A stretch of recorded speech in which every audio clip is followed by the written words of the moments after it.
right, let's get started. Welcome everyone. I hope everyone's going well. Had a bit of a technical issue before, so hopefully everything's perfectly fine now. I've realized that one's on twice. All right, cool. So, that's part of the technical issues. Yeah, let's get started. What we want to do is we want to do the API stuff. All right, cool. So I'm just going to start a new, reset the canvas. Let's start with a brand new canvas. Let's go API.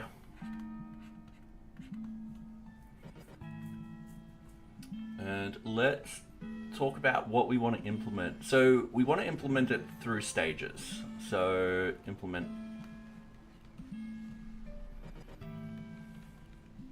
in stages.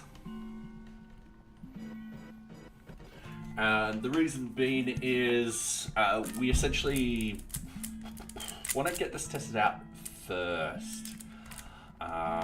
We don't want to get everything done and do one big giant release. We kind of want to get little tiny things out, get some feedback on those little tiny things, and that way I can pivot quickly. So if I make if I assume something that doesn't really work very well, I can get some feedback right away, and then I can move it on onto something else, or fix it, or just fix that little tiny thing instead of fixing it for everything. This should help us move a lot faster, in theory, at least. So yeah, we're going to implement it in stages. I'm thinking of implementing either project and tasks first, followed by the Kanban board,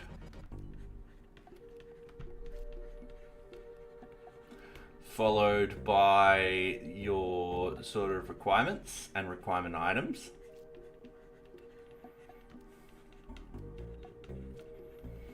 And then followed by, and we've just got an ad break. All right. For those on YouTube, we run ads every half an hour on Twitch. You guys don't get ads, so that's pretty awesome. But we sort of pause the development whilst we do this. And the ads are to stop people getting ads when they first join the channel. So yeah, I know it's annoying, but yeah. And you guys get no ads whatsoever, so you guys get to see me solve the Rubik's Cube. I will also talk about random stuff too, and probably show our Paddy, who is somewhere behind me at the moment. So hopefully he will pop out soon. And yeah, I'm just getting him used to my voice and stuff like that. Getting him used to people.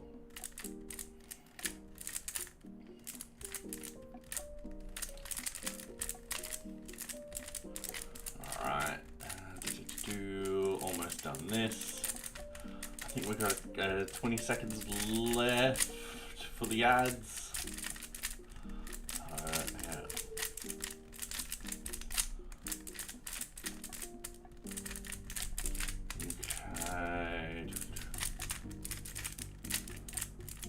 Okay, pretty simple. And 2 seconds. All right, cool. And welcome back, everyone. So I'm gonna close all of these tabs. Yeah, only Willy plays. Is the mind goblin method still the best method for focusing on game creation? I don't know. I don't know what I'm not building a game. Sorry. Mind gobbling these nuts. Say hi to YouTube. Yes, hi everyone. Alright, you got me. You got me. How are you, by the way, Only Woolly Parts? Alright, yeah, the requirement items we're gonna do, and then followed by request for change.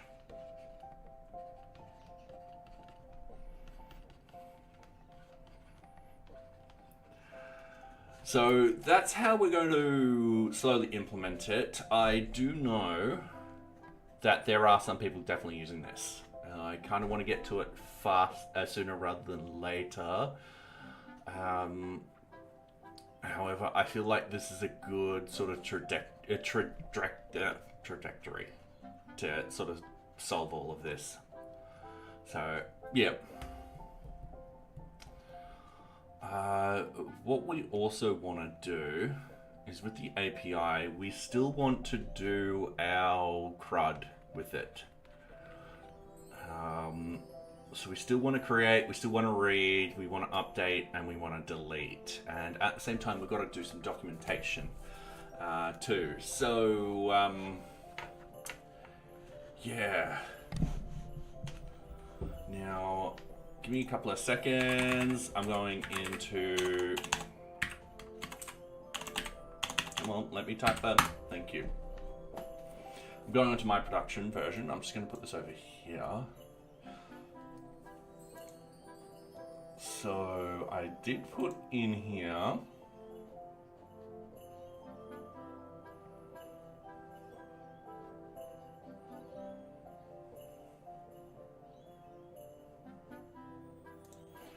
Okay, implement Swagger. Ah, there we go.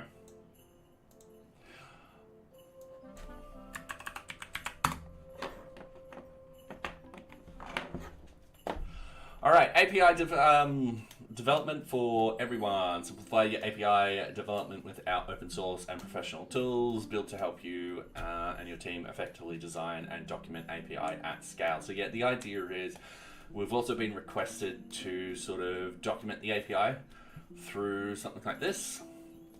So we're going to do that too. We're going to figure out how we're going to do that. The idea being is...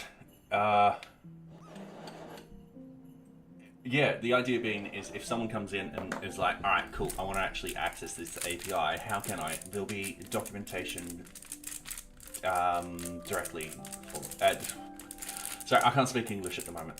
There'll be documentation about the API for them. So, yeah.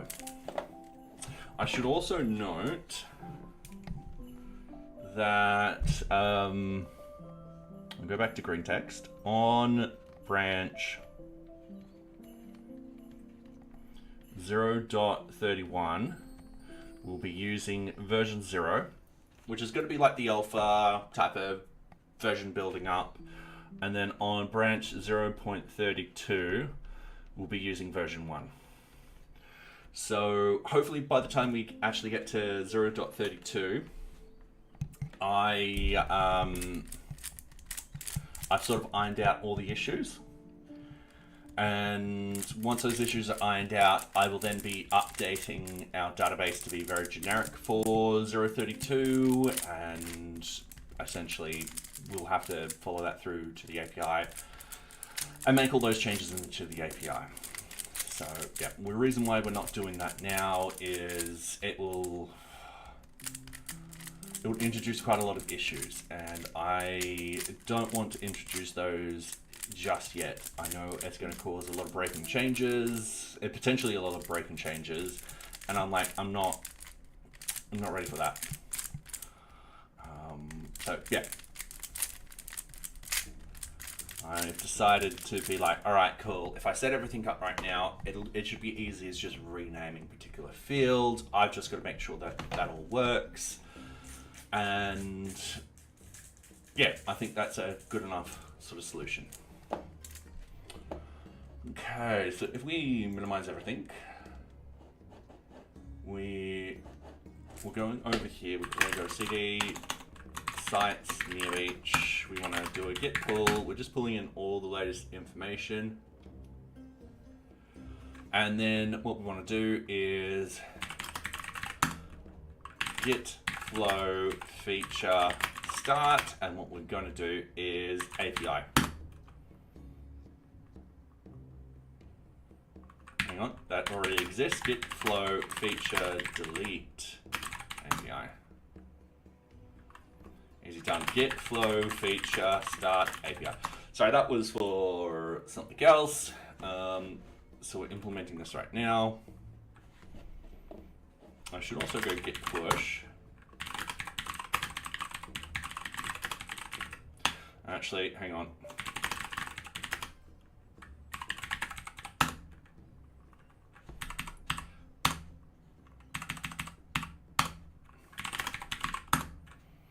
I want to push that up into streams so everything knows that it's deleted. We're just double checking a few things first.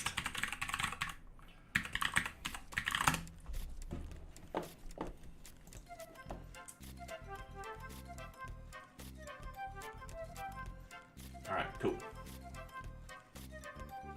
I don't know why I've got that in there.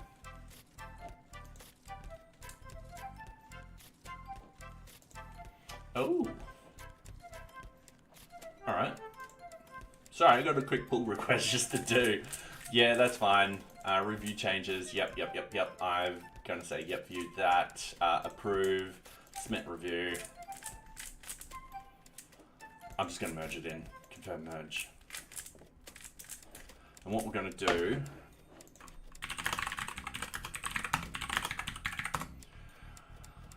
is we're going to pull that into what are we building? A task manager? Kinda, yes. So I'm building NearBeach, an open source project management system. It's got a Kanban board built into it. Let me just turn it on. I also need to build the components. Actually, no, I've pulled the latest. So go to localhost. So you can gather basic organization and customer details. You can create Kanban boards. You can gather user requirements, break them down into requirement items. From there, you can create projects and tasks from those particular items. And then when you're ready to deploy, you've got a request for change. So, yeah.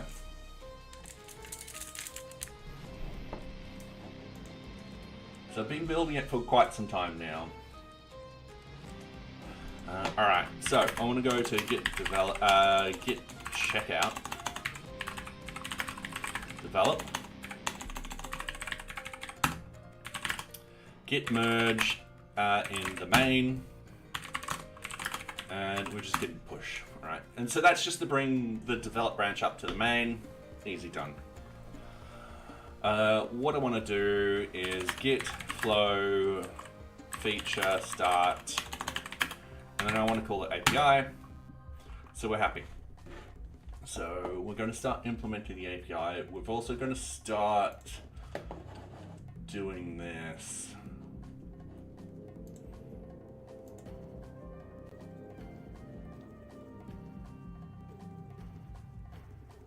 All right.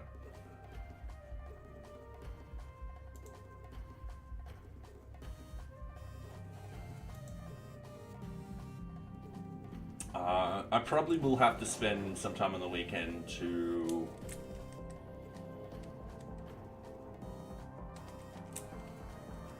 read how this works.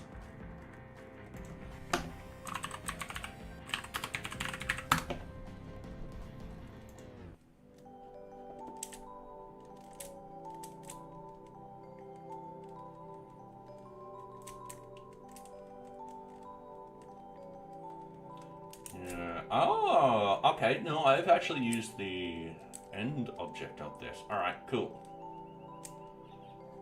Because I recognize that. Can I suggest some features like for uniqueness? Like say you create a workspace and there are projects under it. For projects, the assigned or added members can comment like when it's done. Yeah, you've got statuses. So if we go into a project, you've got the status of the object. You've also got notes too. And each project has its own voice chat where they can discuss any problems they encounter with projects. So at the moment, I'm definitely not doing voice chat in here. That's a whole other can of worms that I'm not ready to sort of do. You do have tools like Slack and Teams and so forth like that.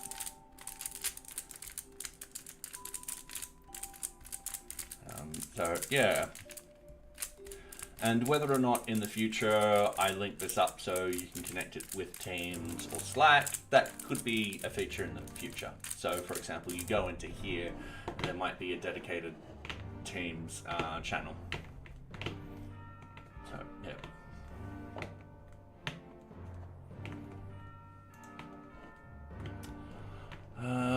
All right, so that is pulled in. I do also have a Discord. Give me a couple of seconds. Sorry, I'm just getting up the Discord.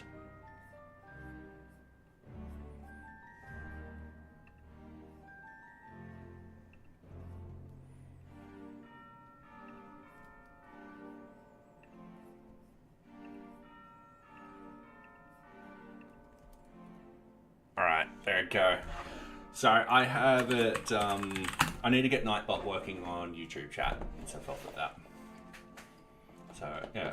But yeah, I'm happy for any feature requests and so forth like that. So, I do know it looks very bootstrappy. I'm just terrible at UI, UX, and design. Okay, so I've done that. Just gonna quickly zoom in. So you focus on the great work Swagger users are doing around the world. If you're building a project with Swagger tools, you can have. Alright, the same was a couple of years ago. I had to implement a system monitoring app that used REST API, and I found it a really convenient way to debug documentation web services later. Alright, cool.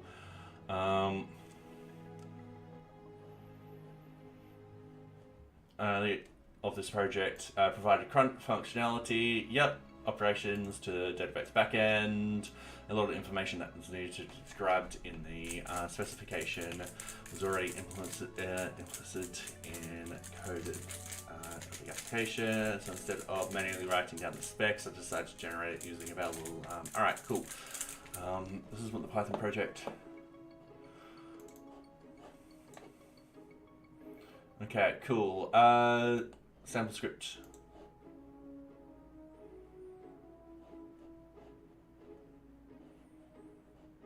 Okay, cool. Users, yep. Description, user description, book description, yep. Suppose two classes, users and books, as REST endpoints.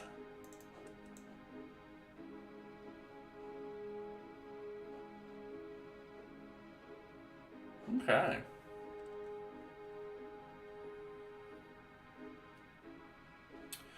Cool. So I will have to play around with that.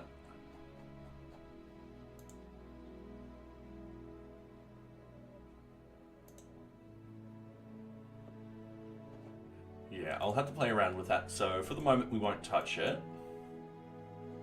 That's my local. We've also got to do this. All right, cool.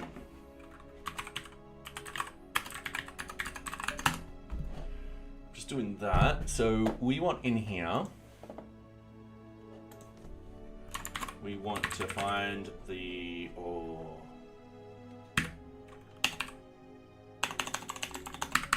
there's a couple of places I've got to edit it.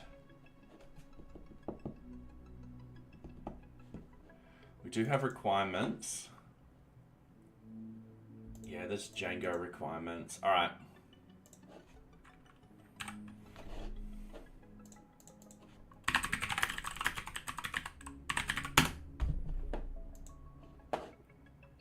I want to go to our testing app and I want to remember what we installed. And I can't remember what we installed and I didn't write it down and that was silly of me. Installation, we need that. Markdown support for browsable API.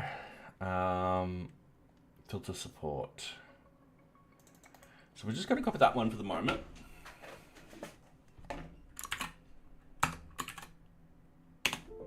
I'm going to leave it like that. Now remember, we've got a Docker environment too that we've got to edit. So the Docker environment we'll need to edit to be like, all right, cool. So your settings are going to include these now. So we're going to open up that also.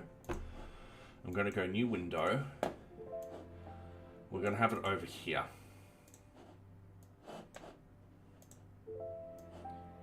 And piss. Come on. Thank you. I'm going to grab it here. We're going to do git pull very, very quickly. All right, cool. Everything's up to date. That's awesome. Git branch. Cool. We're on the main branch. We don't have any branches on this particular one anyway. So we need in here, I'm also wondering where we've got the issue templates. We've got the feature request. Oh, yep. That's issue templates. No. This particular one. So we need to also install the Django REST framework in here.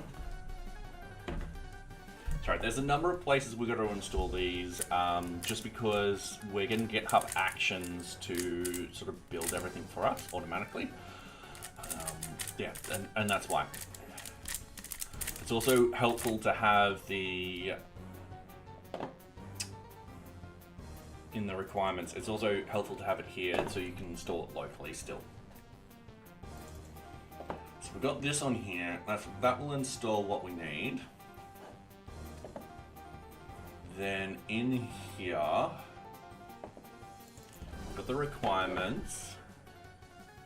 We've got NearBeach. NearBeach has its own requirement folder, so that's meant to pull in stuff anyway. And then we will have in here the Ocean Suite and settings. And these are the settings we want to edit. We also want to edit the local settings too. So we'll need to actually install that into the installed app. So REST_framework. So we go into here. I'm going to minimize everything. I'm going to open up NearBeach. I'm going to open up NearBeach again. I'm going to close NearBeach, open up local, go into settings.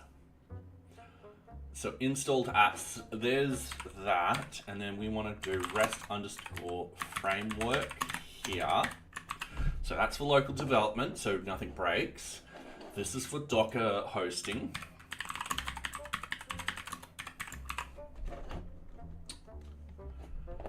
And then it's the URL patterns. Now, I'm just going to open up Discord very, very quickly because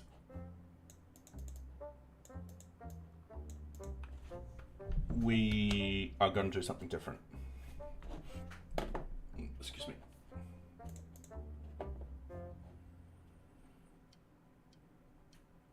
All right.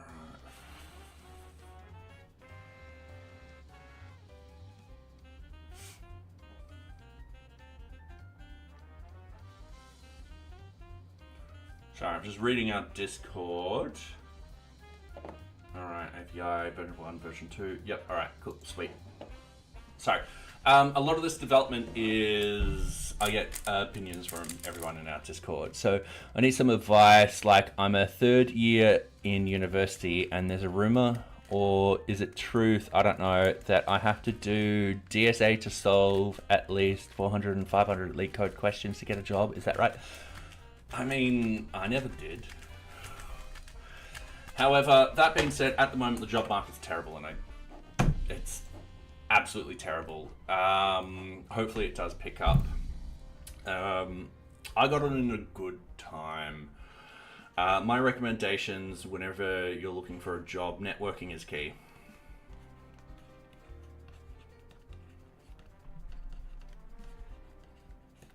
Because there's a large percentage of jobs that go to people who just know the right person, so forth like that. So that's my main recommendation. The other sort of thing is, depending what job you're going to be doing, so see if it comes out of you, you can study now, jump onto like a job searching site. Let's say you wanted to do web development.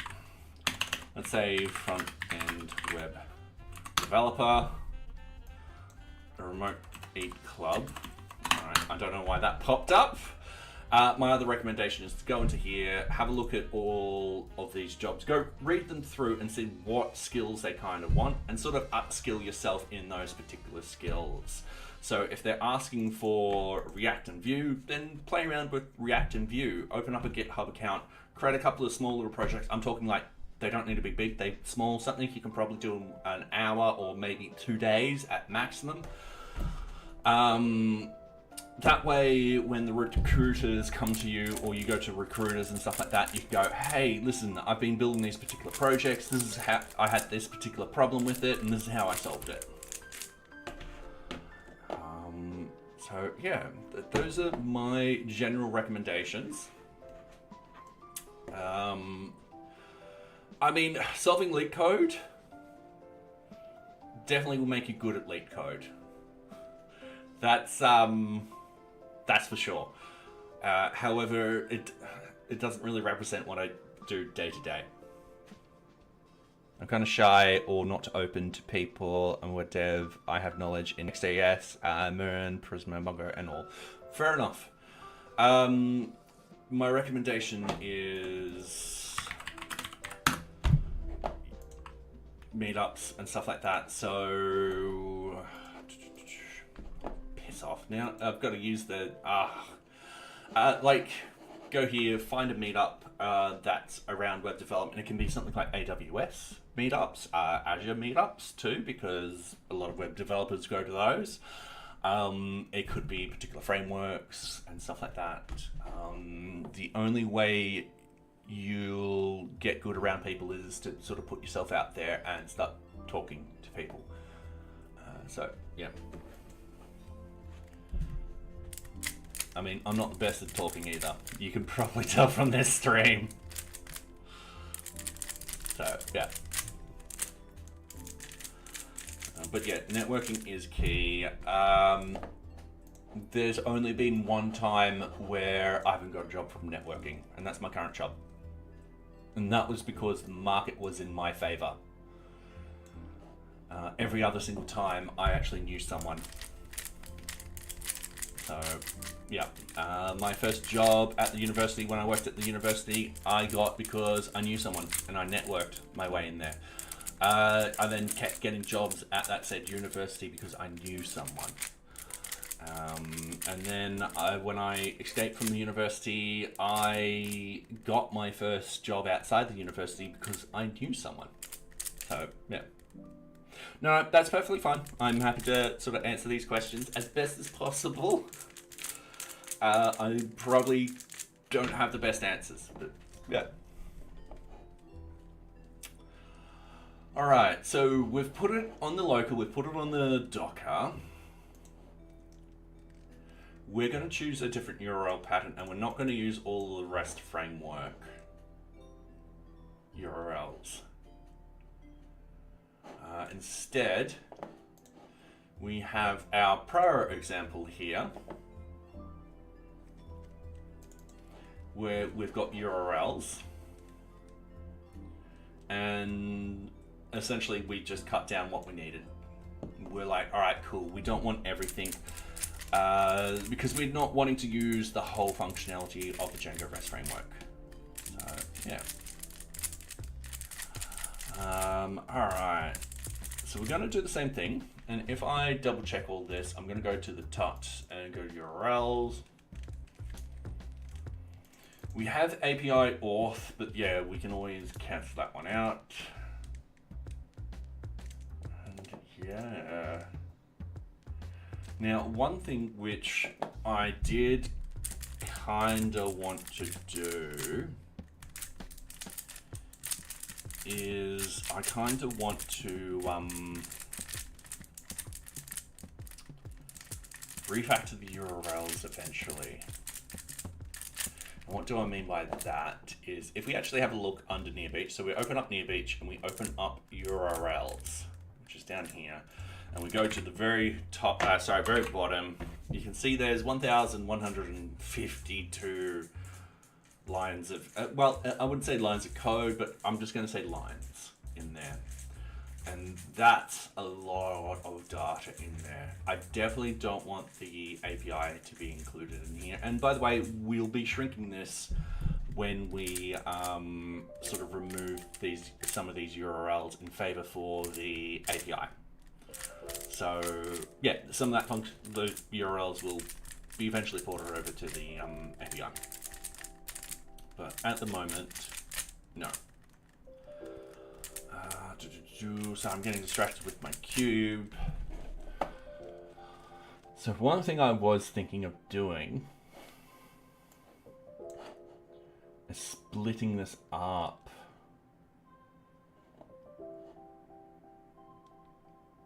Because we'll have change task information and all that. We could split up a lot of this into single files and stuff like that. So for anything that is change task, update status, that will be part of the API. That will be part of the API. So actually a lot of this will just disappear. It might be a problem that solves itself. Okay, for the moment, I'm not going to touch the URLs, but I do want to add in a new file, and it's going to be called URL API.py.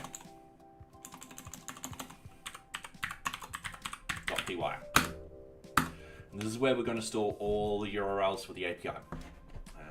Yeah, I'm purposely keeping it out of the URLs section.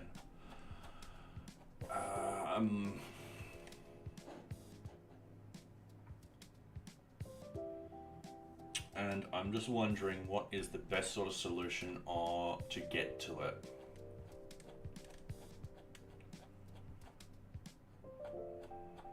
Because there's a common, if we have a look over here,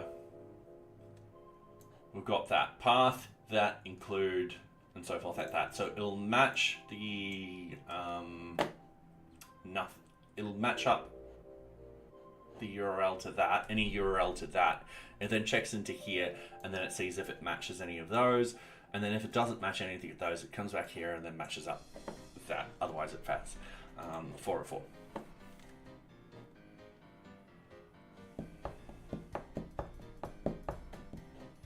So I'm thinking of doing something like that. And then we do something like that.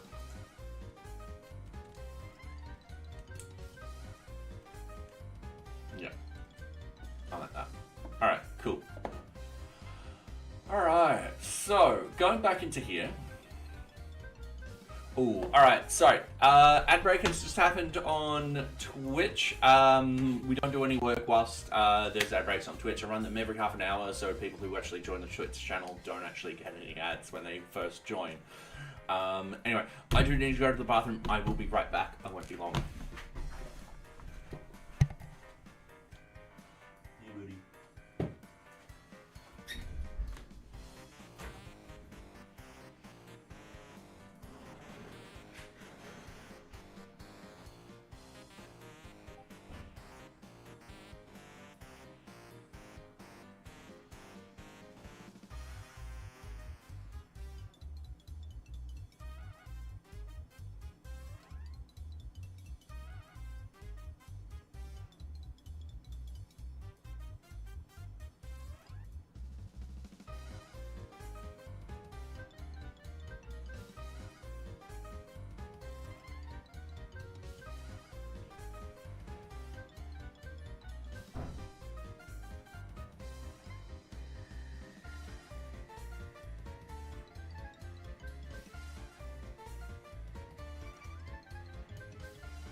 I am back. I wonder if that cat has run away. Yes, he did. Okay, I don't know if you guys saw him. So, yep. Anyway, welcome back, everyone. Let's get back into it. Okay, so that will be the path for the dashboard. I like everything in alphabetical order. So path API /, and then what we're going to do is we're going to essentially do what we did over here and just include the URLs. So that will be include and then URL API.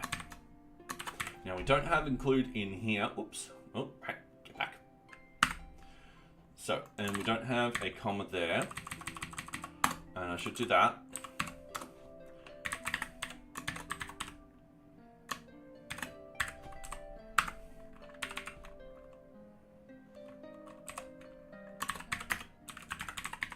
So we'll need to do that.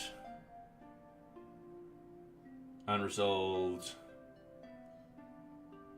Oh yeah.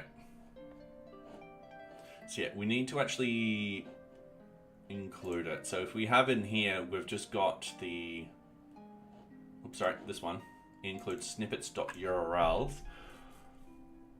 We're not include, I need to do dot. Maybe?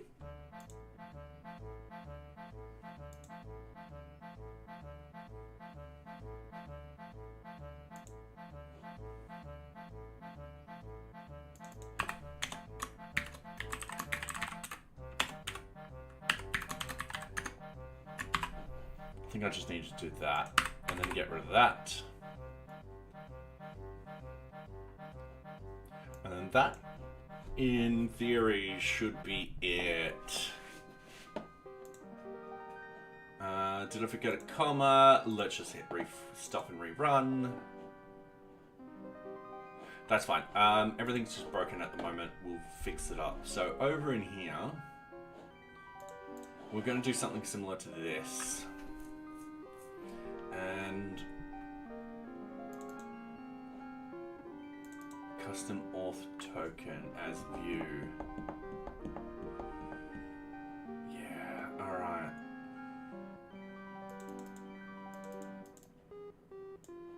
Oh yeah, we've got to do all of those too. So yeah, I'm just refiguring stuff out and how we're going to implement it. Because we did a bunch of tests the other week and I was quite happy with it. With one caveat, I didn't want the HTTP rendering to actually happen. So all I wanted was just JSON returned every single time, just JSON. So yeah, the format, I will only allow JSON, and that should be perfectly fine. We won't do XML, it'll be just JSON here. All right, cool. So going in here, if we're not importing views,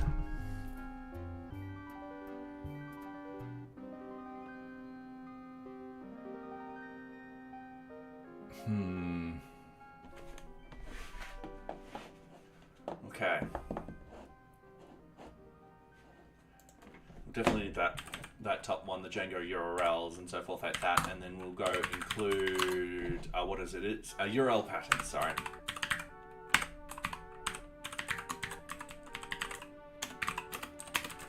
We've got something like that, so we open it up.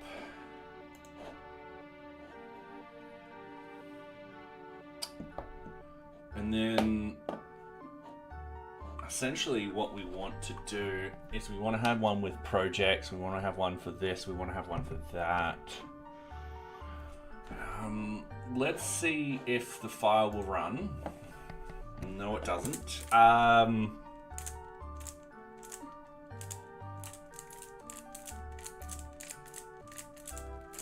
think it doesn't like this. So I'm just going to comment this out very, very quickly. We're going to hit rerun, stop and rerun. All right, it is that. And I'm just wondering if this is something we have to actually include outside of here. So for example, on the local URLs, we've got this include NearBeach.urls. If I go path, API, include NearBeach.urls, API, do a restart.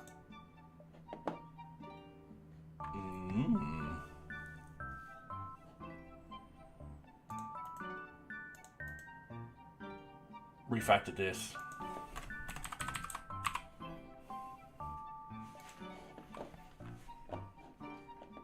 Hope for the best.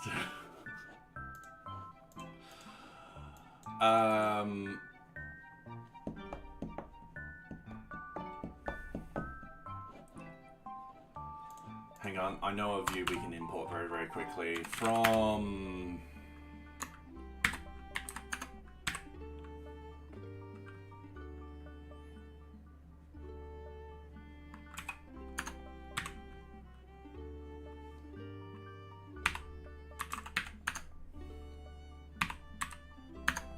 Alright, cool. URL patterns.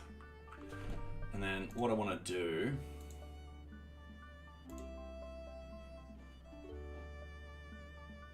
that should be, let's go dashboard. Let's go dashboard.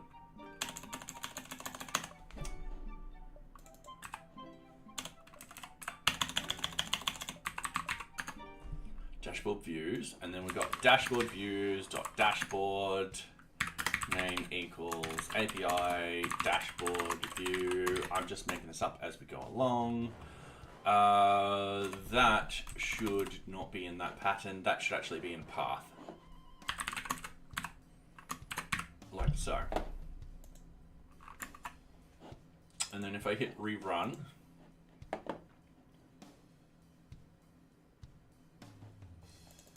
alright, no module name, NearBeach.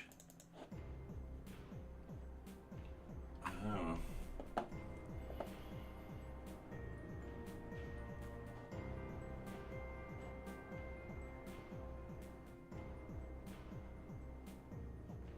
Let's go to the URLs. Ah, here we go. Let's try again. Stop and rerun. All right, we've got our different error now. Let's go through it. So, improperly configured, something. All right, cool. Let's scroll up till we see what we recognize in the code. We've got threading, URLs, resolver. Oh, the module object is not iterable.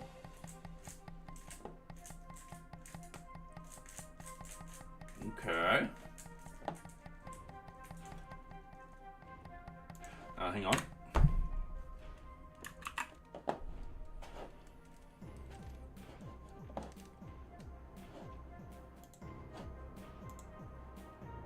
All right, no problem. Let's actually look this up.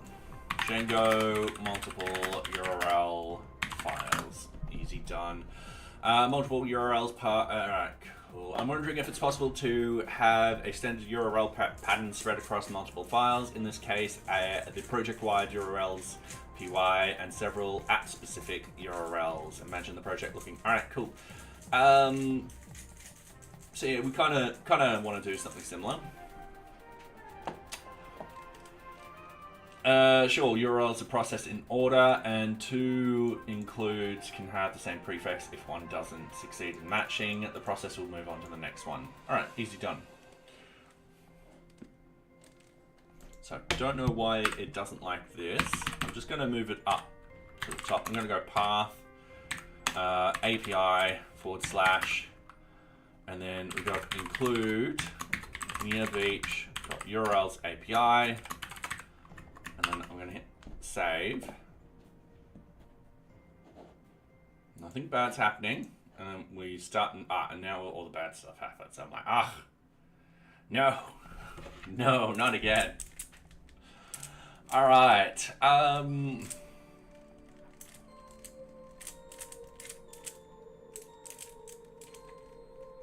Okay.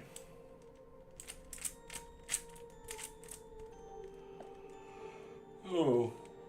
Properly configured, the include URL config modeled yada yada yada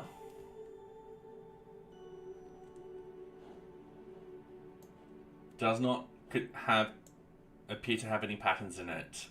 If you see URL patterns, all right, hang on.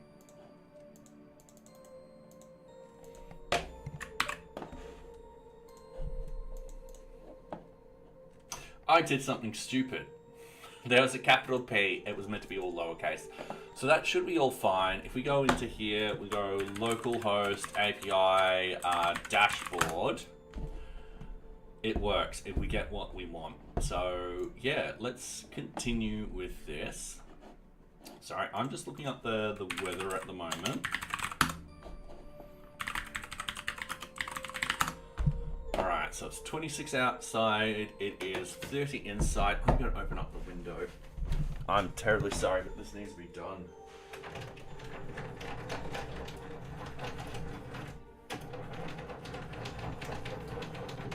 It's currently hot in here.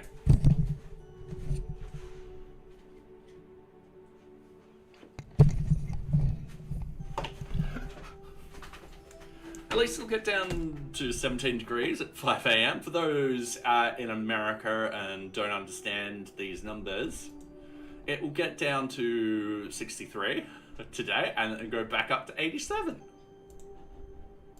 Fun.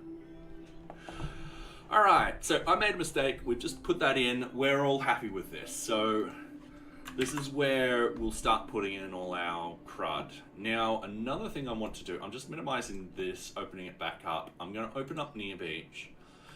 So, yeah, I'm going to think where I want to put these calls. I could do it all in the one folder, in that file. That's perfectly fine. However, I do kind of want to separate them out. I'm going to say let's separate them out. So it does mean that I need to edit my local. So if we open up our local, we open up the URLs, we've just done that. All right, cool. If we go back over here, we go into here, we need to edit the URLs for this one too. And what we need to do is we've got to paste in the exact same stuff. Now, at the moment, this won't work. And that's perfectly fine. We're not going to push this code just yet. I do actually want to go back into here and click on the wrong thing multiple times. So yeah, we're referencing this. Now, what I've got to build up first is the serializers. And essentially, we've got these particular serializers. They work a treat. Yeah, they work a treat, and we just got to sort of build these up so we can start getting data. So we'll need a project serializer and then project information, or projects serializer. So we've got multiple projects. And we need a project serializer. Actually, no, we just need a project serializer, and then when there's multiple of them, it does multiple. Yeah, all right, cool. And we need to pass certain values through, which we can do very easily. So, shoulder and all of that stuff. Clicking on serializers, we've got to do something like this, but I don't want to have one file for serializers. I'm going to state right away, no, we're going to separate the serializers out. We're going to have one for project, one for task, and so forth like that. And then when we've got sort of object data, we'll have a folder for object data and then have multiple inside of that too. So that way it sort of structurally makes sense.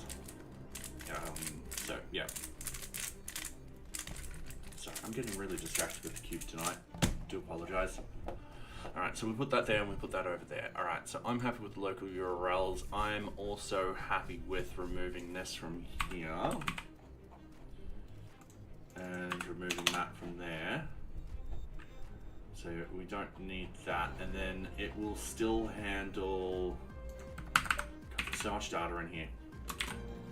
Still handle those perfectly fine. So if with the API,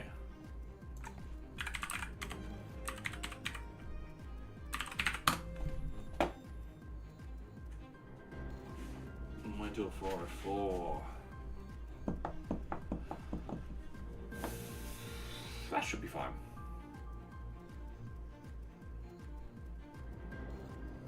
It should be fine. Okay. All right, going back into here, under NearBeach, we're going to create a new directory called serializers. So we're just going to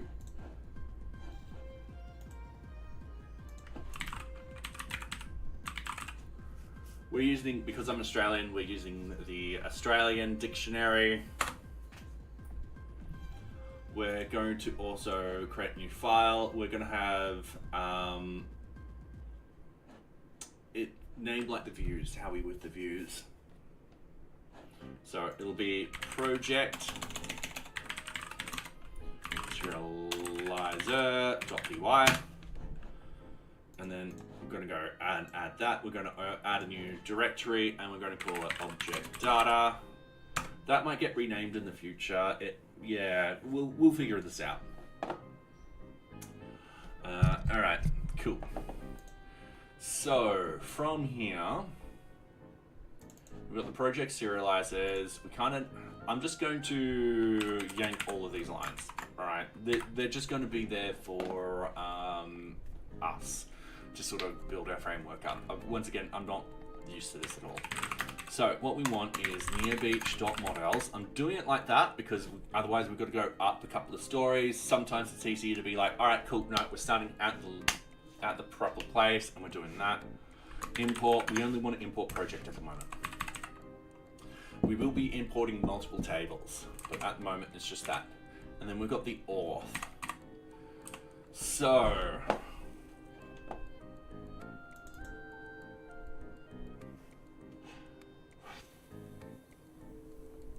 I don't think we're using owner. No, that's just an extra thing, and then highlight, and that's just an extra thing. So we're just going to do this.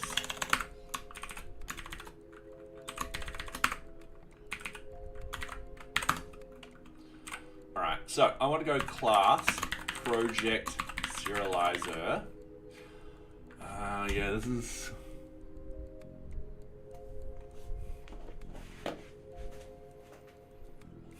All right, I'm retroactively changing this name.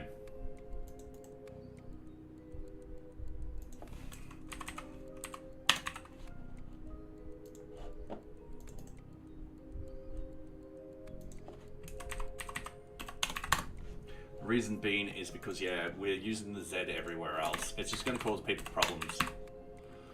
If we have it in the, yeah, we'll just have it in this. So what we want to do, and Ashes of Owls, how are you going? Welcome, welcome. How was your stream? What were you up to? I am building, well, I'm implementing the Django REST framework for NearBeach. So we're going to slowly move everything into API calls, stuff like that, which will be awesome. So yeah, what were you up to? And I'm getting distracted by myself in the cube again, so bear with me, everyone. There we go. It's solved. It's solved.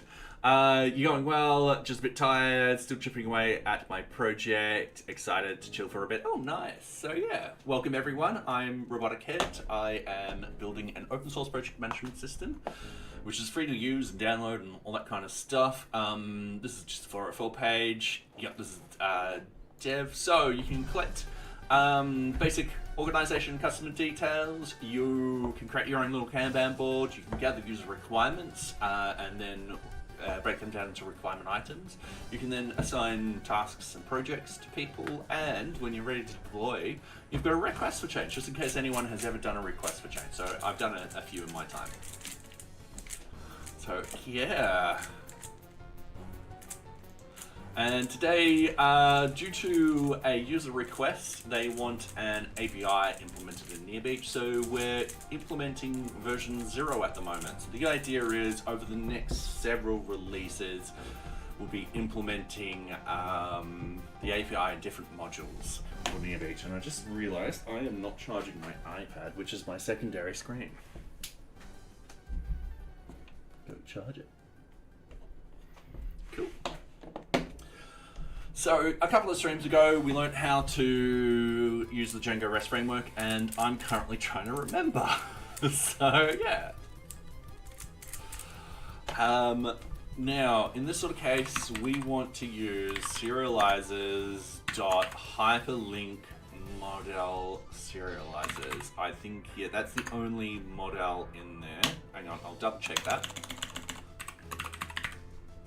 Why hyperlink? Hyperlink to... I'm just wondering if we want to actually include the URL and stuff like that. I guess it would be useful data for some of this, not all of it. Definitely for project.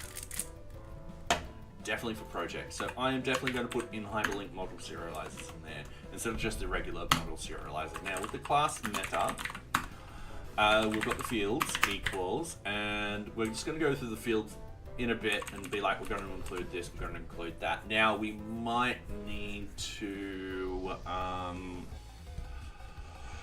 do something which we did down here.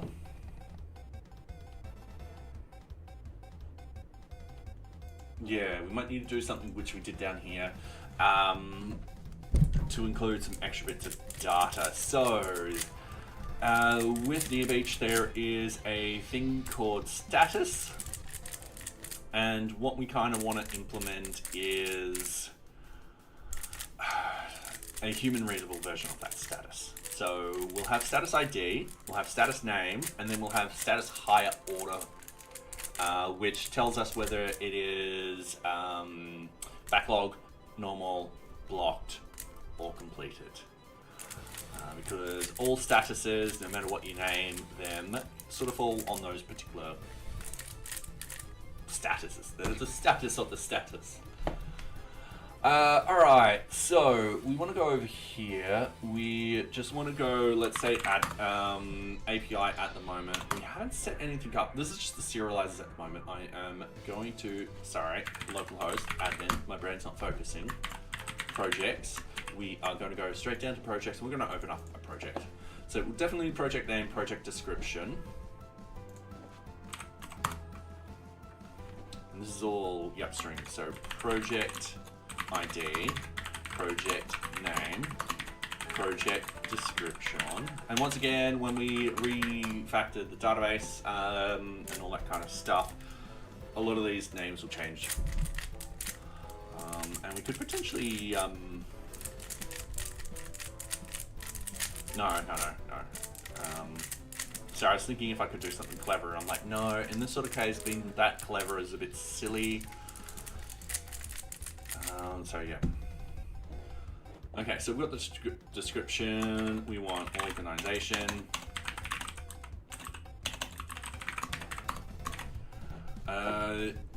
We've got customer. Yep. Oh, we're no longer using customer in this sort of way. So that's a field that's going to have to be removed. Project start date.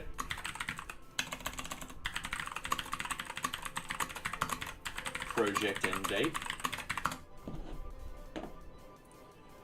Project status. At the top, we're going to put project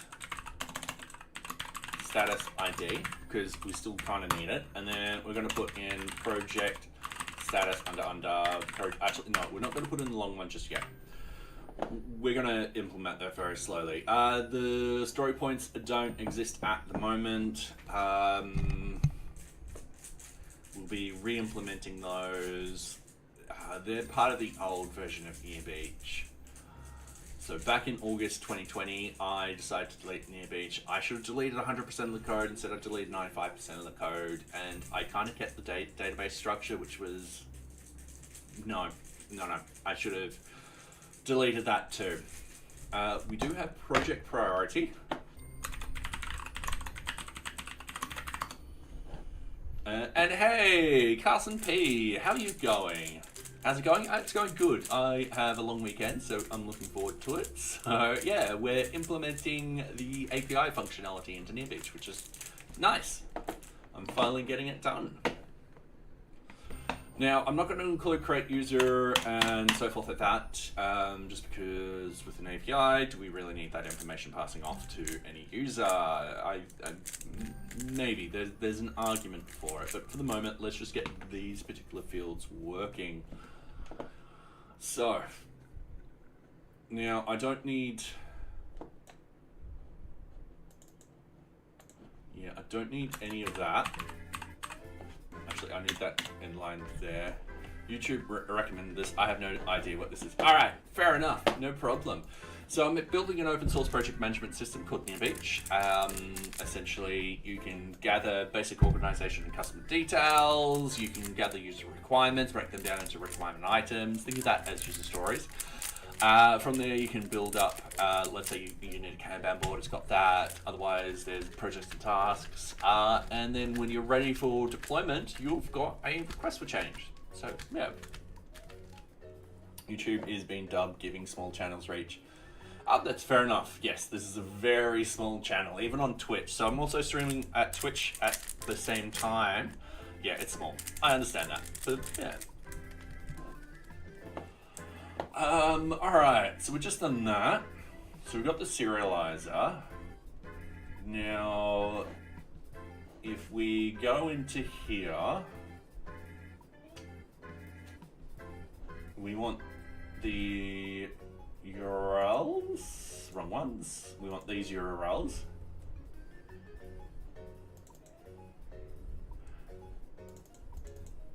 From import views, yeah, we've got them as views. So I'll need to name everything sort of correctly. All right, cool. So if we go into the views, we've got random view and stuff like that, and then we've got cat, and if we scroll up, we've got the snippet view set now. That likes it like that.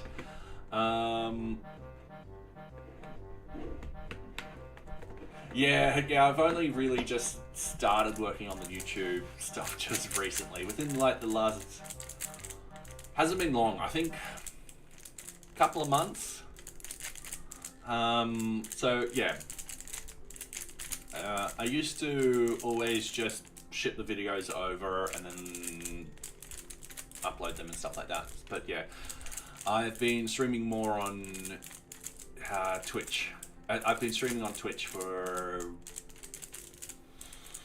I want to say 4 years, just over 4 years. So, yeah. All right, going in with this.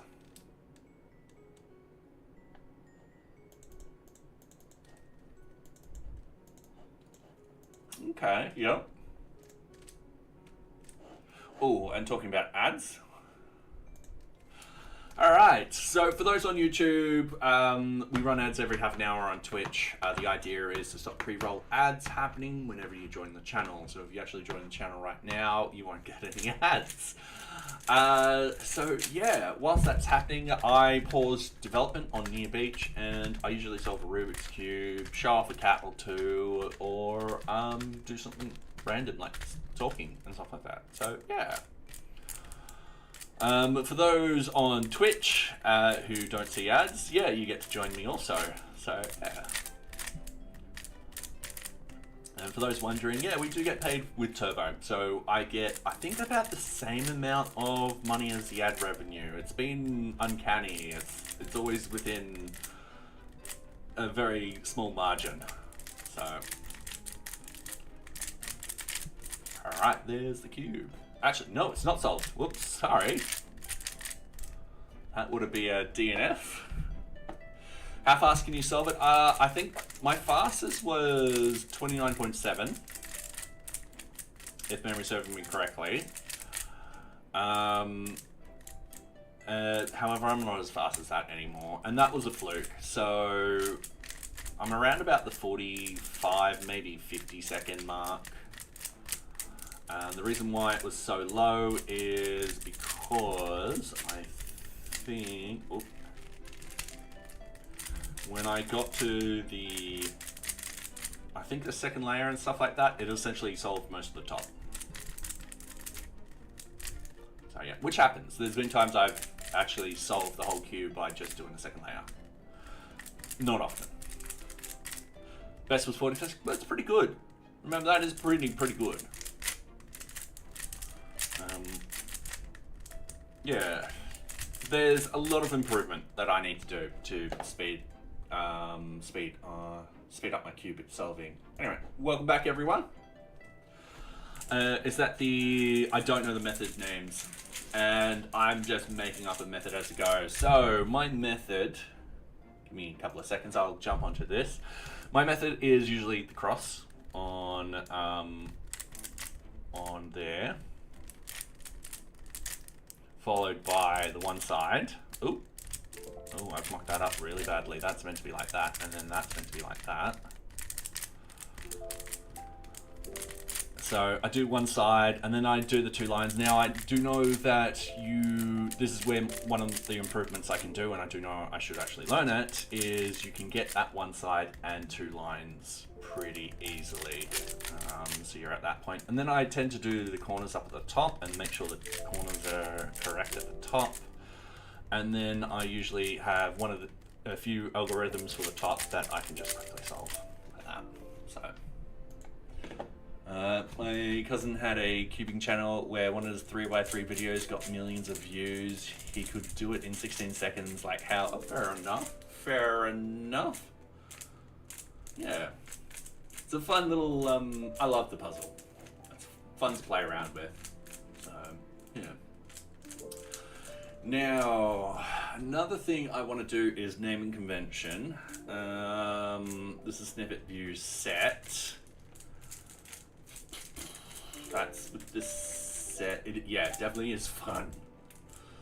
And then use a set, and then cat.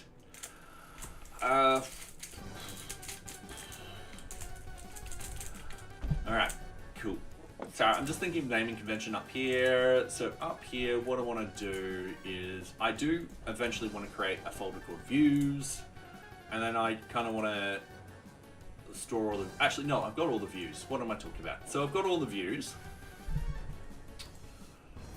and I want to create a folder called API. If I can type, I will eventually be able to type. So here's our folder API. Can't keep distracting you. No, all good, all good. I get distracted by everything, so don't worry about it at all. So we've got an API folder here, and this is where we're going to keep all of our API sort of stuff. So we're going to call a folder. Now, I'm going back in here, they're just calling theirs views. We've got view up here. I kind of want to go project API view.py and do something like that. And the reason why I'm naming it like that is so people can differentiate it between the other view. That's the project view. And yeah, I'll have a bunch of more projects. I'll have I will have other objects in here.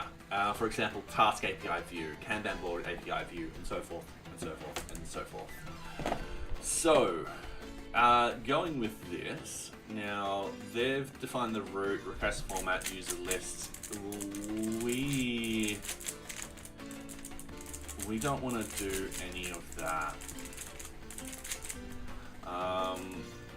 Now I'm thinking we could potentially put everything behind post, but I think we don't want to do that. We actually want to sort of extend it out and be like, we want the puts in there too, and so forth to that. If you start from the beginning, how would you start coding? And in this era of ChatGPT and stuff like that. All right, it's a good question. Very good question, because things have changed, massively changed since when I started coding. So when I started coding, I was 10 years old.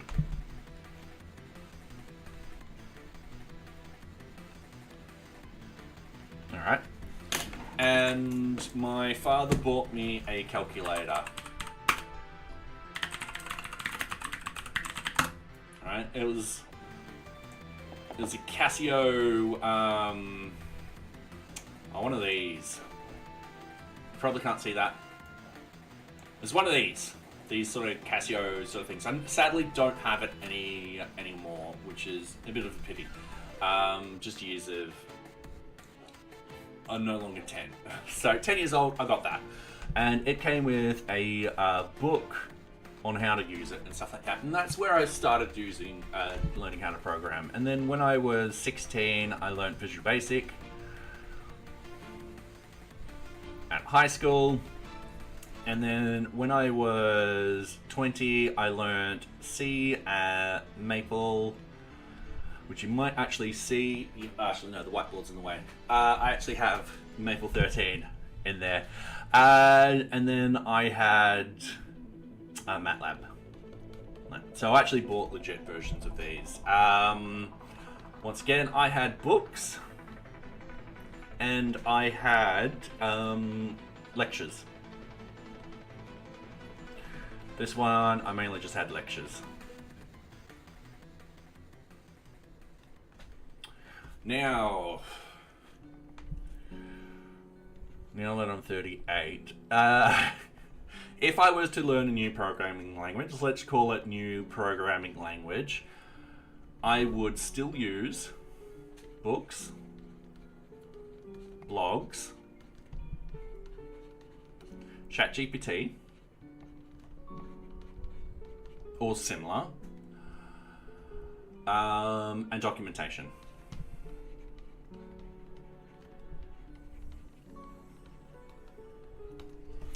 And the only real difference is I no longer get lectures because I'm no longer in school. However, you can sort of see that I started off with books, and then I got books and lectures, and then now books, blogs, and ChatGPT, and documentation, and stuff like that. I would probably use all my resources. I've come across a lot of issues with ChatGPT, giving me incorrect sort of programming and stuff like that, so I've always had to go back to blogs and books and sort of read how people sort of fix up these problems and so forth like that, or how they use that particular language. So that's what I would do. Diversification is always the best sort of solution in this sort of case, because ChatGPT sometimes is wrong. Sometimes books and blogs get old and the technology has moved on and it is now doing something different and it's deprecated that. And sometimes the documentation for that particular language is lacking, massive amount of lacking. So yeah, diversification sort of helps. Hopefully that sort of answered your question. Alright, going back into here, we've got to import our models, we've got to import our serializers.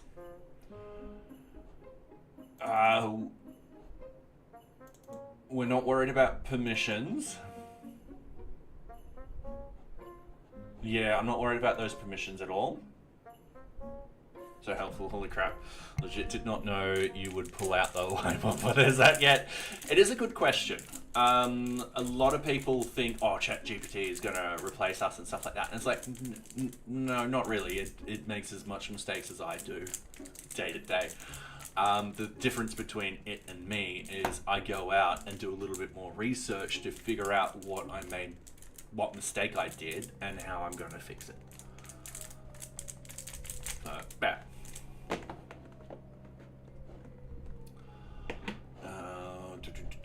Alright, going into here. Sorry, I need the views again. So, we'll need the REST framework. We'll need some decorators and stuff like that. So that's going to be perfectly fine.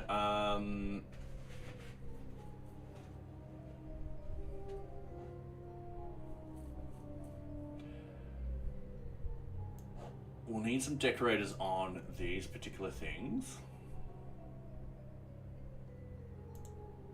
But that will be fine. So with NearBeach's permissions,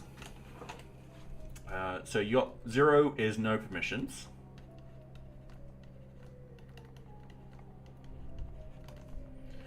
One is read only. 2 is edit. 3 is create. And that's a terrible E. And 4 is delete. And these are stackable, so 4 can create and edit, so forth like that. Like for me, I tried Python with CS50 Harvard course, free online. Oh, fair enough. Yep, that's good. But I can't wrap my head around building projects outside of the class. Like, I can't just build unless it's super basic. That just takes practice. And essentially, I'm going to put something else on here, on this list. Actually, I'm not going to put open source.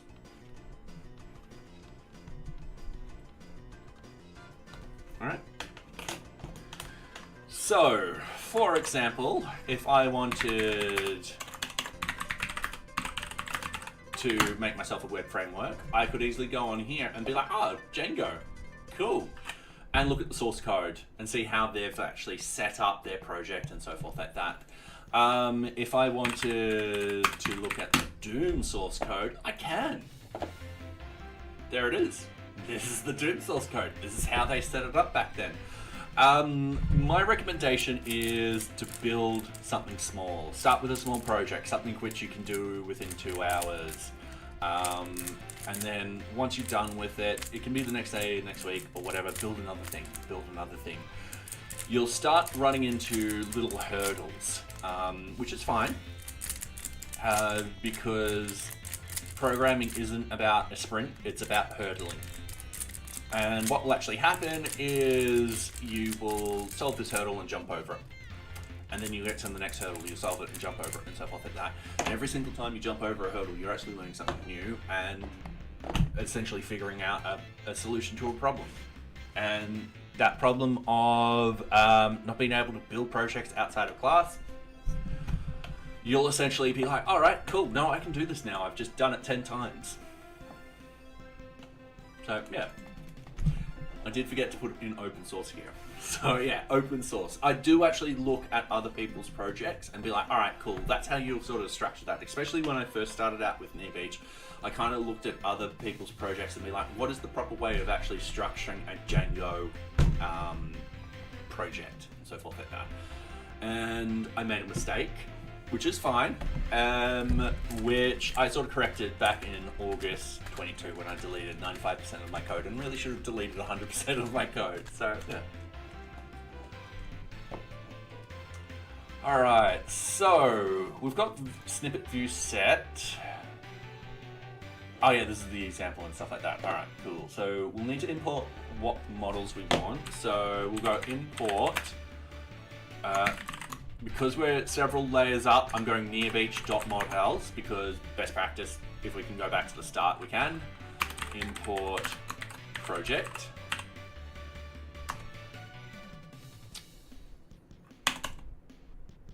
I mucked that up from NearBeach.models. Import project. There we go. You saw a massive brain fart then. Voice GPT.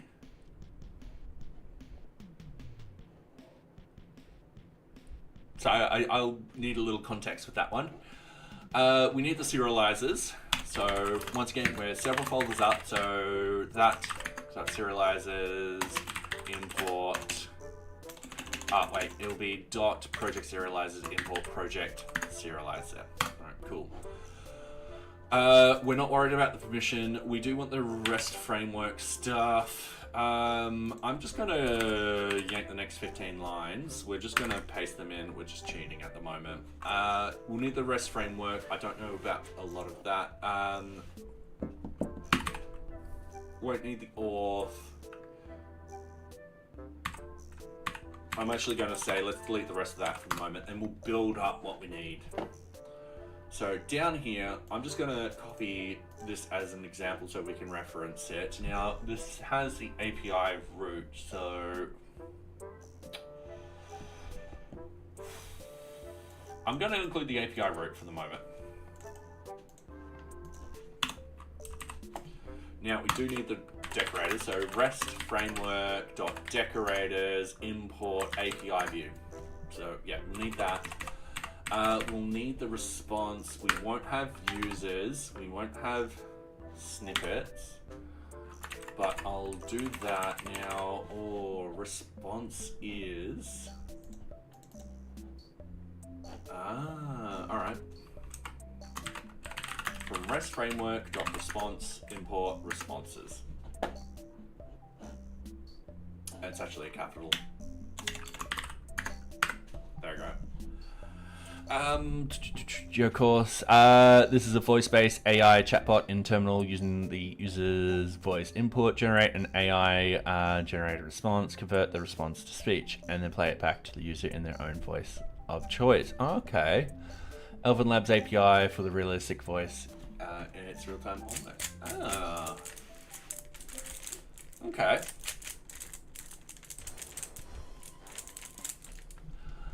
Alright.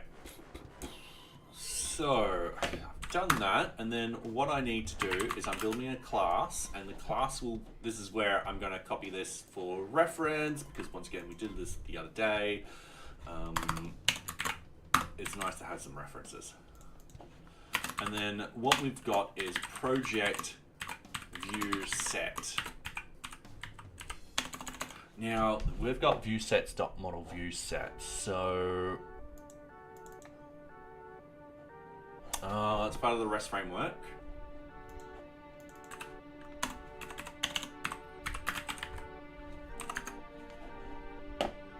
So we're going to import that too. So viewSets.model viewSet.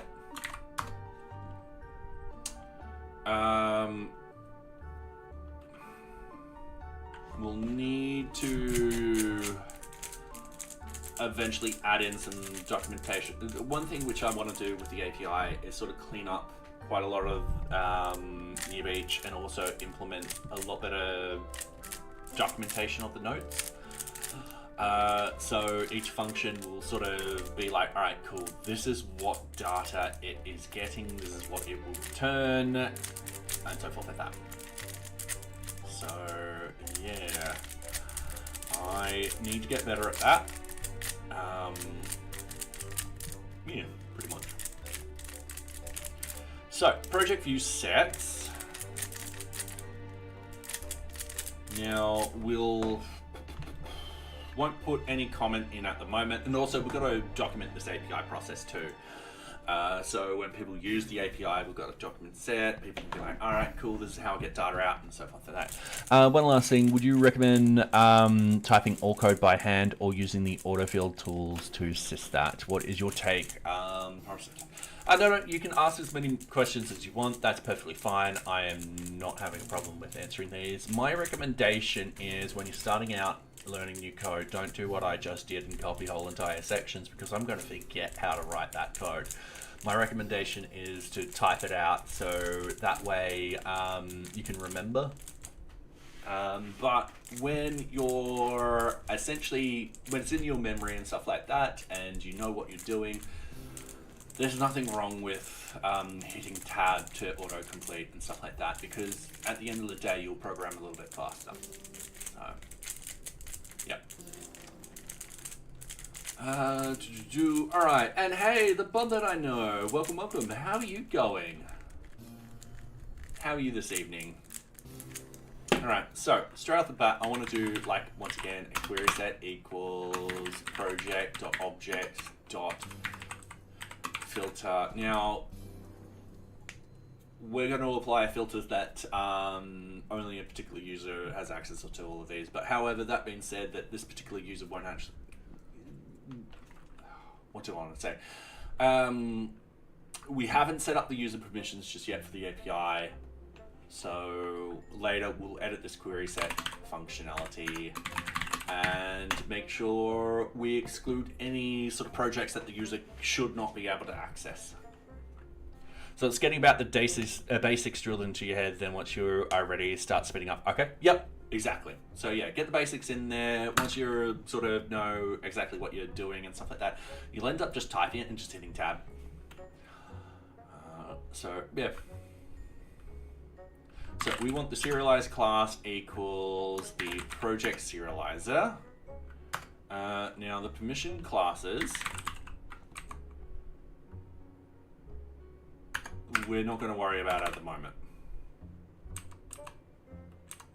Because we're going to get this ready first, and then we're going to harden it, and so forth like that. Just finished up my workday. Ooh, nice. Fair enough. It's 8 p.m. here. So, yep. I've got a long weekend, so I'm happy.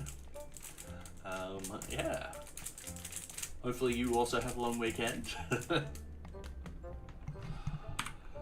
Alright, so we've done that. We've done the permissions classes, and then we go action. Now this is highlight. I don't think I need any of this.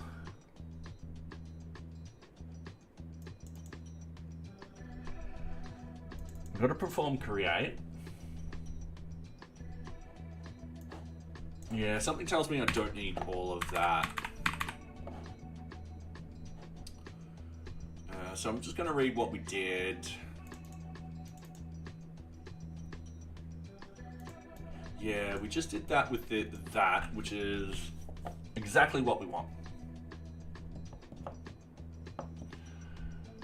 So we've got we're not worried about the authentication class. Actually, we could.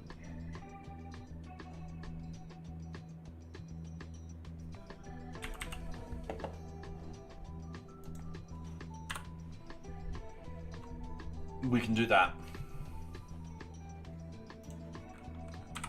From REST framework dot. Oh, I don't know which one it is from.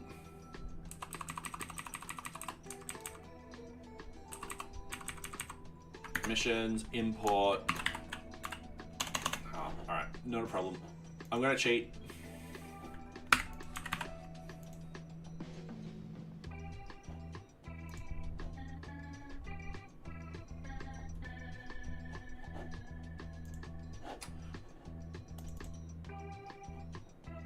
Yeah, REST framework authentication. REST framework dot authentication. It's all right. Import session authentication, basic authentication, and token authentication. All right, so those are the sort of authentication we're going to import. So check user authentication. Yep, easy done. Set up the query set and serializer class. Easy done. And don't forget, for those on Twitch, don't forget to ! drop, followed by your favorite emoji, to see yeah, it fall down. And ooh, who did that one? Sorry, it's Adrian Learns with a 96.28. Congratulations, that's pretty awesome. All right, so we got that in there and that in there. This is complaining because it wants 2 spaces above in that. Up here, we've got this will have the project.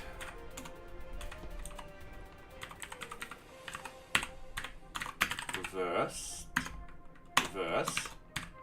and that will be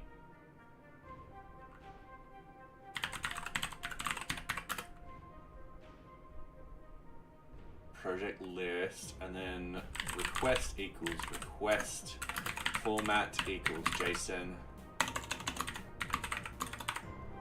like so. Did you end up testing the sunflower head recipe someone posted? No, pretty much most of those particular seeds had fallen off. I do have a couple more sunflowers, so I'm happy to test it with those particular heads. But yeah, I have a mound of sunflower seeds, which I will probably put in a jar and then hopefully start planting or getting ready in August this year. So I've got myself some heat maps. So the idea being is when August comes, I'll turn on the heat maps so they'll warm up the little seedlings and then they can start growing, and then I'll plant them in the garden. So yeah, I think I know where I want to plant them for next year. But yeah, the sunflower was 2.3 meters or 7.5 feet tall.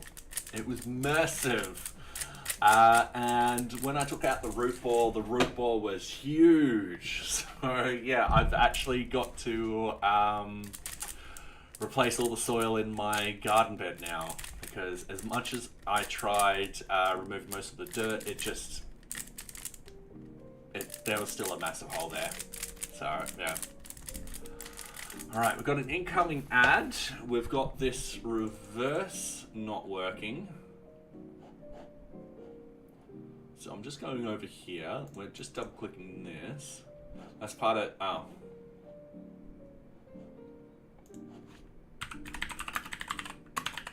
REST framework dot reverse, import reverse. All right, cool.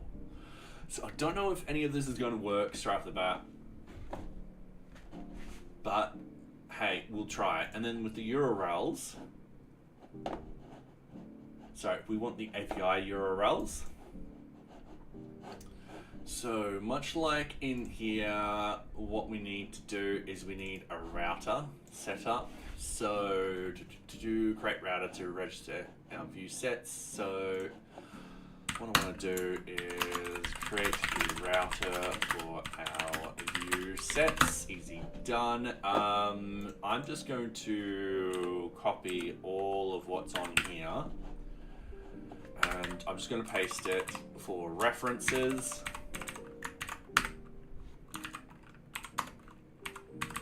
Now up here we'll need to go from REST framework dot routers import default router. That was a good guess. And then we'll need to remove that one, and then go from, how are we importing our views? That's just from dot import views. From NearBeach dot views dot API import, and then we'll have to import the project API view, and then down here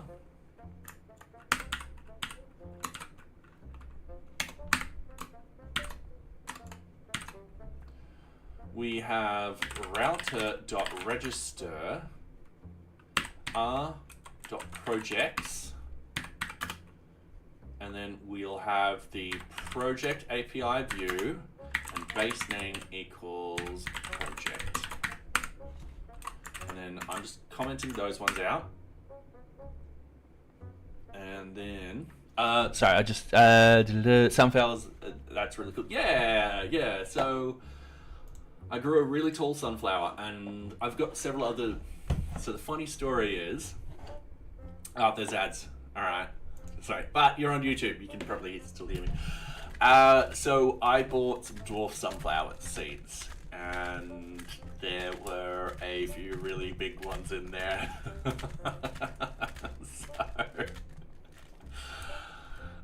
What I'm going to do is I'm just going to regrow the big ones next year. The dwarfs were nice. They're about 1 meter tall, just about 3 feet, 3.5 feet, or something like that. So yeah.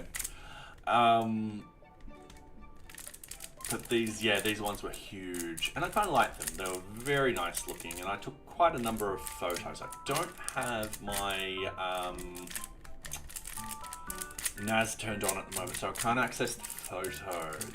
So yeah, and I can't turn that on remotely yet. But one day I'll figure out how I can turn it on remotely. That would be pretty cool. So yeah, the sunflowers grew really tall. So, and I'm hoping the seeds are delicious. So, yeah. Alright, getting with this, I am just about to finish this off. Easy done, and we are back. Alright, cool. So, we've got all of this. Down here, what I want to do with the URL patterns, I want to go path. Router. Alright, cool. Path and then we've got include router.urls. So that's how we do the router and stuff like that. All right, cool. And hey, Nocturnal, how are you going? Hopefully you're going well. Welcome, welcome. We're doing the API. So, yeah. Yeah, I can't complain. Long weekend for me. I need it. Yeah. We're getting started with URL. We're getting started with the API.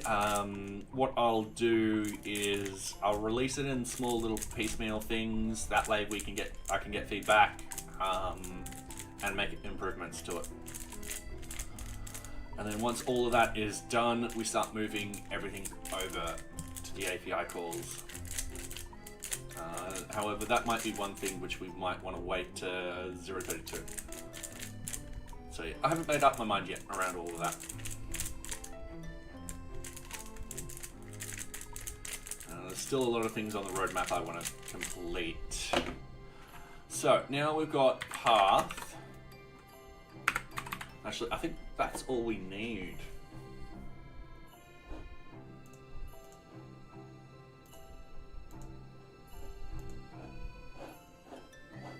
I'm just going to hit reload. Alright, get extra actions. Has no attribute, get extra actions.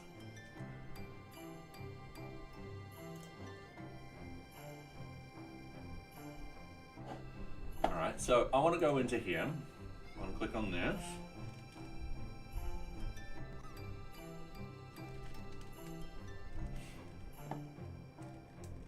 When will NearBeach done for like production, or is it already there? So I'm currently using it, and there's a couple of other people that are using NearBeach to help them, manage their projects. The reason why I say it's in alpha at the moment is because I am sort of restructuring the foundations of it still. However, once the API is out and single sign-on is out, I think I will sort of solidify that a lot better. The other reason is I don't have enough unit tests and end-to-end tests to confidently sort of say that I will deploy without an issue or deploy with hopefully no issues. So yeah, the idea is 0.31 branch is all about new features and bug fixes. 0.32 is just about bug fixes, and the deployment to the new database sort of stuff, not database stuff, the new database layout. So we're making all the fields sort of generic in the database. Oops, I mucked up the compute. So a good example is we've got, like, let's say project ID and then project name, and then for task we've got task ID and then task short description. And it's kind of like we should be having project ID, project title, task ID, task title. That's what I mean by making it generic. This is also the reason why I sort of said I should have deleted 100% of my code when I rewrote NearBeach. So yeah. Alright, so going forward with this is NearBeach that has no attribute, get extra actions. There's no get extra actions in here, but that might be because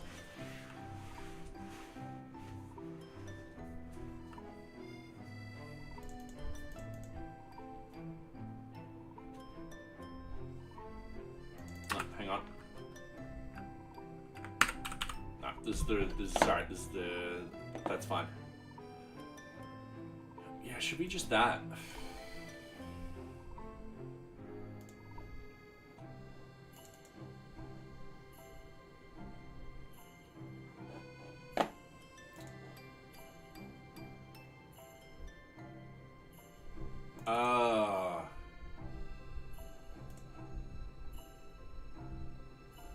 Oh no.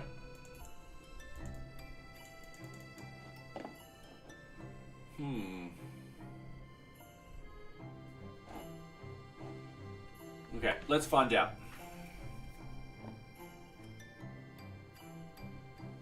line 21.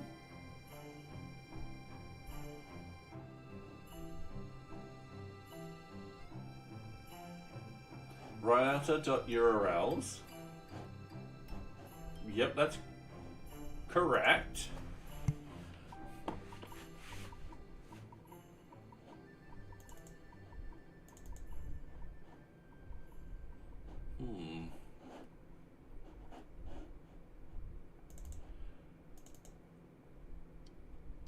Oh, hang on.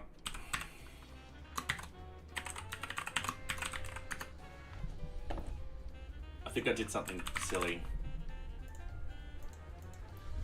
I think that's it. And then I'm just gonna refresh. Yeah, that was it. So what actually happened was I just pointed at the file itself. But yeah, it was unsure. I needed the class in there. So I've just put in the class. It seems happy now. I'm going to hit refresh. Here's our API, and if we click in this, it's fine. We'll fix this up next. But as you see with the API route, we've got this. I do kind of want to remove this completely, but for the moment we'll keep it in, just to make our lives easier when developing this. So we've got this. We've got head, get head, options, application type. Yep, sweet. We don't want anything down here. We will be implementing permissions also, so people can post stuff and all that kind of stuff. But yeah, first let's get distracted by the cube, and then let's add in the next layer of stuff. So we've got project here. Okay, and then we click on the project, and then we've got project class serializer missing meta.model attribute. That's easy done. So if we go to the... Alright, I'm going to clean up this.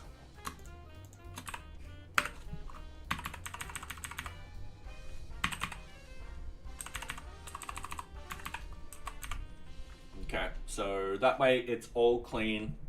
Everyone can read it.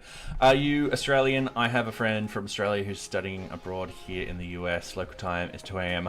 Fair enough, yeah. Yeah, so I'm Australian, Melbourne based, so yeah. Alright, going into here, we've got the snippets, we've got the view set. I'm just gonna go to that implementation. So they've got the read-only model view set here.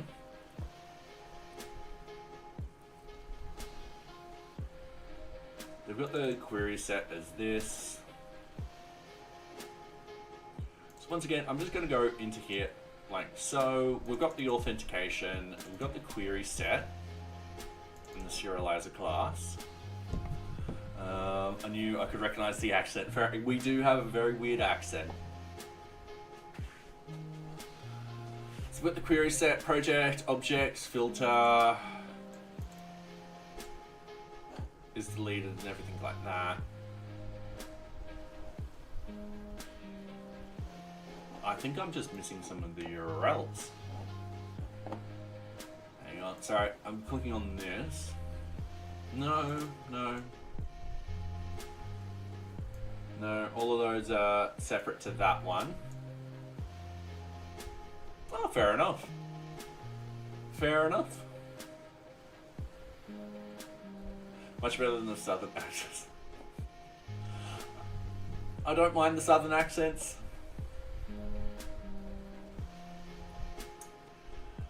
Okay, so we've got route, register, snippets, users, view snippets. So we've done something similar.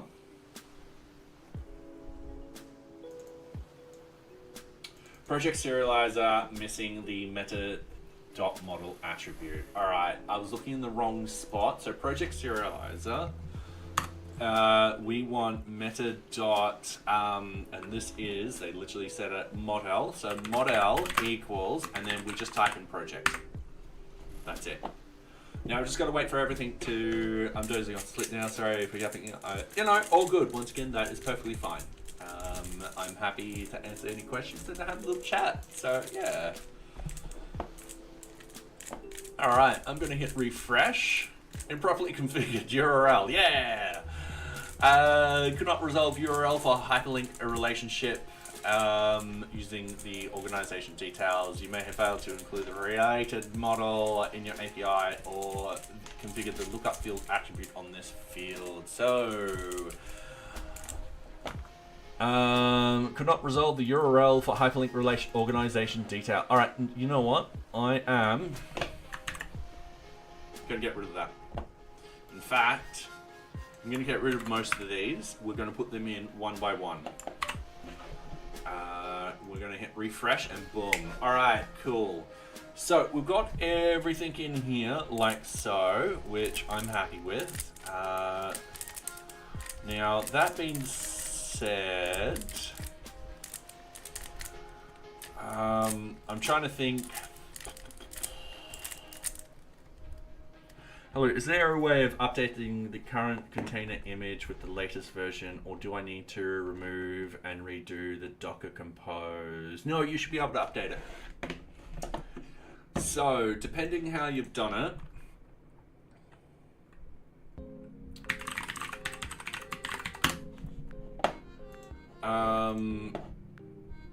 if we go to self-hosting, I'll shove this over here so we can actually look at this. You can actually put the version number in here instead of latest. So yeah, that should then update. Always back up everything before you do anything like that. The usual sort of stuff. But yeah, that should work. I tend to not use NearBeach : latest. I tend to use NearBeach : and then a specific version number. And then I realized I haven't actually updated my version because we did a release the other day and I forgot to update it. But I tend to update it rather frequently. In fact, I am going to do that right now. Yeah.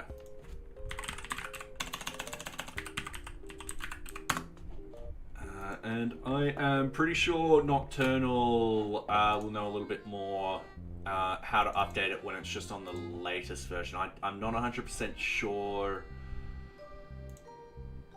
what happens, like if a restart is needed. Anyway, so I'm just updating my version right now as we speak.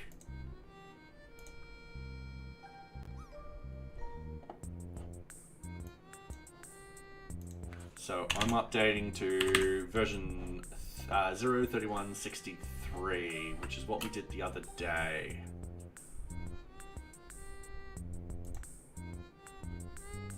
And yeah. Docker Compose pull, then restart should work. Ah, neat. Thank you, Nocturnal. So that, yeah, that's the alternative if it's on the latest. All right. So, Nocturnal, your opinion. If a user were to get a list of all projects that they have access to, should we be including extra details like project description, or should we limit it down to, let's say, project ID, project name, and so forth like that? I have it at the latest as I use my Kubernetes and manifest set to always full. Ah, yeah. Yep. So yeah, Nocturnal is someone who doesn't use NearBeach. So yeah. Alright, and how long have you been using it now? It's been a while. I think you were using it in the 0.30 branch, weren't you?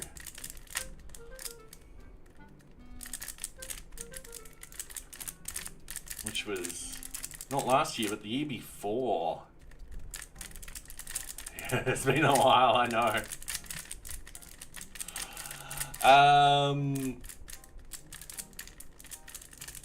Anyway, at the moment, let's start putting stuff back in. So I'm gonna start putting all of this back in. And then when we refresh, ooh, list of projects detail.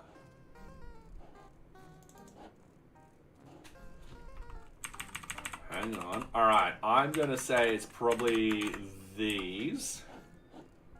And I'm going to hit, oh. Oh.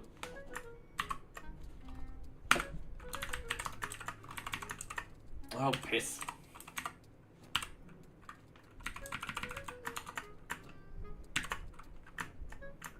At least a year? Oh, yeah, fair enough. Alright, so we got that back. We're going to do this one at a time. Alright, start date, end date should be fine.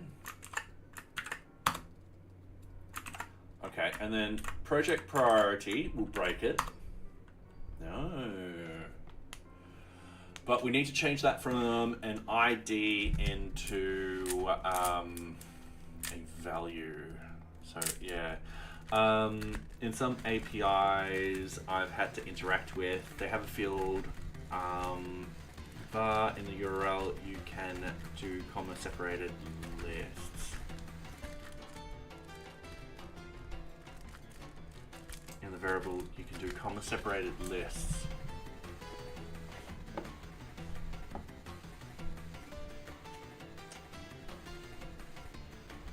Okay.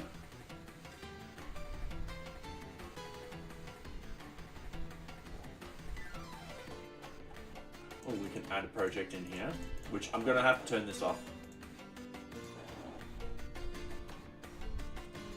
Because, for those wondering, NearBeach does a lot of stuff whenever you create a project or something like that. We kind of want to still do that. I don't want the web this sort of look when we do deploy this. However, for the moment, because we're actually testing it all out and all that kind of stuff, it's perfectly fine there. Alright, so the project priority is fine. I think if I do that as an ID, it's going to throw up an issue. Yeah.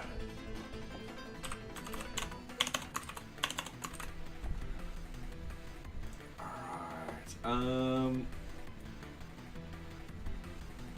On-screen calibration. I have that? On-screen celebration. Oh! I read that as calibration for us. I'm having a problem. And did something happen, or... Oh, don't say that's not wired up. Alright, bear with me. I am on-screen celebration. Oh, 40 bits. Oh! Okay, oh, thank you very much. By the way, sorry, I'm just on a different page. Thank you very much, Ned Bog, for the 40 bits. Greatly appreciated. All the money that we do with the stream and stuff like that goes all back towards NearBeach. So, yeah.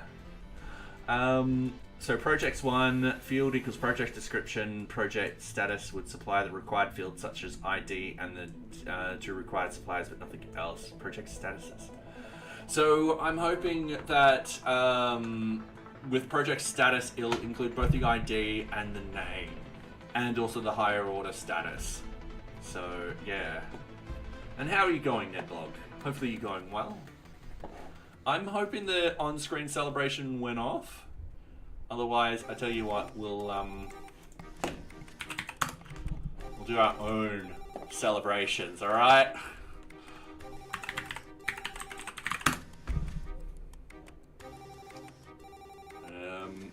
Yeah, there we go. A little crowd bounce up and down.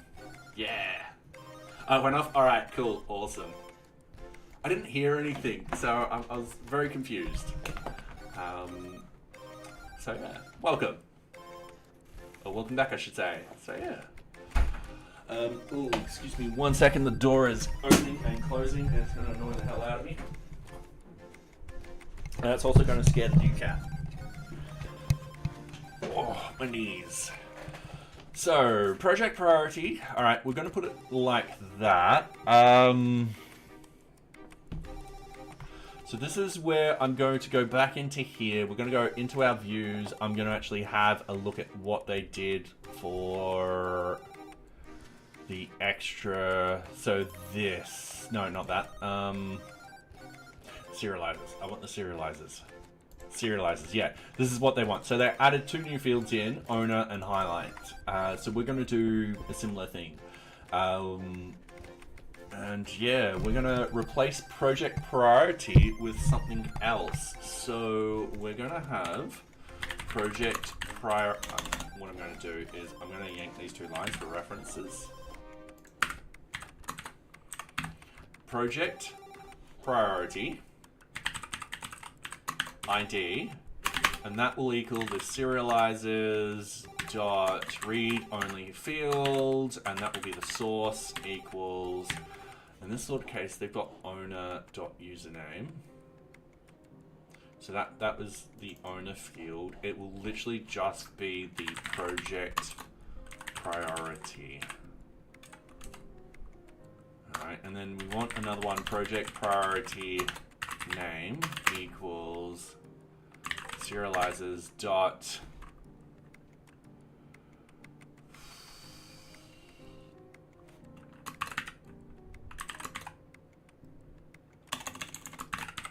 choice field.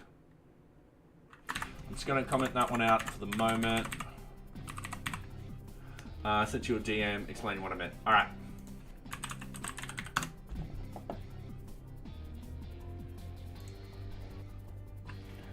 Something behave like project 1 ID description priority high project 2.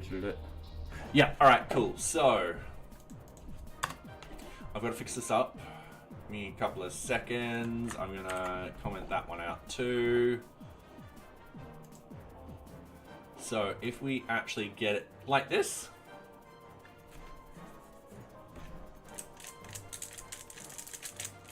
So you'll have the project ID, project name, project description, project start date, project end date, and then the priority.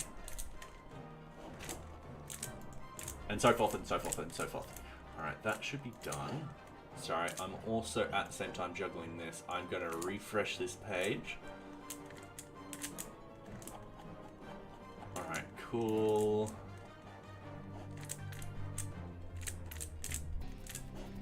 Gotta go back here. Yes, yeah, they'll be able to request JSON and MIME type and all that kind of stuff. So the idea is, I don't want this web view at all. I want just JSON.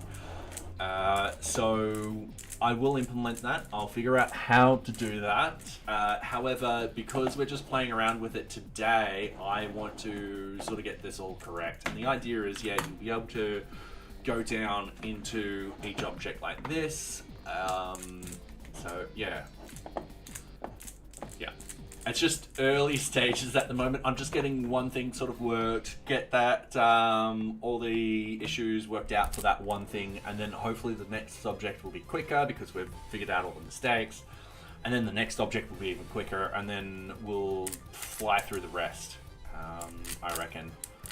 So, yeah. Okay, so I am solving a cube. So we've got the project priority. I'm going to put that back in. And I'm just going to do it like this. I'm just going to hit refresh. Project priority ID is 2, sweet, and then we'll have the project priority name, which will be in there. Now that's a read-only field, yeah, allowing a fields query var allows people to define what they want.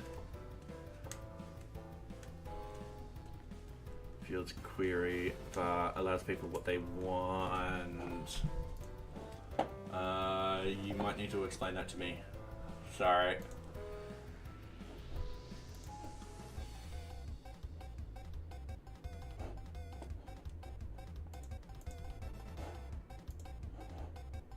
Oh, yeah. So let's say I put in project 2 up here, it's only going to show project 2. Is that what you mean? And then once again, we'll default this to JSON, so yeah, it'll come out like this. And if they're like, no, I want project 3, sorry, it'll make it come out like this. So yeah.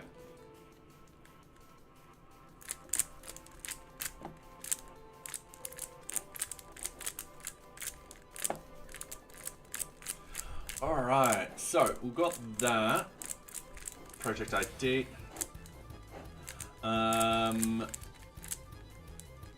Then we need the name. Now the name, I'm not sure. So if you have something fields, you can make the default verbose as you want, but if people don't want that level of verbosity, they just request the fields they want. Ah, okay. Ah, all right. So going back to, let's say, this example, they might only want to request the project ID and project name. Oop.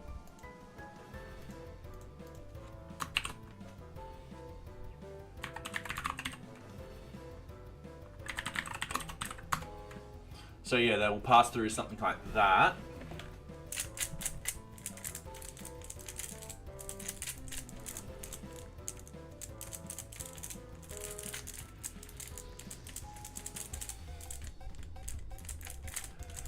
Yeah, I don't know how to do that yet, but I can see it being very, very useful. And that way, yeah.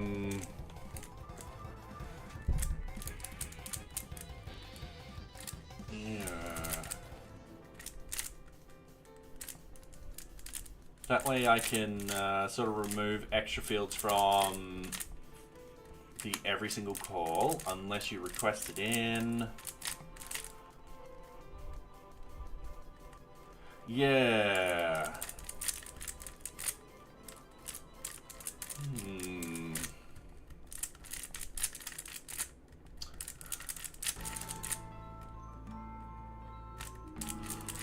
Okay.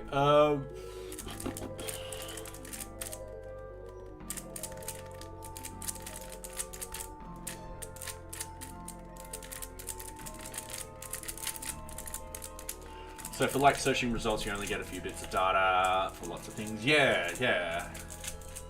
So if we're on, let's say, this page here, we would only get project ID, project name, and priority. And then if they want more, they can request those fields. I'm just thinking how it could be done. Oh, ad break. All right. Cool. Ad time, yeah. I'll put that on. And then, yeah, when you click into it, you get all the fields that we want to send then.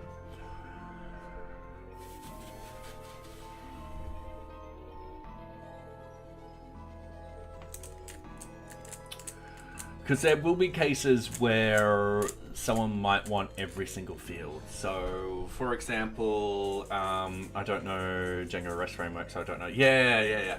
But it's good to talk about it. So there definitely will be cases where someone will want to get every bit of data in a list. Definitely. There's cases where I've needed that. And having one API call instead of dozens. Initial call and then every single object after that is so much better for everyone, because then I can just get the data and I can pass it through into, well, I was using .NET.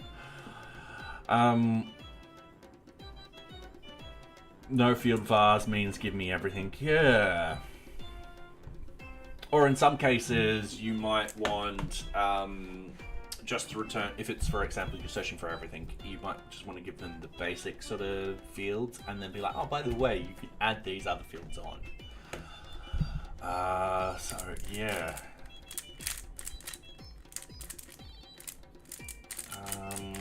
Alright. I will have to do some research into this. So, yeah.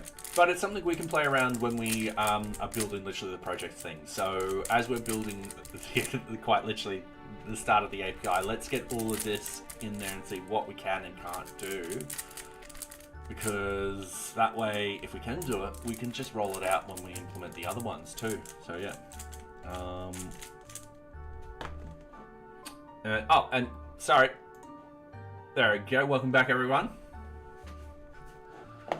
Now, what I wanted to do, Python 3 manage shell.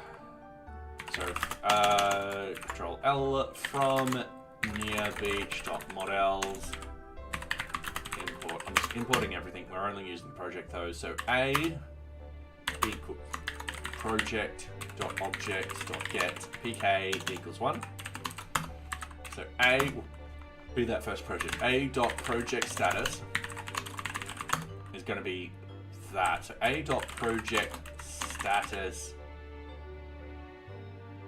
value doesn't exist.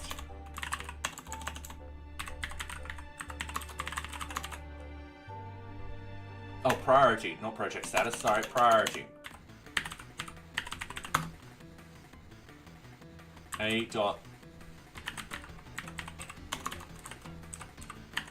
Project priority. It's a 2. Now, if we go back into our models, if I can find my models, there we go. We should have a priority object in here.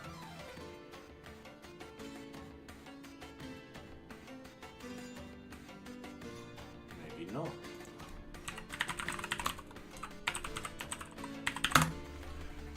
Object card priority. Oh, all right.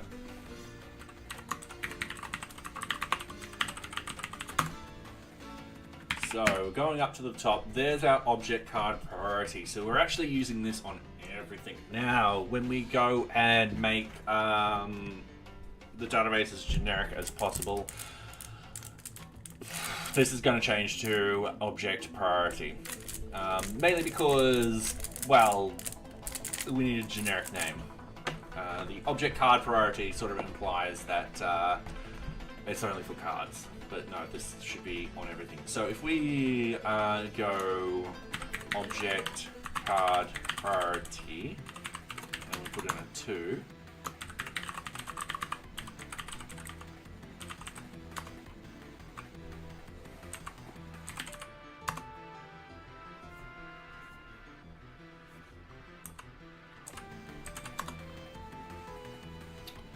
we should get something like that.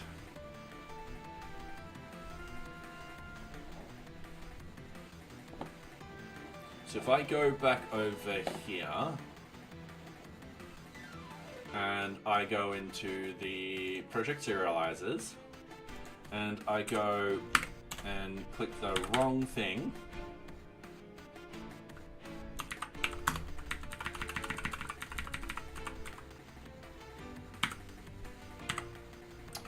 project priority name equals, and this is where we got to import it.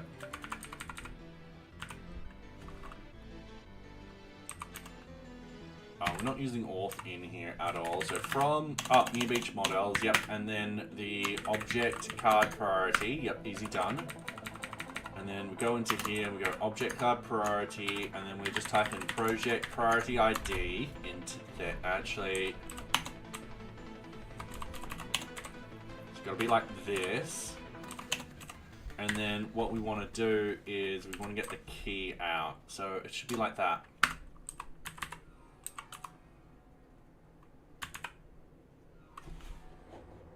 And then down here, we're going to go project priority name.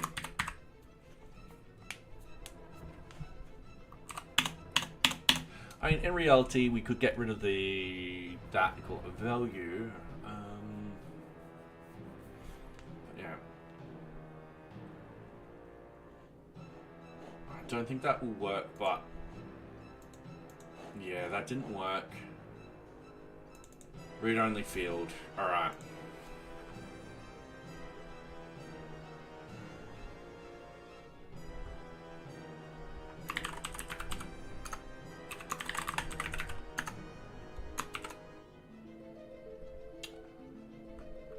What was that? Object card priority.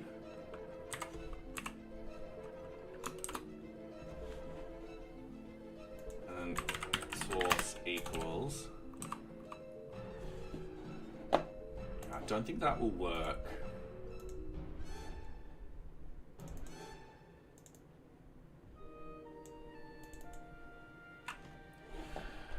Yeah.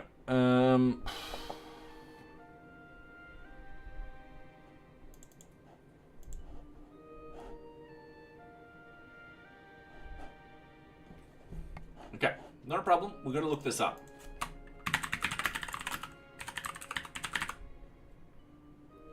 Class base. So yeah, I'm going to be using class base.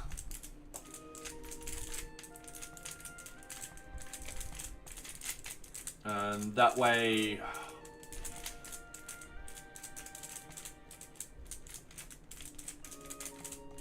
yeah, I think I landed on class base for a reason. All right, so what I'm going to do is I'm going to look up this. So the models, and then what we have is project priority. We've got an integer field with choices. Django REST framework integer field with choices. So with the choice field,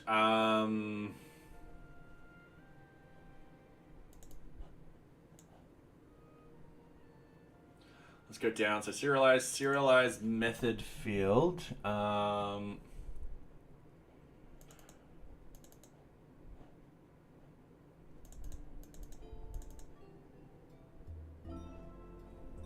Django provides the model get underscore foo display method for the human readable value.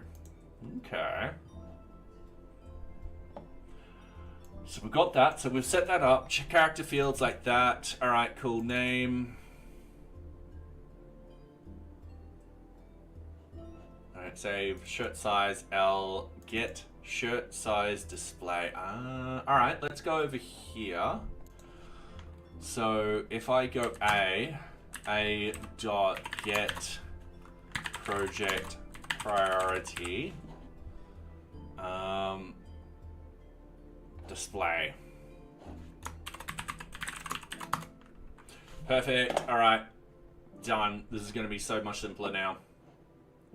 We're going to go project serializers. We are going to remove all of this, and it's going to be get project priority display. You probably want to modify the get query set function to look for the field, but in the request then filter out the return value there. I think serializers just get the data, but perhaps I'm wrong. If you could pass extra vars to the serializers, perhaps it would be better there for the fields. And yeah, I'm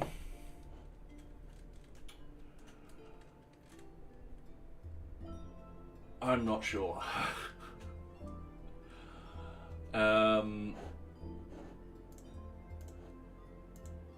If I reload, I haven't put in our project priority name. Got the ID there.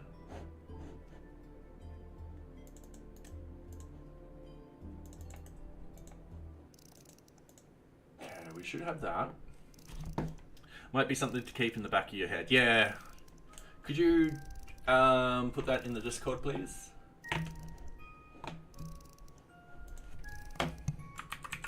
Oops, wrong one.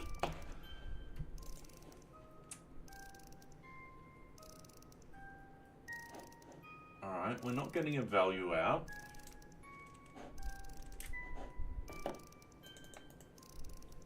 going to copy that just in case I've done something silly.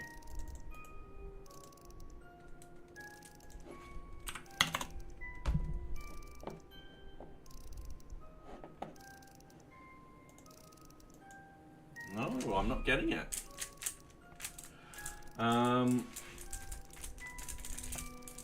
Yeah, cheers. Yeah. Yeah, it'll be helpful.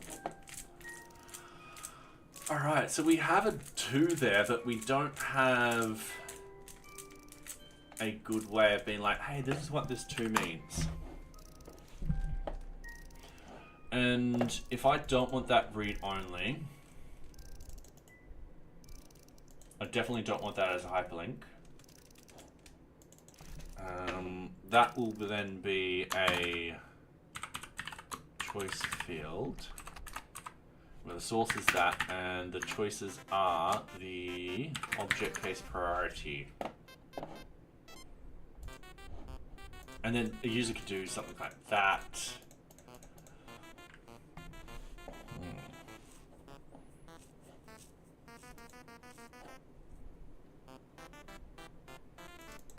Priority ID is 2.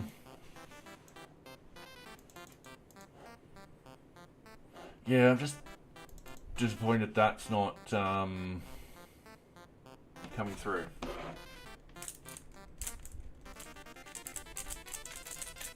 Okay.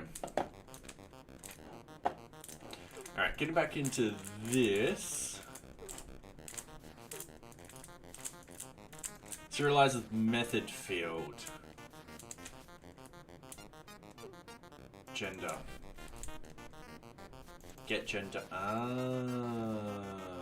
Alright. Oh wait, for the latest DRF 3 serializes character field. Cool.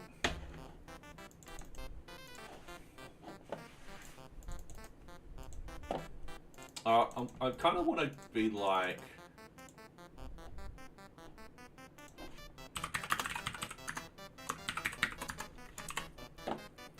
I'm not sure that will work. I'm pretty sure that will break everything. Yeah, break everything.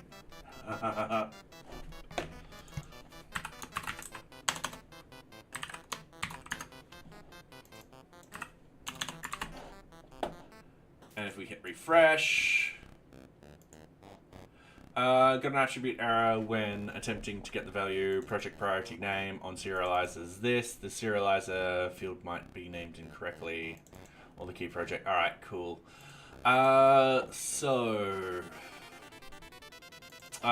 Yep. Now they don't have that there. So I'm going to remove that. I'm going to hit refresh.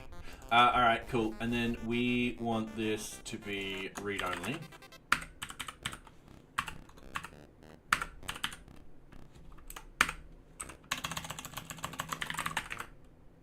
Read-only field. And there we go. Because we kind of want people to send the value, not the text itself. Spelling mistakes and everything like that. So yeah. All right, and don't forget everyone to drop !drop followed by your favorite emoji if you're on Twitch. I am. Oh, do I want to do the dancing dinosaur? No, I want to do shell shocked.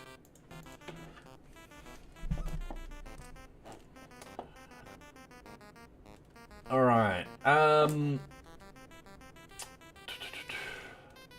we've got the project ID, great. We've got the project name, great. We've got the project description, awesome. We've got the start date and date, which is also awesome in that particular format.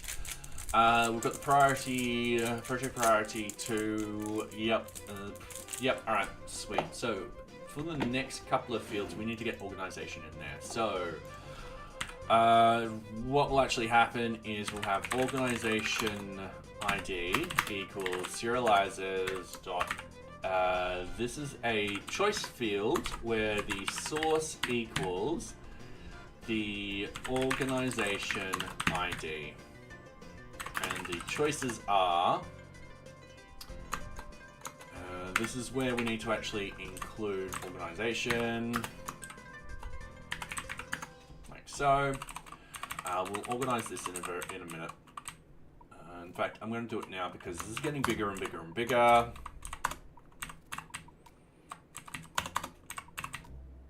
don't know why I did that. So everyone's happy. Well, I'm happy. And that onion. Hello, everyone. Hope you've been having a lovely day. Yes, I have. How have you been? Hopefully you've been well. And this is organizations.objects. Now,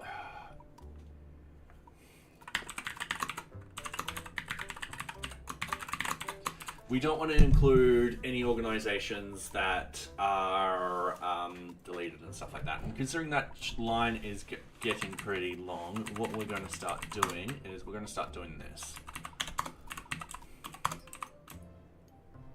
It just also makes this a little bit more readable.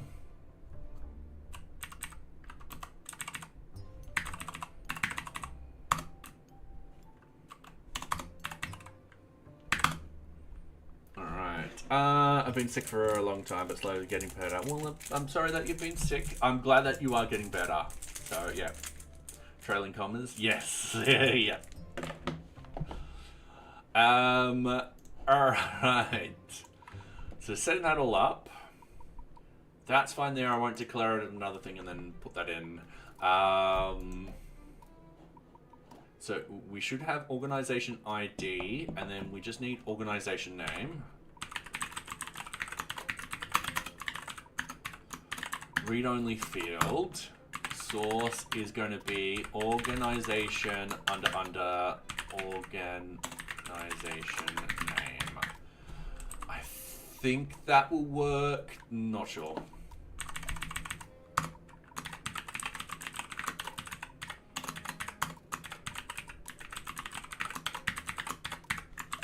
But we'll find out.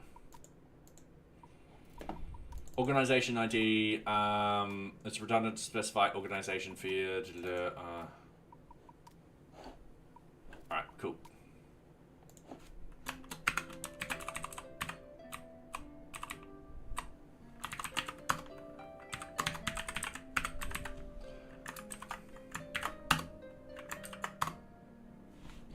Perfect. So we've got organization ID. We don't have organization name. In there. Okay.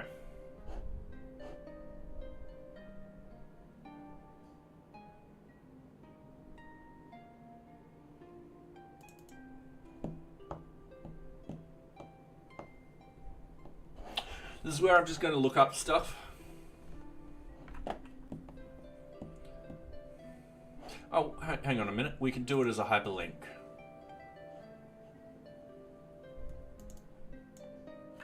But we don't have, yeah,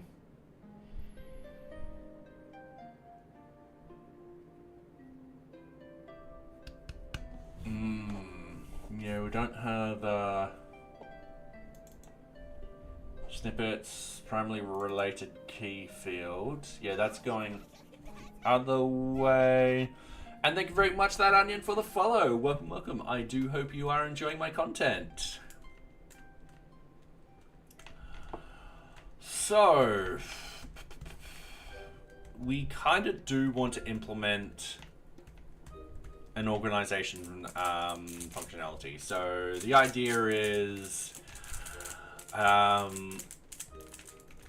with the API, we still want to extract out organizations eventually. And a good sort of thing being like, all right, here's the hyperlink for the organization. And everyone clicks on the hyperlink and they're like, yay.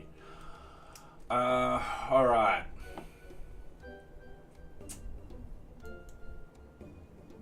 So, we've got the ID here.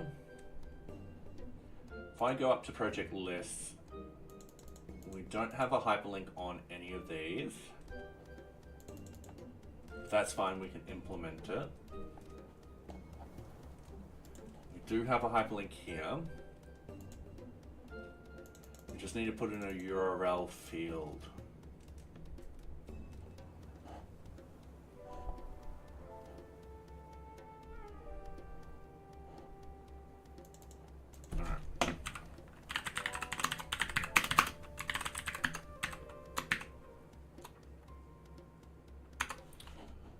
No, it's not that.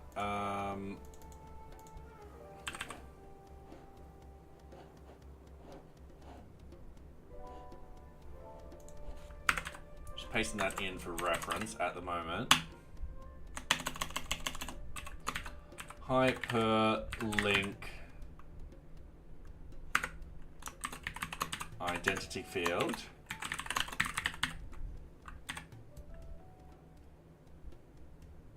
The view name is snippet highlighting.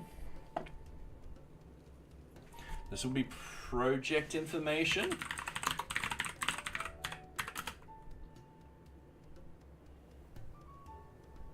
No, it's the API, so we want, what's our view name?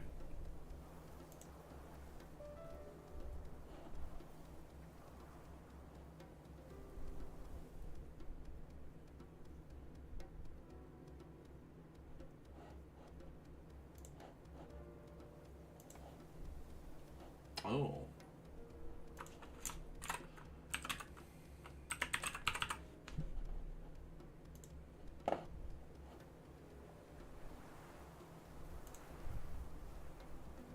I think we fixed that.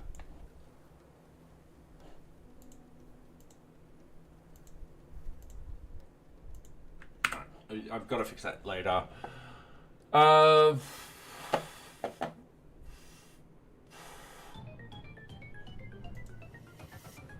API view, that's it. Project view set.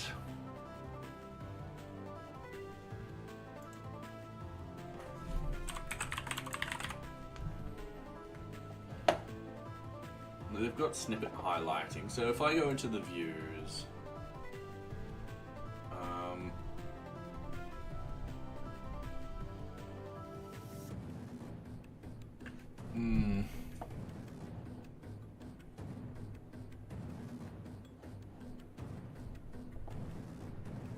sorry, I'm just having a think. I'm trying to remember how this is all meshing together.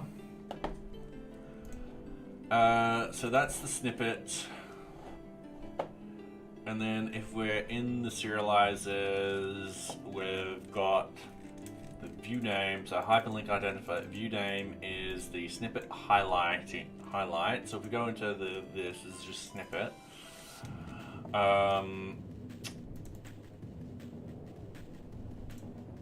If we go into here,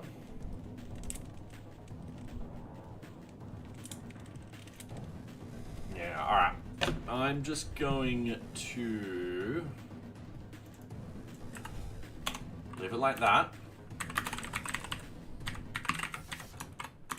Do something like that.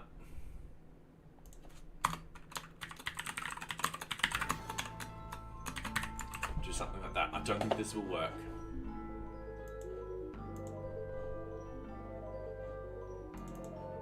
With the view name project. All right, if I go into the API URLs, it'll be projects.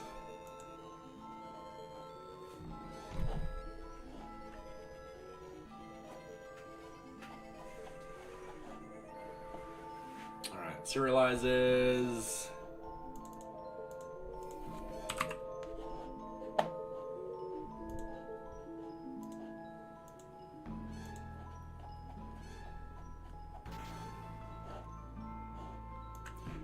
That's something I'll do later. Yeah. Anyway, getting back into this, we don't have organization name. That's a bit of a bummer.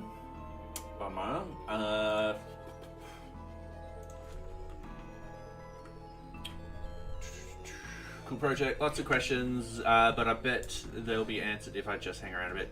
Yeah, but feel free to ask them. But yeah, welcome. I do hope you're going well. Alright, so we've got organization name. That will fail because if I comment this out, it's just going to fail. Like so. Alright, if I undo that, and then I go back over here. So we've got this working because I did something silly. Now it's working. What I want to do is Django REST framework. Get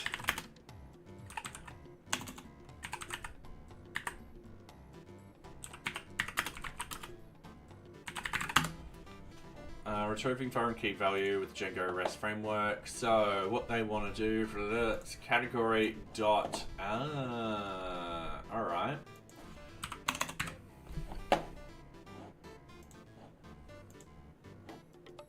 There we go. All right, so the under is usually what Django uses. I didn't realize that we could implement a dot, and yeah. So we've got the organization name and stuff like that. What we also potentially want to do is include something like where we can.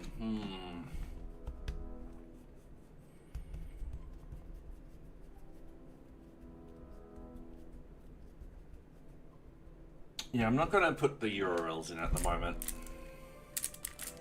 It might be useful later. But we've got the project ID and so forth like that. We want to go back into here. I'm just going to delete these particular things. I'm going to delete this thing. So we've got the organizations. We've got the... Oh, we need the project status ID. So we still want to call it project status ID and project status name.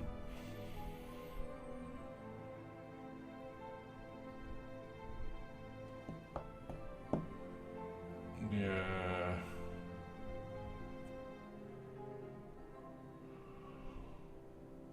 Oh, sorry.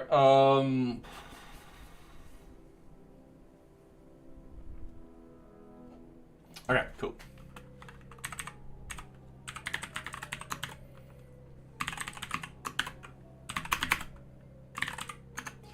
So serializers, this particular one will be a choice field, and this will be the source equals the project status, where the choices equal, so this is line 19, we need to go down here and go project list of project statuses in there.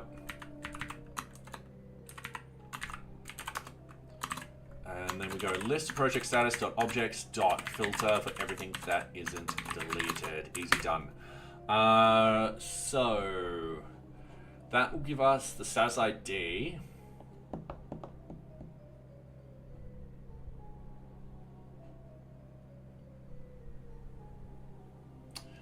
We want that as a choice field because, yeah, we want the user to be able to edit that particular field. Hence we put it in here like this.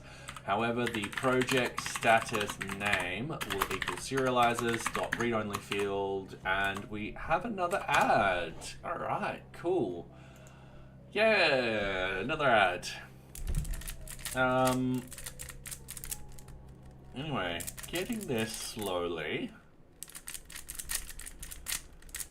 which is nice.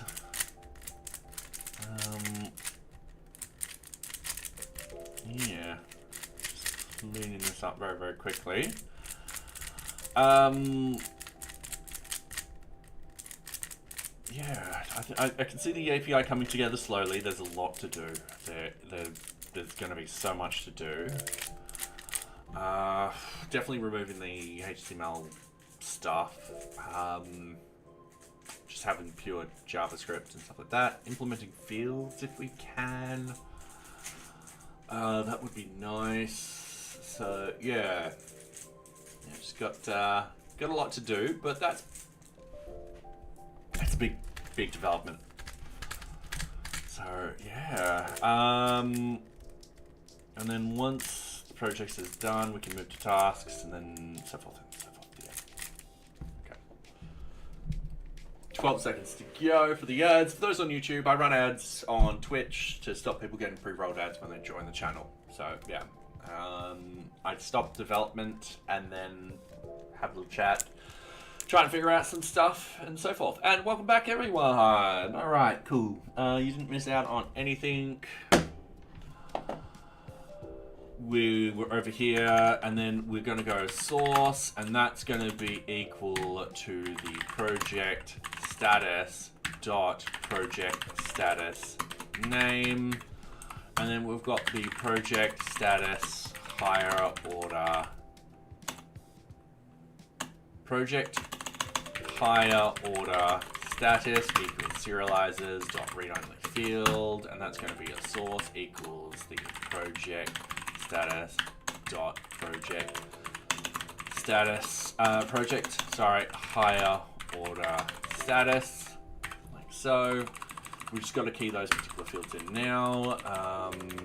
So we go down here. We're going to go project status ID, project status name, and then project status higher order. Project higher order status. I think I might be mistaken with that one. It's been a while since I've touched that. Let's find out. Yeah, we're broken. List of project statuses is not JSON serializable.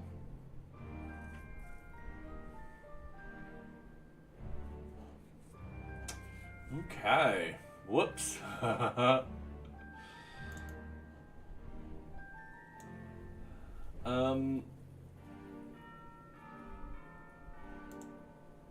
Yeah, we want that one open so people can actually edit it, but we want it. All right. Tell you what. I think that's.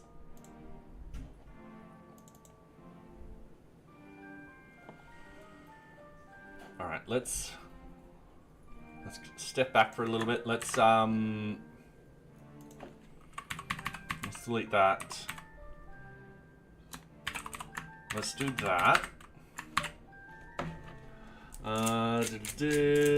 There's also, oh yes, yeah, there's a Discord where feel free to answer stuff and request stuff in there.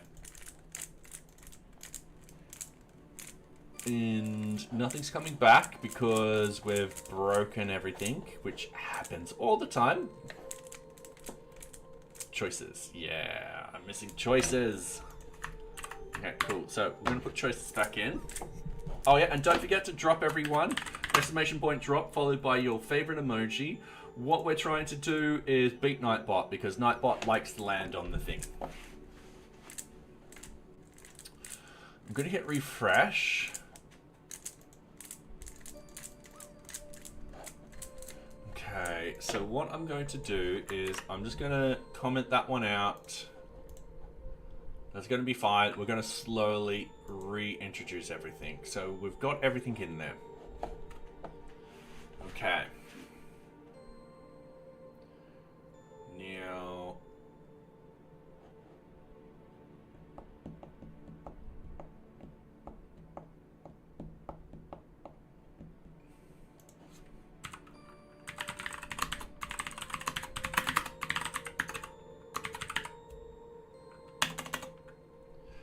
Can't do a foreign key.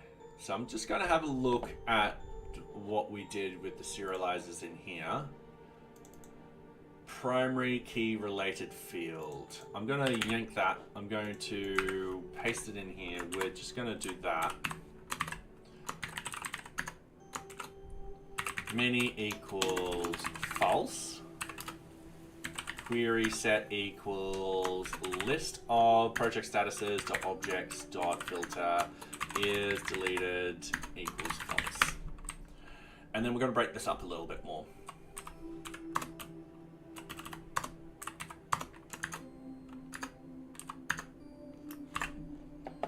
Drop. What inspired you to make a project manager? So, a long time ago, when I was working for the university, I made a little task management system. This is when I was a data scientist, essentially. And then I had a friend who was like, you know what, you should do this in web development. And then also I moved into IT and I was supporting this horrible sort of web application. And I kind of wanted to know why it didn't work properly, and one way to know that is to actually jump in and build something and actually figure stuff out. And I was like, you know what, I am going to rebuild NearBeach. So NearBeach started off as a learning platform. And then back in August 2020, I was like, you know what? I've learned quite a lot. I'm going to delete 95% of my code. Made a mistake, should have deleted 100% of the code. And yeah, rebuilt up NearBeach from there. All right, project status ID was declared in the project serializer. All right, yep. So it's no longer having an issue. So we're going to do that. Always delete it all. Yes. Yes, you do. Project status ID, sweet. All right, cool. So I've got that connected to that correctly now. And then all I need to do is delete these 4 lines.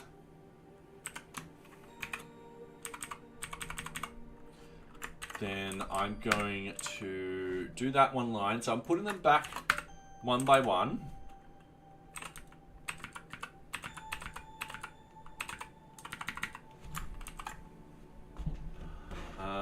Rewriting is the best part. Always delete it, then leave, then come back, and you rewrite it. Yep. Rewriting is the best part. Yeah, because you understand how it's structured, and you're like, I can structure this better. And that's what happened. I was like, I can structure this a lot better. And since then, I've learnt a little bit more, and I am restructuring NearBeach a little bit more now. So, for example, we will be restructuring the database again. And then it will be very generic, and then that will also follow through to the code where we can start using generic sort of calls inside the code, and yeah. The leaving is the important, gives you enough time to clear your mental cache. Yes, yep. I think I was more excited because I knew VueJS, but I hadn't actually built a project from scratch with VueJS. So I think the first week or two it was me figuring out exactly how VueJS is meant to work and so forth like that. So yeah, and then we had to update to, I think we're on version 2. And then I think a couple of months passed, and then I need to update to version 3. All right, project status ID. We don't have project status name. So I probably got that field wrong. Not a problem. What we want to do is we want to go project status. All right, it's just project status. So we go back into here and we're like, just project status. Easy done. And then also at the same time, I'm just going to go project status higher order. All right, so project higher order status. There we go. So it is that one. So project higher order status. So going back into here, we're going to go project status. We're also going to do all this and project higher order status. Perfect. We're going to put these back in like here. I try to write everything down so I don't need to hold onto any mental cache, only the mental agony. I mean, most of NearBeach still sits in my head. It doesn't, because I use similar patterns everywhere and stuff like that, it doesn't take me long for me to sort of remember how sections work. So yeah, otherwise, that's like, there are times where it does take me a little while to be like, how did I do this? So yeah, but otherwise, yeah. A lot of the stuff I just remember, I'm like, all right, cool, I'm going to copy this pattern, which I did over here with this particular component. These are 2 different components still, but patterns for how to get stuff to work are helpful, and yeah. And then the differences are just like there's particular field names differences, or there's more fields in one, less in the other, and stuff like that. So, yeah. Alright, so we've got status ID, status name, and status higher order. So these 2 are read only, and this is, you can write to it. So if we were to go into, let's say down here, and add it in, we've got the status ID, perfect. And the status ID, perfect. All right, sweet. Now let's have a look at the back end. So this is a project. So we've got the project name, project description, organization. Once again, we're going to remove the customer from here. Project start date, project end date. Perfect. Project status, yeah, we just added in. The story points, they're not being added in at the moment. They're from, once again, the old NearBeach. The project priority is in there. I don't think we need to change user and creation user in there, and we're not dealing with the is deleted. Only dabble in code, mostly in low-code platform called Node-RED, which uses JavaScript. Oh, I've never used it before. So, yeah.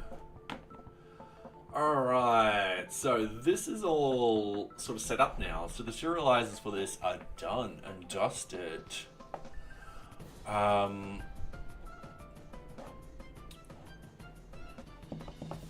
Which means we've got to start adding on the permissions.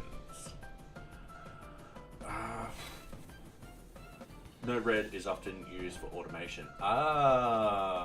Okay. No wonder why I haven't used it.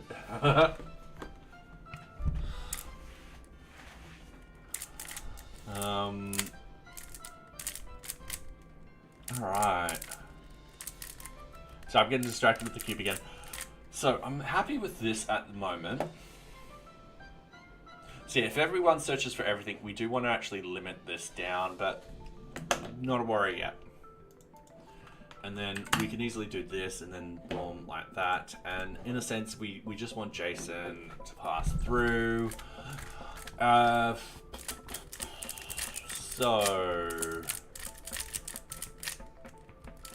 then we also want extra data of who creates. Alright, not a problem. No, I'm just, sorry, I'm thinking out loud. With the API, when someone calls it, we kind of want to find out who the user is, who's calling it.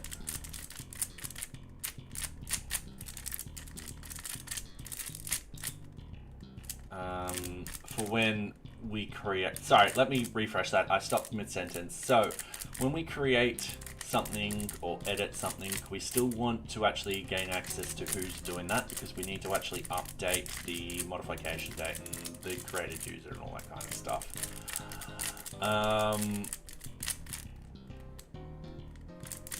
Yes, so let's start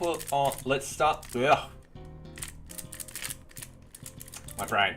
I am so sorry. My brain has just been like too fast. I'm tripping over my own words, and then I'm literally just really making too many decisions all at once. All right, so let's put in the permissions. So anyone who's not logged in or doesn't have an API key can't do stuff. Then once I do that, I'm going to check to see if we can get to the user details. And then from there, we could potentially start creating stuff and so forth like that. So, yeah.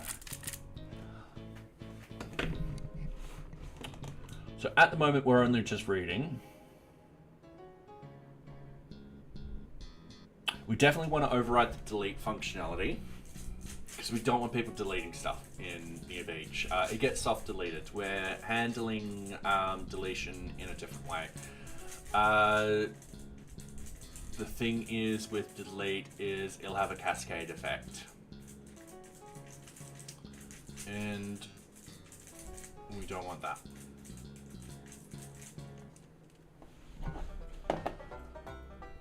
So,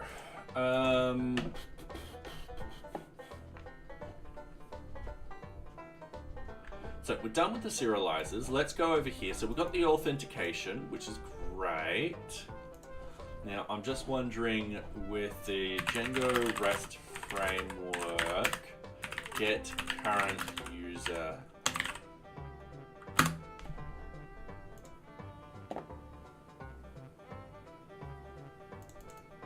So that's the Okay, yep, I see it. In the class, we've got the get self dot. All right, yep. Cool. So we've got our class that sets up our class. All right. Django REST framework.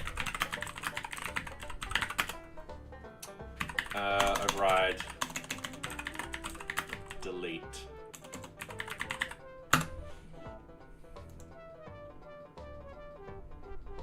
So destroy.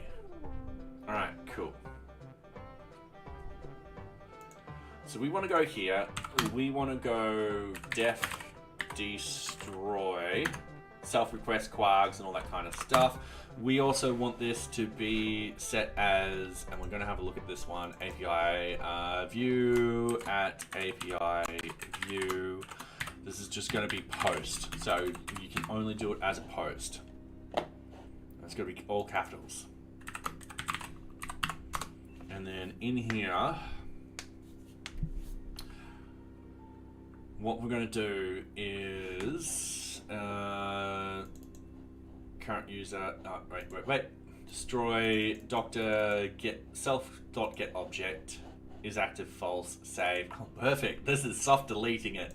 Doctor save and then response data delete equals success. All right, cool. So what we want is project equals self.getObject, and then project is deleted equals true, project.save, and then we want to return, and they've got it as response, and it's just an object. Yeah.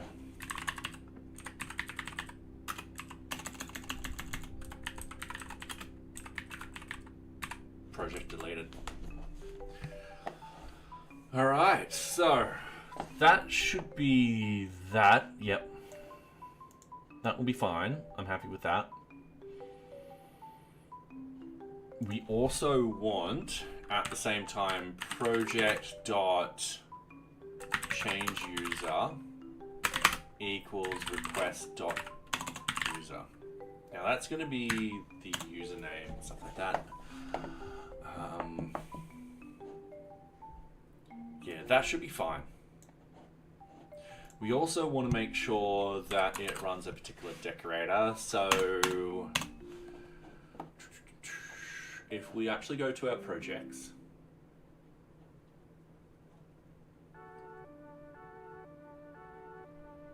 NearBeach views, and then we want project, and then we want delete.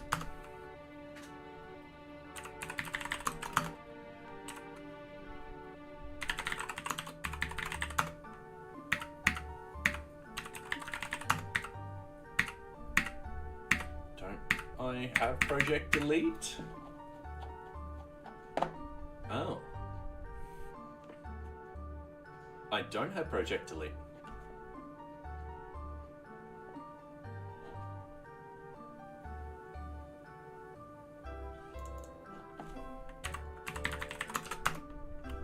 Object delete. Yep, that's it. So it goes through object delete.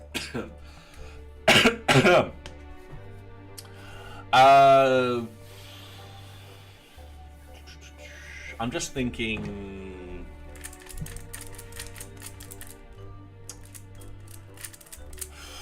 We had it in a central location. I think in this sort of case, we do want to actually have it go to there properly and handle it there properly. I think, yeah.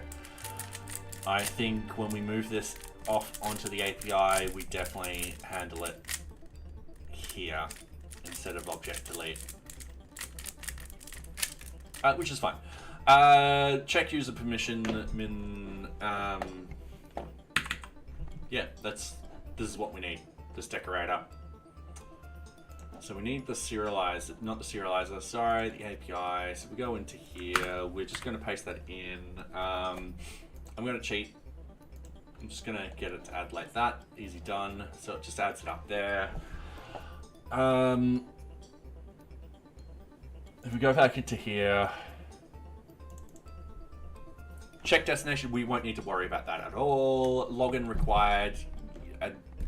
yeah, that's handled already, and the methods is handled already. So yeah, all of that gets shrunk down, which is awesome. Okay.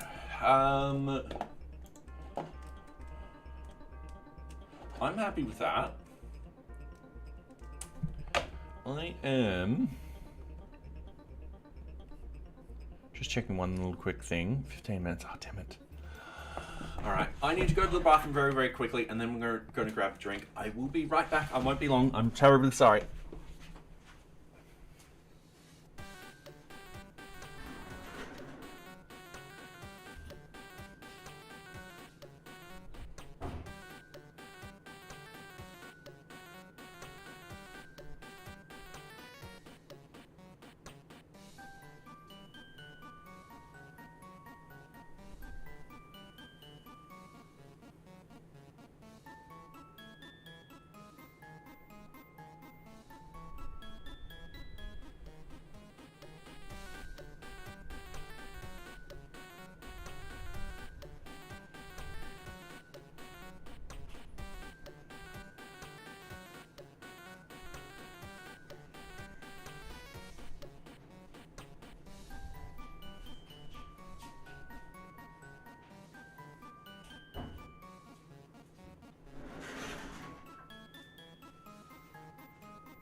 All right. Decided to go and get myself a ginger beer instead. Okay.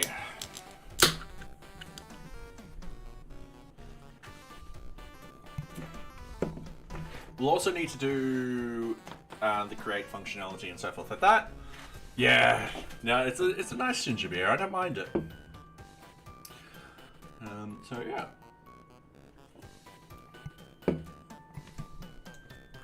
We'll also need the API view. We'll need that as once again a post. We need to check the user's generic permissions, min permission level. Now, if we're creating something, it needs to be a min permission of 3. And then def. Now, I don't know if it is create.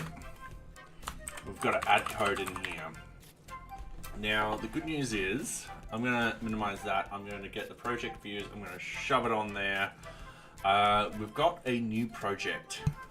Save. It's Friday after all. Yeah, it's Friday and a long weekend too. And that, and also, I just need to do a quick clean for my place. So I just need to tidy up some things, dust a few things, and then vacuum and mop, and that's it. The poor new cat is going to be super afraid. So yeah. Hopefully tonight I'll get some more pats from him. I'll introduce him to the bedroom, and then hopefully he'll be like, man, a big bed, and fall asleep on it. But yeah, I think he's a little sus of me still. So, because this is an API, we won't have a form. And we need to declare what's going to be a read-only and stuff like that. Depends on a few things. So it's a stray cat. We've got to find its owners, make sure they don't want it. If they don't want it, I'm going to take it to the vet. We're going to make sure it doesn't have feline, essentially the feline version of HIV, so FIV.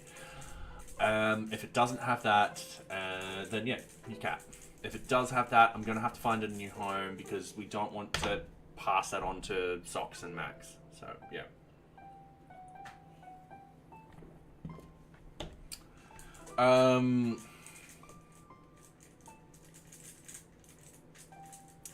So, check user generic permissions, done all of it. So, because it's an API, we send it specific data. Says you have subbed before. Did someone give you a sub?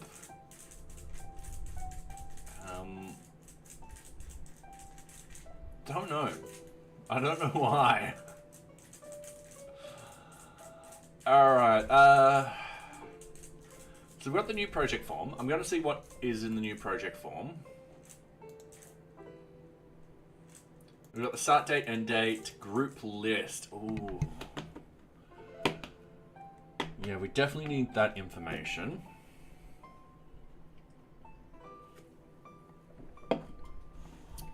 That's something I haven't put in.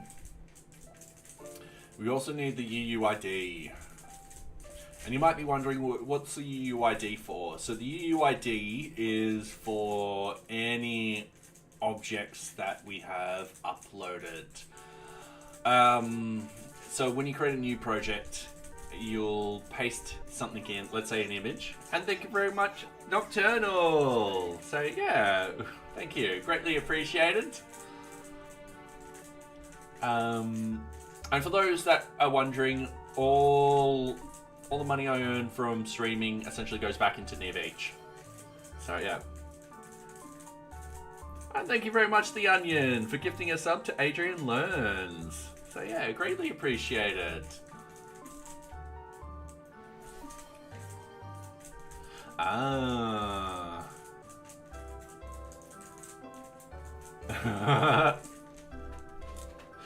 And yeah, thank you very much, guys. So yeah, all the money goes back into NearBeach. We're hoping to save up for a UI UX dev to come in and make a lot of improvements. So yeah.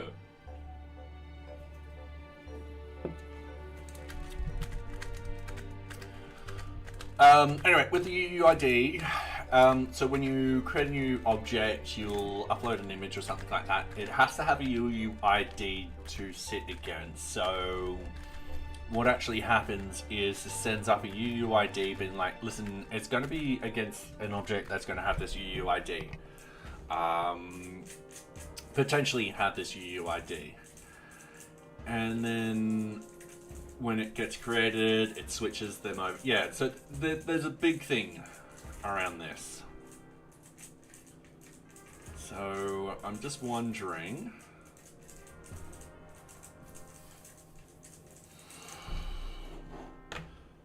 Alright. We'll need the Django REST framework. Create fields. Alright. And conversion between. Yep. Alright, cool. And thank you very much, The Onion, for resubscribing. So yeah, greatly appreciated. So yeah. Alright. Serializer fields are declared in that Express framework. So we've got write only. Set this to true to ensure that the field may be used when updating or creating an instance, but not included when serializing the representation. Ooh. Alright. And then required normally field. Alright. So what I would need to do is I'm just going to return response. Add more code. Yeah, lazy bus. A primer month of primes. So, project view. We need to go into the serializers. And then what I want to do is create a UUID equals serializers.UUID field. Required is false. Because yeah, we won't need it unless we upload something. And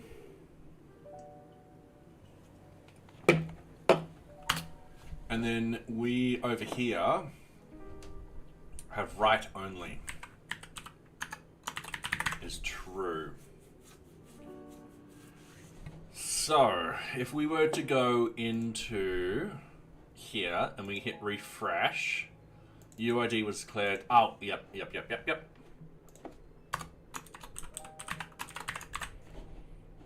And we were to refresh, it won't appear in here. Great.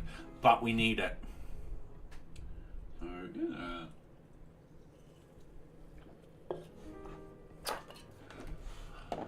All right.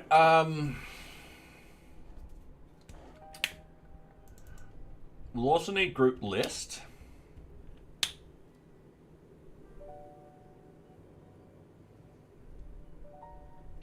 I feel like that would be useful information when you see this. You'll have groups, and then there's a bunch of groups in here and stuff like that, and then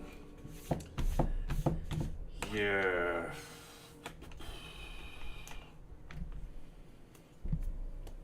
But at the same time,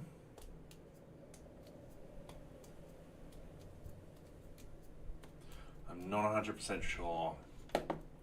Definitely useful here.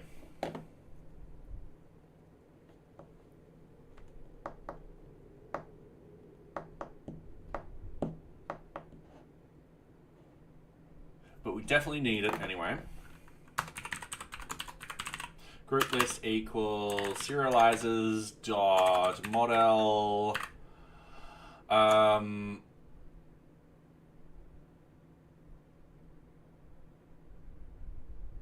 oh, this is gonna be different because this is multiple choice. Ooh.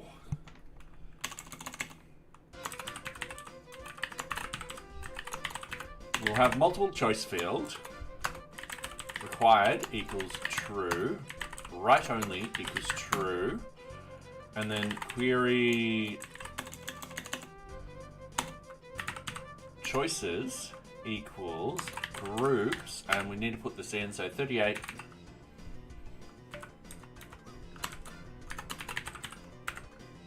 Ah, whoops.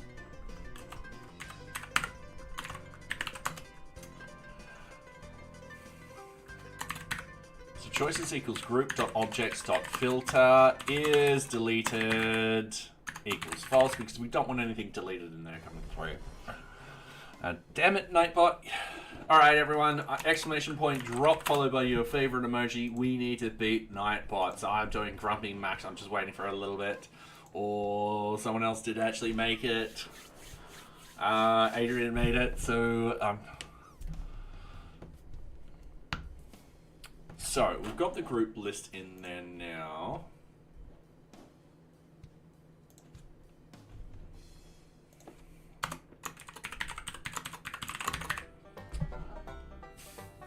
So we've got all of those fields. Project name, project description, start, end date, organization. Ooh. No, we have organization ID. We're going to get the user to type in the organization ID and send that instead. So, yeah. And Nocturnal with the 83.65. Take that, Nightbot. And also that onion. I really like that emoji. Ooh, ad break. Okay. I'm just having a look at the... Yeah, that's a really nice emoji. We beat Nightbot all the time. That matters, yep. It's our little victory, I know. I know. For those on YouTube, by the way, we run ads every half an hour, so people who join on Twitch don't get ads. You guys don't get ads, so you get to join us in this sort of moment. So, yeah. Not everyone on Twitch gets ads. For example, if you have Twitch Turbo, you don't get ads. If you subscribe, you don't get ads. If you're in New Zealand during January, you don't get ads. So, yeah. Our victory. We're all against the Nightbot. So yeah, the Nightbot, because I get it to drop every 5 minutes for some strange reason, that's like the perfect time, and it always gets some really high numbers every single stream. So yeah. Also here in Finland, I barely get any ads on Twitch, barely any advertisers. Yep. Which is fair enough. So there are a lot of cases where people just don't get ads. In January, I don't worry so much. So yeah. In December, we get quite a number. I know our ad revenue is the highest in December, and then yeah, from there it just drops. All right, welcome back, everyone. So we've discussed what we've got to do. So we've got project start date, project end date, group list, and UID up in here. Now I've got required equals true, write only equals true there for the moment, but I kind of want to, hide it. See what breaks. Yeah, attribute when attempting to get the value group list serializes project on zero pro.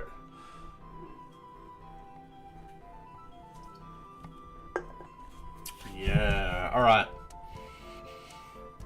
When Amazon Prime gets a new show, I might see the same ad for a week, then it's gone. I do know a couple of years ago I was getting a lot of ads for one particular thing, and January I was just getting ads for pillows, just pillows. Now in June, July, so I should give some context. In August is open day for the universities. So they open up the universities for potential students to come in and actually have a look at the university and stuff like that. So June, July, there's a lot of university ads and so forth like that. Constant. It is a barrage of ads. And I'm less like, yeah, no.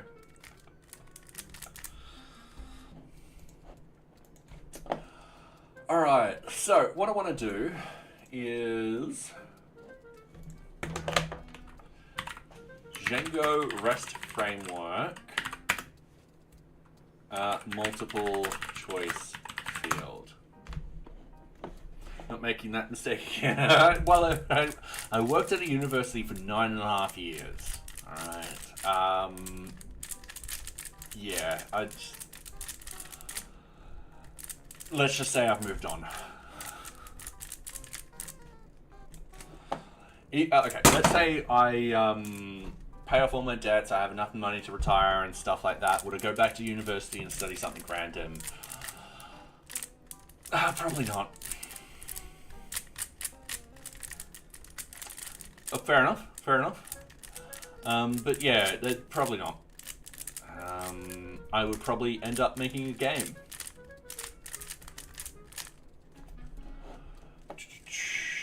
Choice field, but we want multiple choices.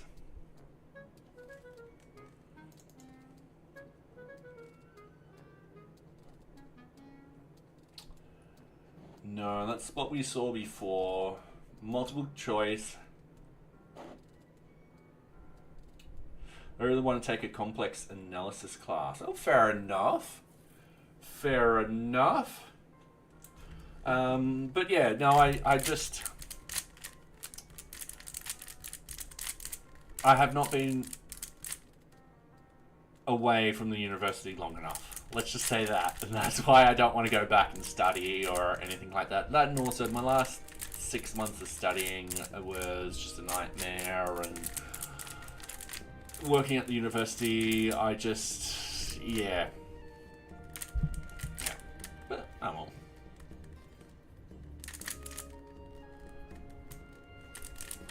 All the interesting electromagnetic things make heavy use of it. Oh, fair enough.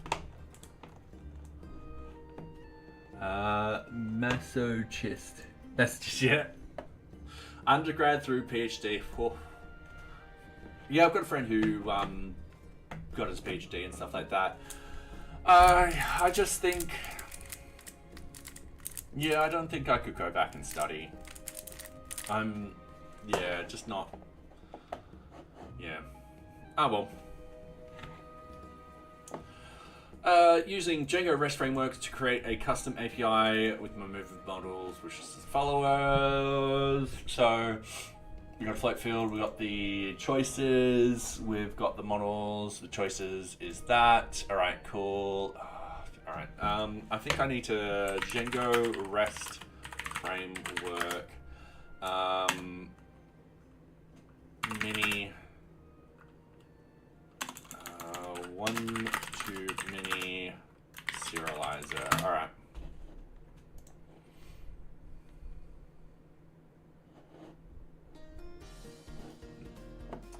And by the way, if anyone's wanting to study and stuff like that, I still recommend going there and trying it and stuff like that. It's just, for me, I spent a lot of time at uni and I'm over it. It's just one of those things. But did I have a lot of fun there? Yeah, I did. Would I do it all over again? Yeah, hell yeah. I would probably study something different. Let's say timeline got resetted and I woke up 16 again and stuff like that. But yeah, I would do stuff differently. But yeah, otherwise, if I woke up tomorrow and my debts were paid off and I didn't need to work and stuff like that, no, I wouldn't go back to studying. 10 years ago, I would have. But yeah, no, not anymore.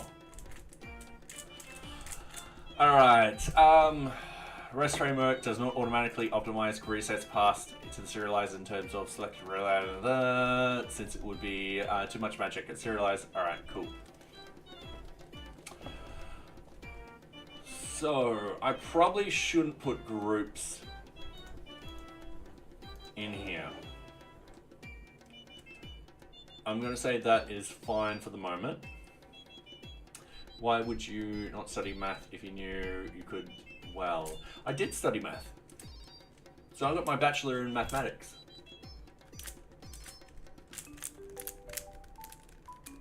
And I found it a lot of fun and I really enjoyed it. It's just that my brain doesn't want to go back to studying anymore. Which, hey, it's a personal thing. It's math. Did physics, yeah, fair enough. Alright, so I've got everything back to this. We've got the multiple choice field, and yeah, we're just doing that. This is just a write only, so this is just coming in as a write. It might be one of those things that we do in the future included into here.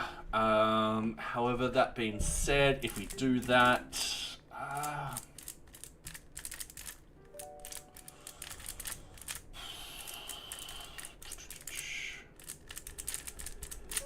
I mean, it would be useful for people. Yeah.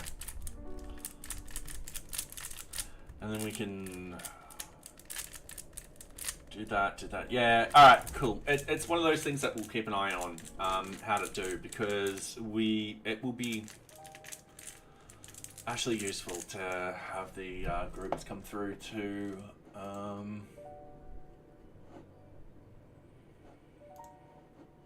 yeah, but I need research to do that. So what I mean is there's another table down here where we've got object assignments. Alright, and this will connect to a project and this will connect to a customer, but it might connect to a group and so forth like that. And having this information at the API level where someone's like, alright, cool, I want to look at project one, what groups is this assigned to, and have the users in here too and stuff like that. I think that will be useful at the API. Instead of having multiple calls, have it all in one. So yeah, my old PHP desk mate keeps doesn't want to let me leave the field entirely. Fair enough. Still get dragged to papers? Fair enough. Yeah, I know a few people, but they've all left the university. So those who've stayed back, I don't have much contact with anymore.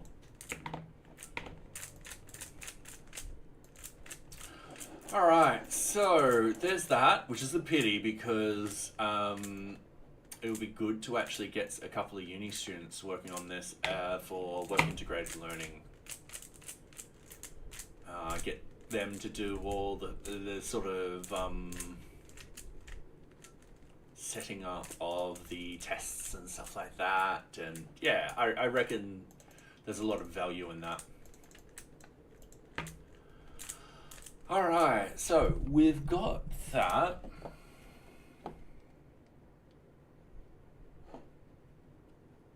So we've got all of that and that and that. Alright, cool. And then we've got the group list, and then we send back the group IDs. for the groups that we want to connect and stuff like that. Sorry, I'm just doing this like this. I'm also opening up my second beer.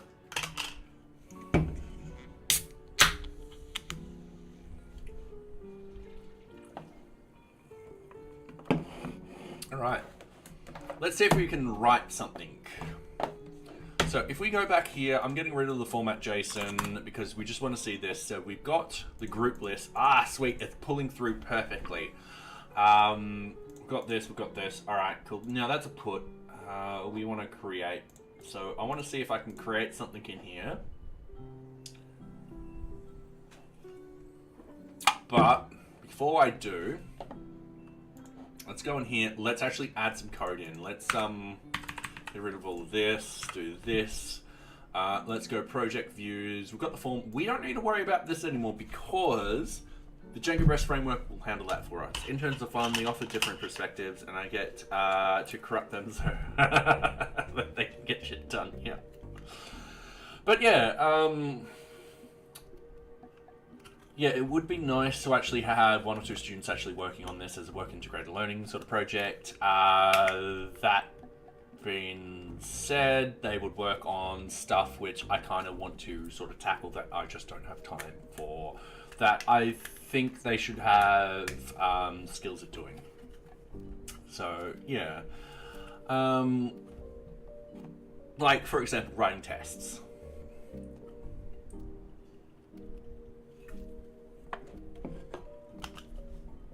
And then once they've done that,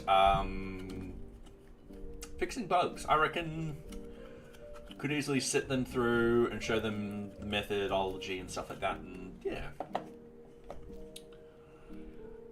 All right. So we got this. And my keyboard died. Oh, and I knocked over some of my, oh God. All right, I've made a mess. But for some lucky reason, I have a towel right next to me.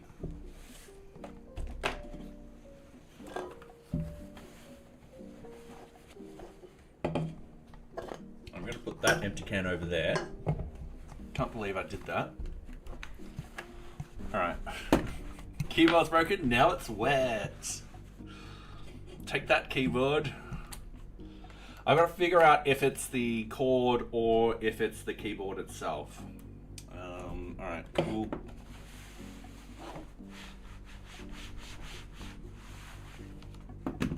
I am not putting that on the ground. I'm going to put that on the cat tower. Alright, I've only had one drink. One drink. That's basically Google Summary code, yeah. Wet and sugary drinks. This mechanical keyboard isn't going to look like this, yeah. Well, the mechanical keyboard doesn't like me at the moment. It stops so randomly. Like I'll be typing, it'll stop. I'll leave it alone for a second, it'll stop. I think this one's on the way, either the cord or it is going on the way out. So I've got to get another cord, USB-C cord. Test it out with that one, and then if it still does it, I'll buy a new keyboard. Don't want to. If you spill drinks, this is the first time I spilled a drink on it. All right.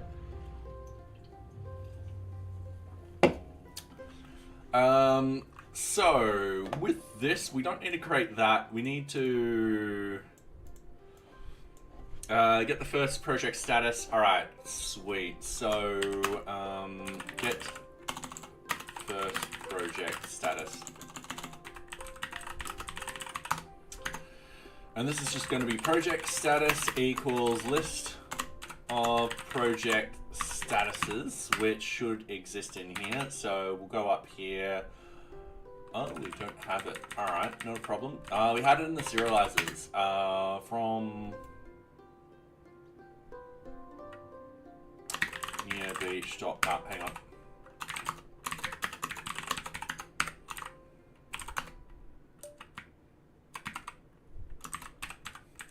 .objects.filter is deleted equals false, and then what we want to do is order by, and then we go project status sort order. Easy done.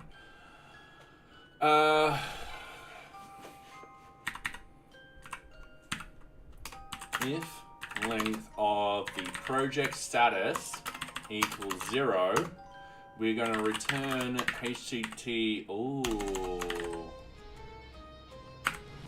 we want a bad response.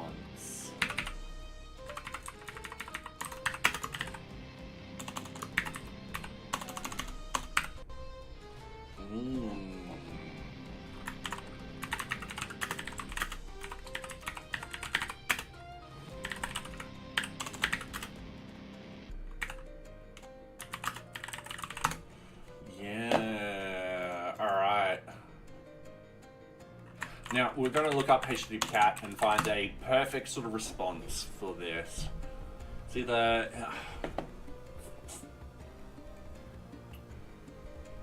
Alright. Bad request? Sure.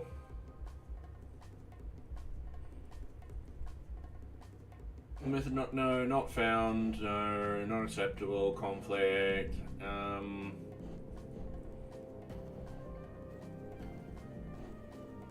I mean, we could send back I'm a teapot. Oh, hold on. You could check D-message to see if it's the USB cable. It ought to disconnect and reconnect a bunch. Alright.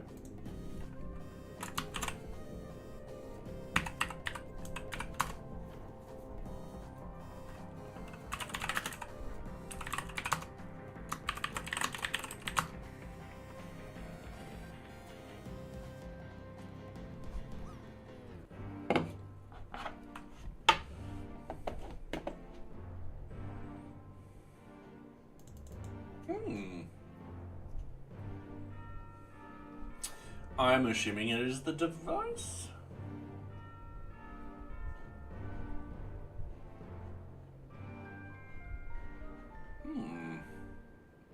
Alright.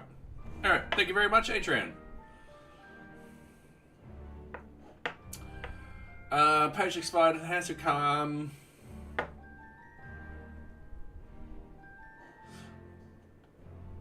Failed dependency. It will most likely be failed dependency. Or maybe...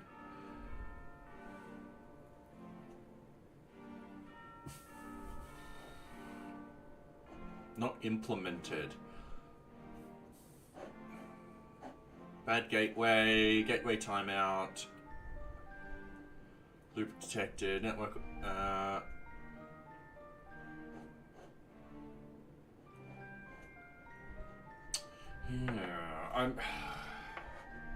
I'm gonna go plain 500.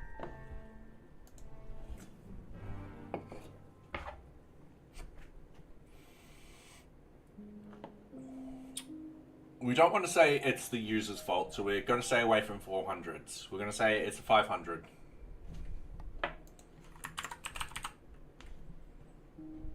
Alright, custom error handling.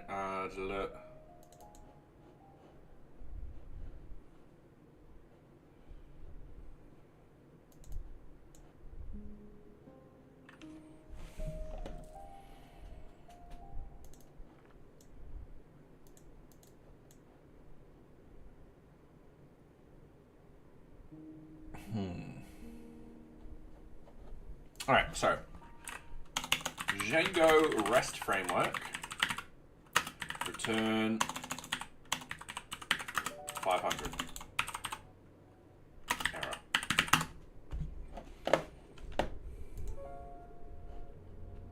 That's plain Django.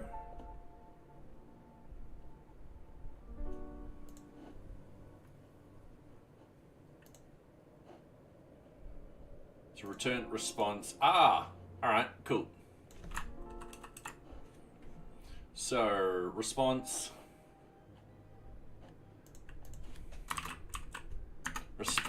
and then project does not have any statuses.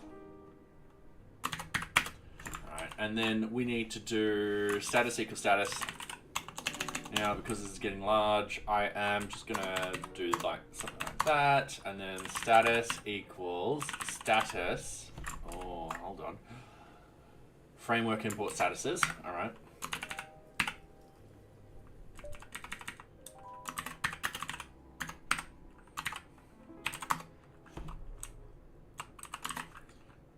Dot HTTP 500 internal server error.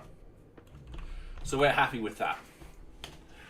That way we're like saying, hey, we've got a problem. And we want to check this no matter what.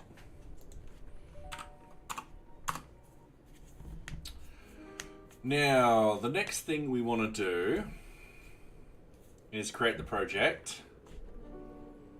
So I just want to see how they do it properly. So Django REST framework create.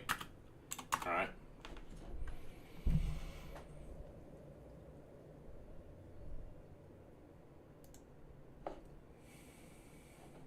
All right, hang on. Django REST framework custom create.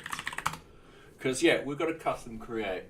The reason being is when someone creates it, we've got to link the project up with particular groups and so forth like that. There's a bunch of stuff we actually do.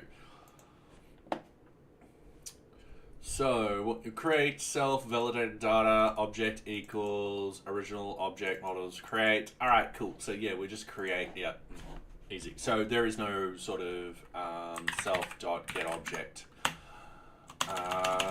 Much like the delete sort of stuff. So we want to do project submit equals project and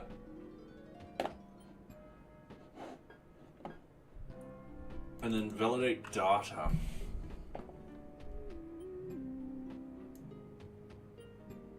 Now, not everything is going to be validated in there. Hang on.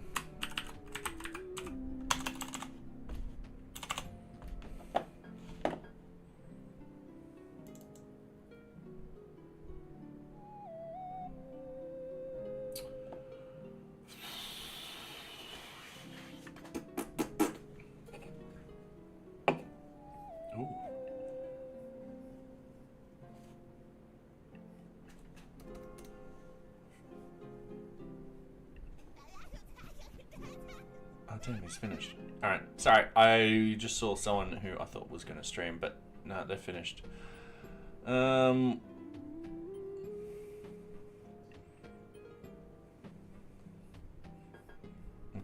they're doing that. And thank you very much, and Muhammad. Sorry, I'm terrible with names. Thank you very much, Eng, for the follow. Greatly appreciated. Just realized that someone was streaming and they stopped. Alright. What you probably want to do is represent the field as a serializer. So validated data. It's coming through as validated data. No.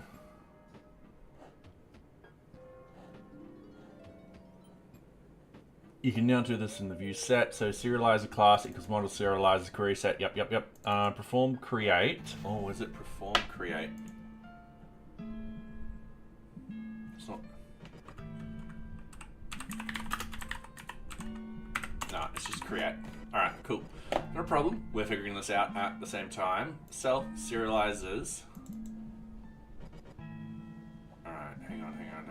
Let's go to Django REST framework.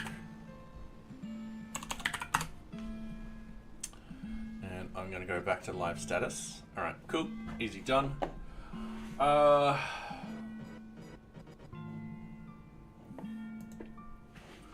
Click on class views. We've got the get, we've got the post.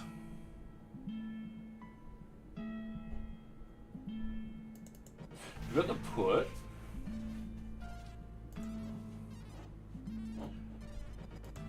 Okay, hang on. We've got the put. We've got the get.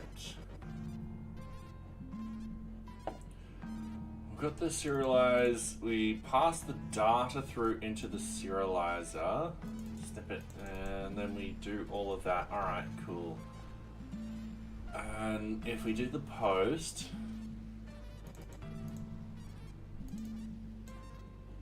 there's more than what we're doing with that.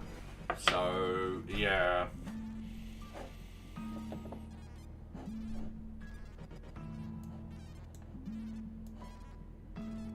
I'm just copying this for example reasons.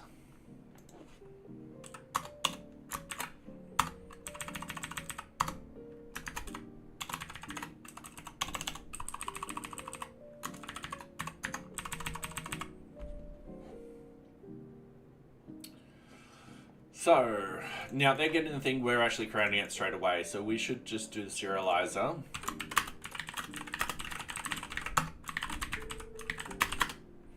Equals, and then what we want to do is the project serializer, and then they've got snippet.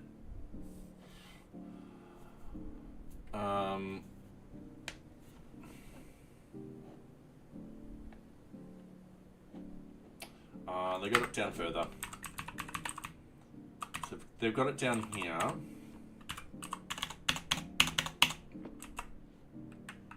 They got it like that. And then we've got to get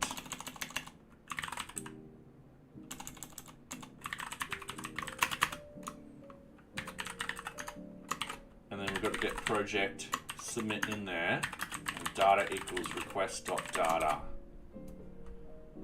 And then that goes into there, and then if serializer.is valid, serializer.save, and then return response serializer.data. However, we've got more stuff to do in that. So we're actually going to flip this if statement. So if not valid, what we want to do is we want to return a response serializer.errors. We want to split like this. Status equals status dot HTTP 400 bad request. Okay. And then with this, if the serialization works, what we want to do is serializer.save, and then what we also want to do is we want to save the group list. So we want to get the data from the group list. So save the project. Smiley face. Then what we want to do is get the group list and apply the permissions. Easy done. That will be group list equals request dot. Now that will actually be the serializers dot group list. And ad break in progress. All right, sweet. I will be right back. I won't be long. I've got 2 beers in the fridge. So yeah. I promise not to spill these one.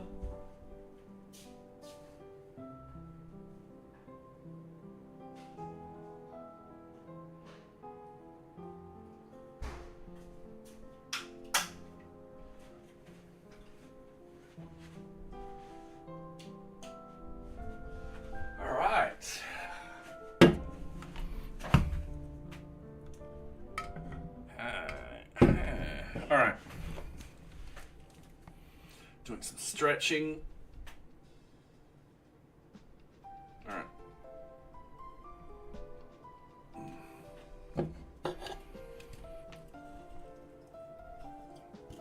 That one's done.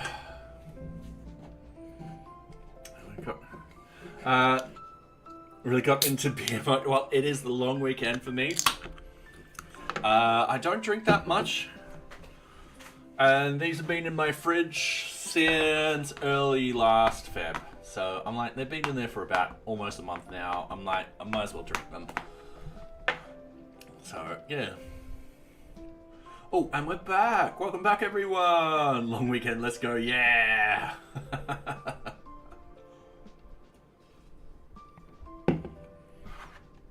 All right. So we've got the group list. Group list serialize. Group list. All right. For single group in group list, we want to get the group instance. And then we want to go group instance equals, oh, all right. Oh yeah, no, I remember this. All right, we're on line 60.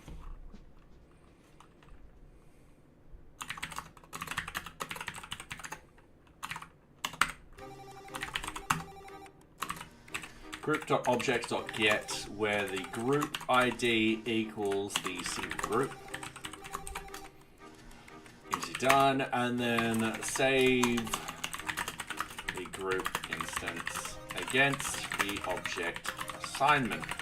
So submit object assignment equals object assignment, which I need to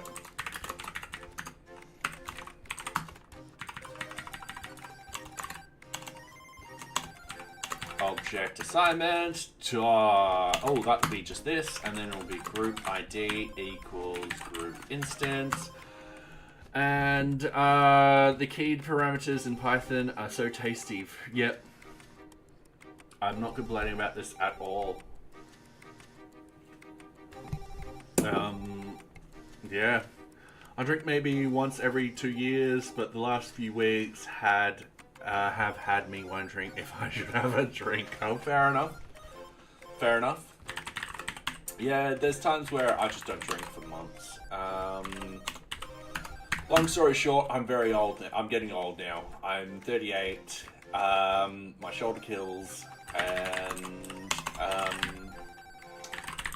yeah, I'm just like, yep. And then we just save. Now, I'm not going to include the comment save in here. Submit object save. It should be like that. Tell everyone you live in the US without telling everyone you live in the US. Good call. Good call. Okay. Transfer any images to the new project ID. This is where we will be doing the Oh, alright. I'm just going to copy that one line because I'm going to paste it. I'm going to do this. I am cheating. I'm just going to hover over this and I'm going to click on that and everything will just work. I'm also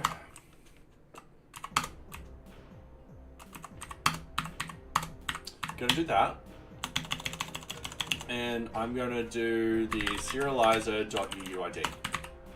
There. Alright. So everything lines up.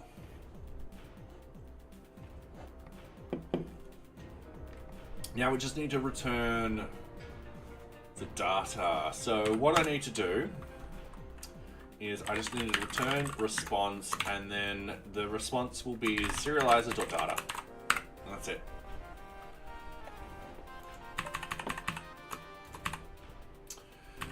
Now, how would this work? I'm not sure. So I'm going to put a breakpoint into there. I'm going to go over into here. I'm going to go, all right, cool. I'm going to refresh this, and we're going to go API submit project. We submitted this project through the API. Easy done. We Finns are known alcoholics, but I never saw the appeal. Oh, fair enough, fair enough. Yep, I would like to say us Australians also have been blamed for a one or two benders.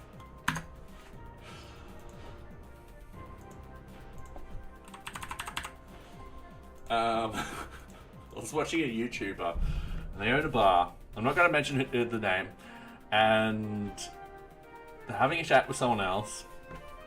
And like, guess which country these people came from where they got really drunk in a bar and caused some trouble.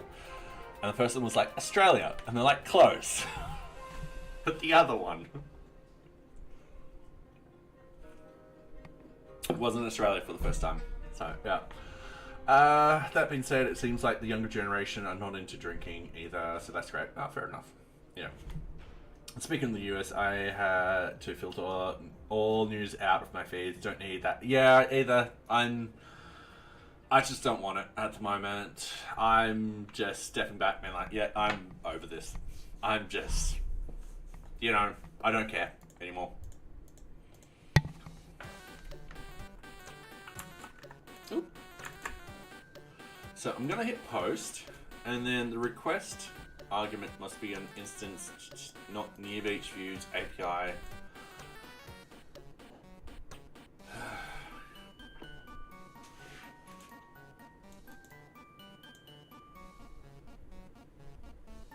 I don't know where that broke.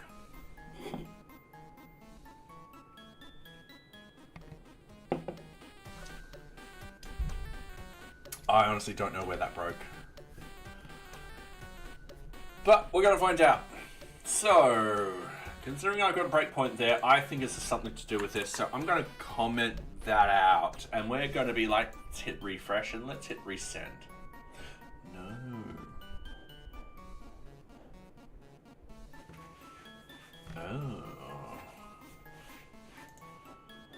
Oh. Where is this API projects? Yep. Request argument must be an instance of Django HTTP request, not NearBeach views API project view set.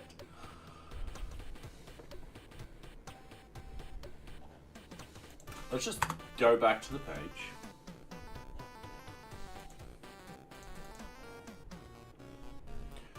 Object of group is not JSON serializable. All right, just calm down. Let's go back to this.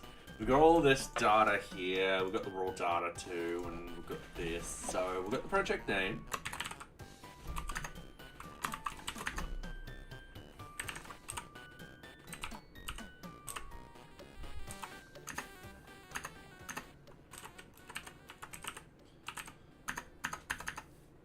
UID, and then we're clicking a couple of these. We're going to hit post.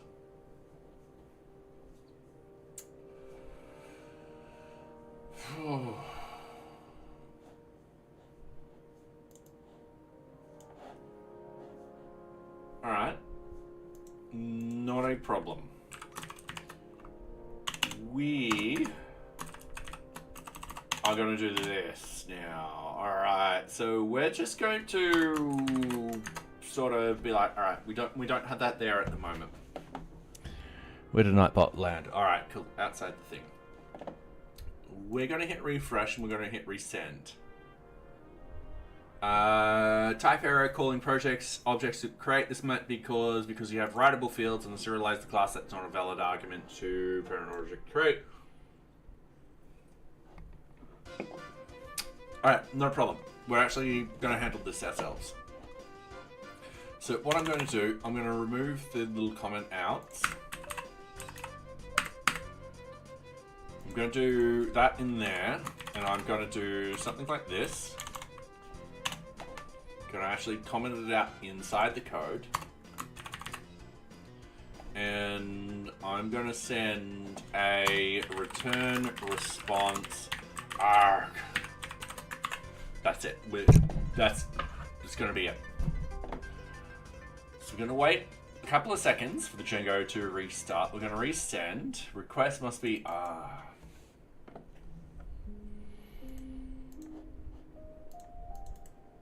I'm just going to paste and go.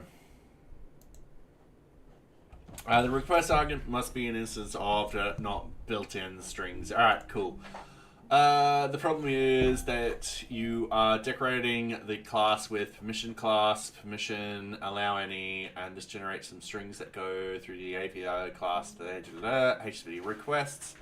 The usage or permission of API view is permission classes is authenticated. All right. let's go up. Let's comment out that one. Let's hit refresh. Came back. Ah, all right, cool. So we're getting somewhere. So we don't need the post, and we don't need the post. That was my bad. And it's an easy fix. So if I get rid of that and that, and we got this now, if we go back into the project lists, we go all the way down, we go API, submit project, API, submit project again. We just type in random stuff into there.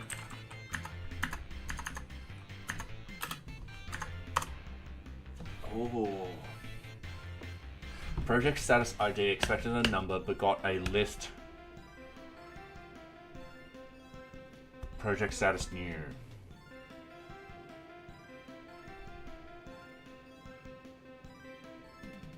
And it is kind of correct.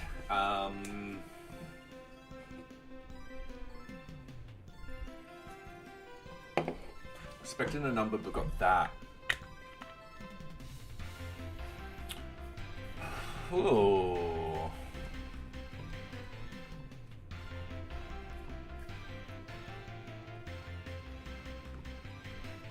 Now, that being said,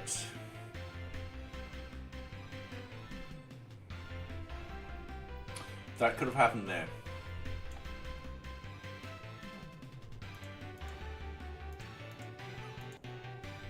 So, to prove that, I'm going to do that. No, it happened at the... Alright. And Adrian, yeah, you beat Nightbot. That's all that matters. Anyway, I'm going to stand.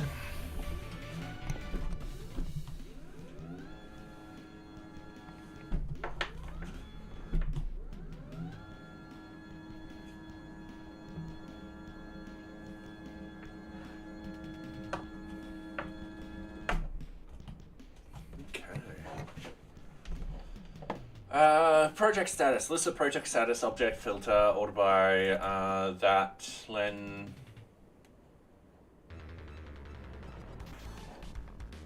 Okay, so what I'm going to do, I'm going to open up this, I'm going to open up the network, I'm going to hit refresh, I'm going to go resend. Why am I doing this? I can click on this. I can scroll this up, I then can go request, and we can actually look at the data. So we've got the CRSO middleware token, we've got the project name, project description, project start date, project end date, project status ID is a 1, project priority is a 0, and this is saying project status ID expected a number.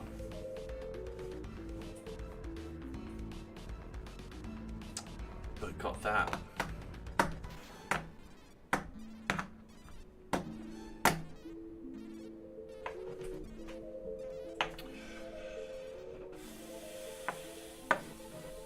Yeah. We did send a number. We can send it. We can see it here. It's a 0. It's a 1.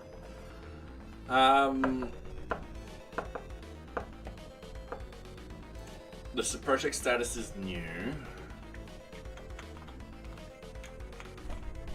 Now I feel like if I fix this particular one,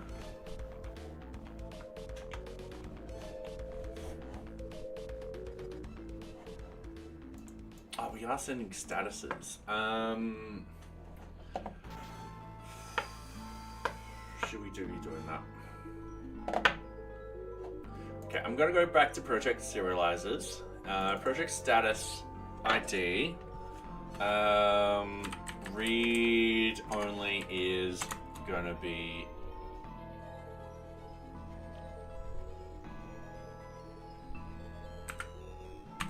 no. We kind of want to. So what I'm thinking of at the moment is the project status ID. We want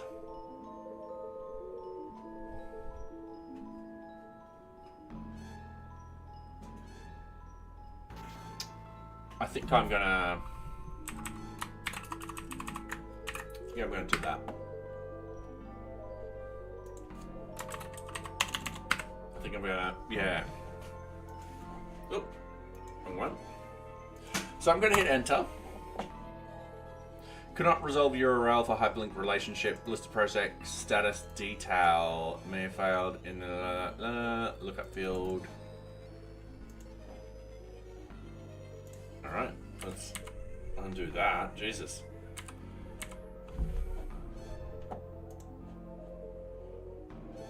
All right.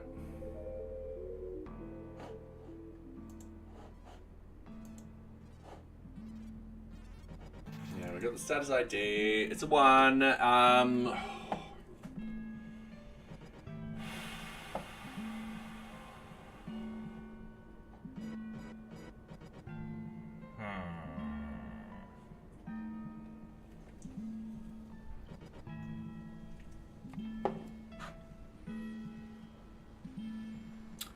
All right.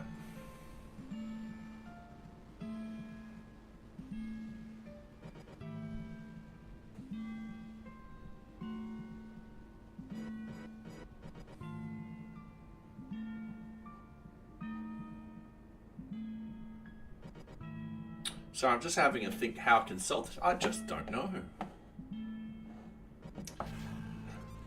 One thing I could potentially do is have a look at this and just have project status.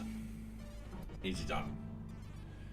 And then with the views itself, I just remove any reference to the project status ID because by technicality, actually we don't need any of this then because then they're sending stuff back. We're assuming that they've set up everything correctly. It is a required field, so the Django REST framework will handle that. And then we've just got to do this. However, what I want to do is I want to do that.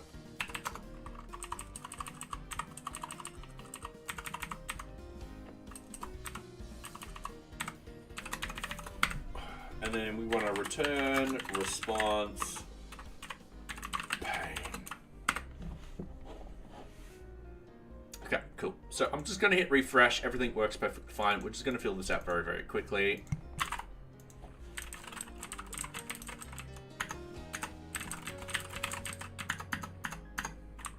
Actually, we don't need that. We just need that. And then we're going to hit that. And then that worked perfectly fine. All right, cool. So there's something in this code that it doesn't like, and I think it's probably that line. Probably the serializers too.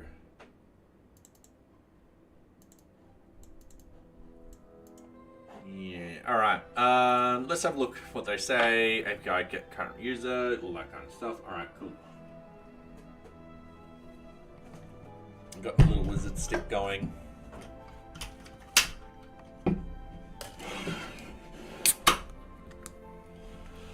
Okay, so I'm just going to close these tabs. Oh, look at that one. We're going to open up this and we're going to go Django REST framework. Create, custom create. Function or def. I'm gonna say def. Call custom function when model. My model do some extra stuff. All right, background task. No, that's not what we want. Serializers. Tutorial 1 does all the serializers. So we go through all this. We set up all of that. Yep, cool. We create the snippet. Class meta. Yep, that's the serializer. Creating the serializer class. Yep, we've done that all before. Working with serializers, yep, we've done all that using model serializer, yep, we did that. Writing a Django view using our serializers, we do all of that. So def crf example, yep, all right, cool. All of that is, yep. Okay. I'm just scrolling all the way to the end. Let's go to part 2. Wrapping the APIs. If get requests snippet objects all.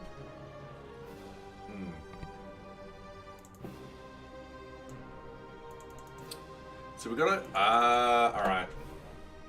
Okay, cool. So what I'm going to do is I'm going to go serializer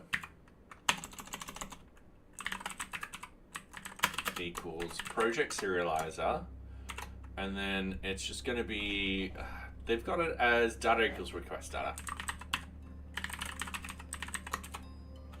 We're going to leave it at that. We're going to go back here. We're going to hit refresh. We're going to hit resend. So that worked. I think that was the problem. Then if not serializer is valid, return response serializer.errors status equals status.http bad request. And we're like, bad user, bad, no. I'm going to hit refresh. It's going to resend the same data. Oh, it does send back a 400 bad request. Project end date. Date time has wrong format. Use one of the formats. Ooh.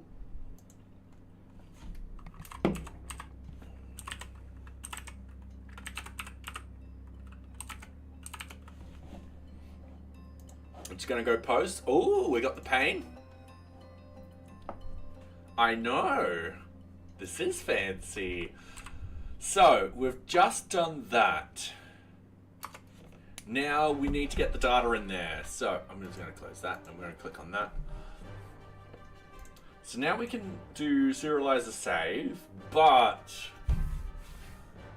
there's fields in there that don't connect up correctly and all that kind of stuff. So if I go serializer.save, we're going to have a problem. I can feel it. It's just going to happen. We're going to be like, oh no.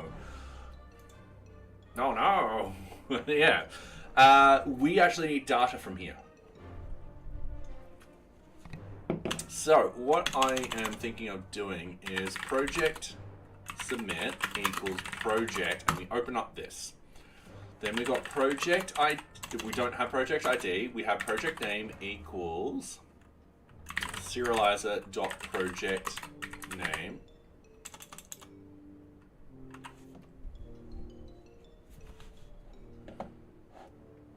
Hang on.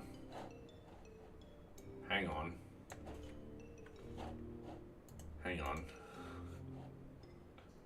Yeah, we do have project name. Thank you very much. I'm trying to figure out. Project name. I don't know why it's project serializer.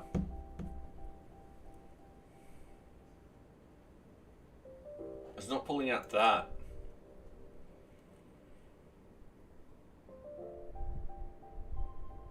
Don't say I have to actually declare everything in here. Oh, I mean, we shouldn't have to, because we should be pulling in these particular fields.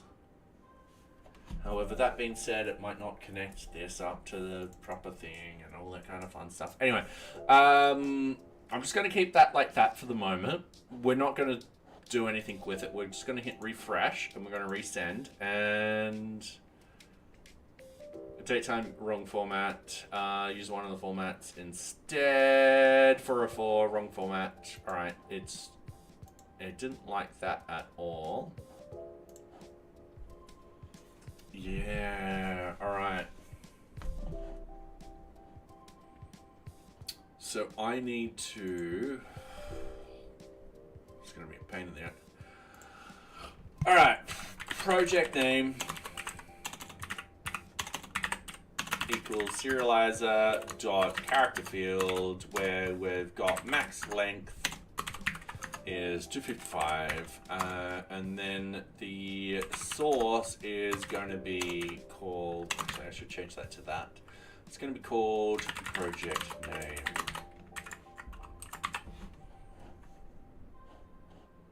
And then I'm going to refresh this. Is redundant. Yeah, I know.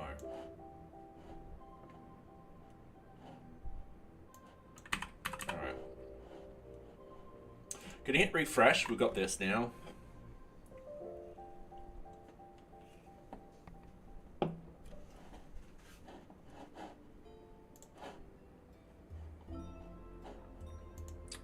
So we can't do serialization save. We can't do that.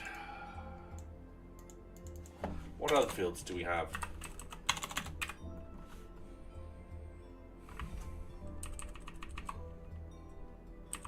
Fields. Dot.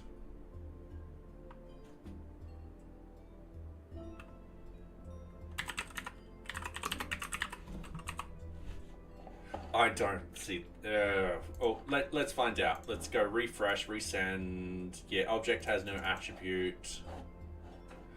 So what I'm going to do is I'm going to put a breakpoint on here, and I'm going to change everything to debug mode, and that's why it wasn't working before. I'm going to hit the wrong thing. You hit this. I'm going to hit refresh. I'm going to hit resend. So we've hit this. We've got the serializers. We're going to go through, not serialize. So with the serializers, I'm going to open it up and I'm going to be like, what's in the serializers? Incoming ad break in 30 seconds. All right. So we've got meta. We've got the fields. And that's just a list of all the fields that we've got. So we've got project ID, project name, project description. Yeah, all right, cool. And then we've got data. And we've got project name in there. Oh, all right.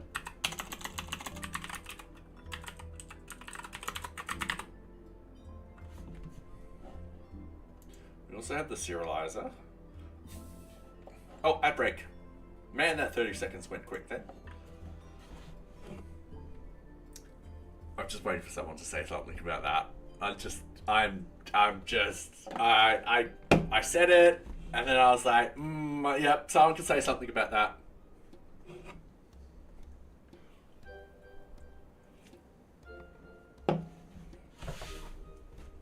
I'll leave that open for anyone to comment. So, yeah. Alright, getting this all done and dusted. Let's do the cube. Easy done. Let's bang, bang, bang. And then bang that into there. We've got our one side. Ooh, fancy.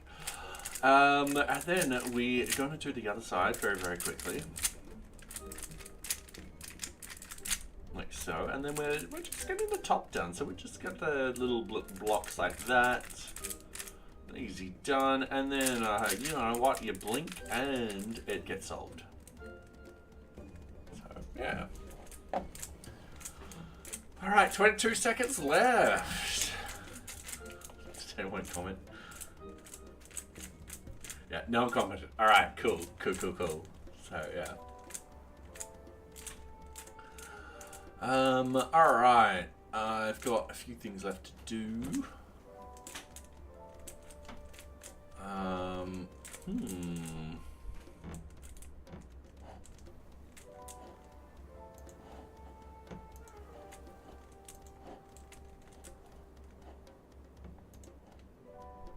Anyway, welcome back, everyone. Sorry about that. I was just like that.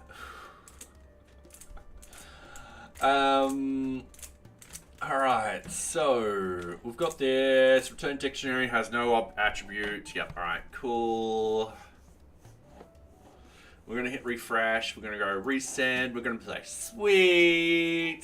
I've hit the wrong thing. I'm just gonna hit play and just walk away and be like, no, I didn't mean that. I'm gonna hit resend. I'm gonna hit step over, not the other one, mainly because I want to see the serializer. So I want to open up the serializer. So we've got data equals all of that. Yep, that's fine. Default. We've got serializer is not valid, so it processes it, and then the data goes into a return dictionary.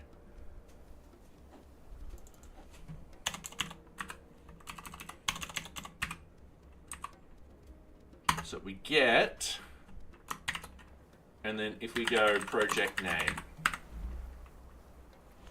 I'm just going to hit play, and what I'm going to do is I'm doing that, and then I'm going to go a equals serializer.data.get and then project name. I don't know if that will work. And then in here, we're just going to hit refresh. We're going to hit that. We're going to put a little comment down here. I should actually have b equals hello world so we can step over it and stuff like that. We're going to hit play. We've got the serializer. Ooh. That's how we do it. Serializer data.get and then bang. All right, cool. We figured it out.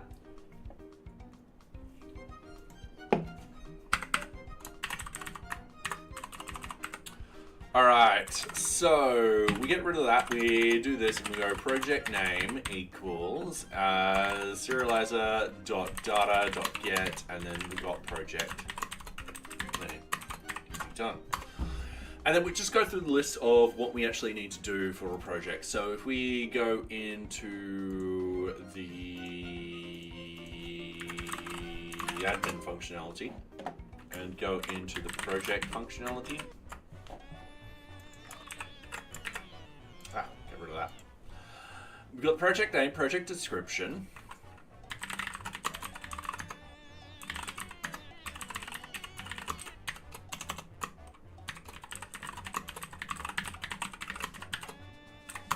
Like so. What I want to do, copy a couple of those. It's done. Let's just paste it in. We'll have the organization.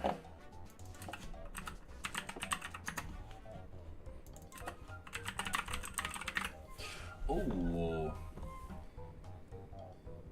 we don't have this.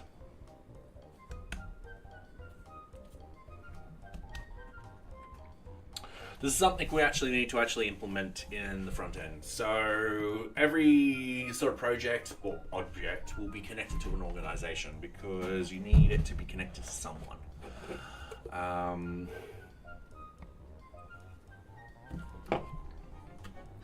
So we'll need to do that. So let's fix this. Then we go back into this. We go customer, we're ignoring project start date.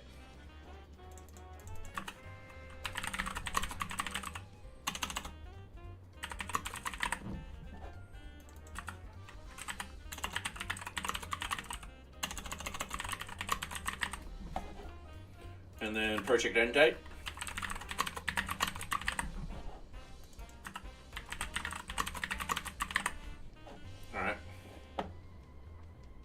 Project status.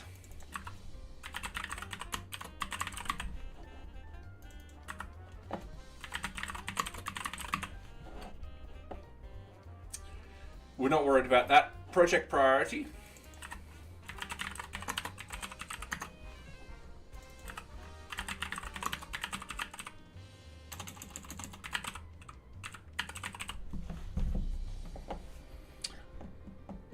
And I just realized if project status is nothing, because we could be sending that from the front end, in which case then I need to actually set up the front end to actually get the project status as default ID, which could cause problems and all that kind of stuff.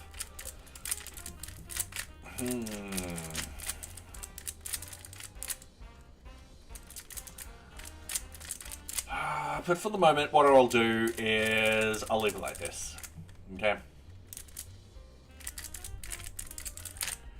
Later on, what I'm talking about is by default, NearBeach will figure out the initial project status. Doing that little formula that is down here. So forth that we got rid of. So that being said, if it's like this, we sort of set up everything like that.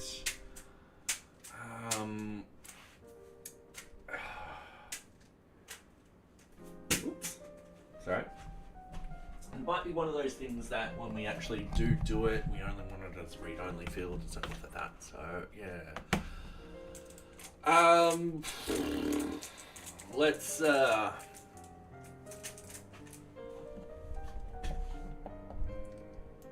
I really need to go to the bathroom. I will be right back. I do apologize.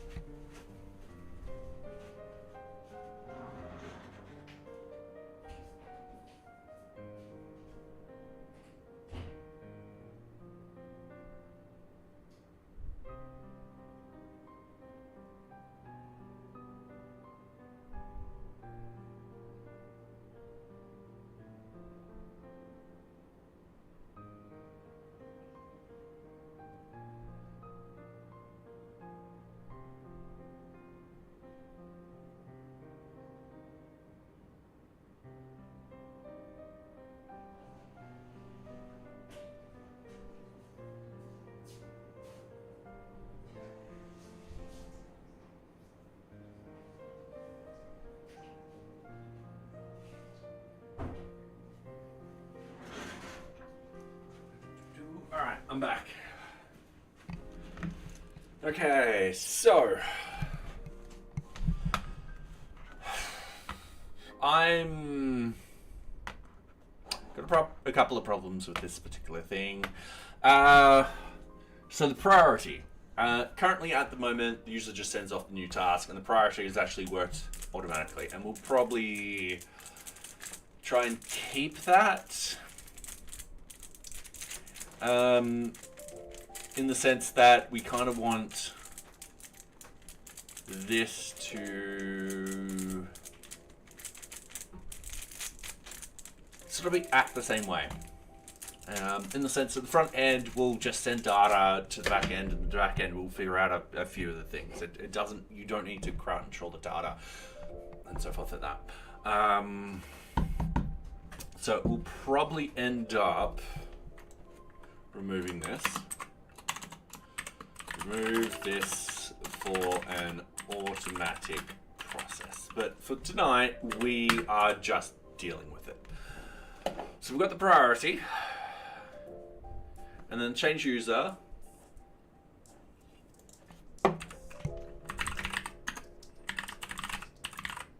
Will be that.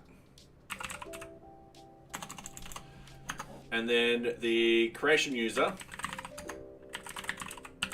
will be the same.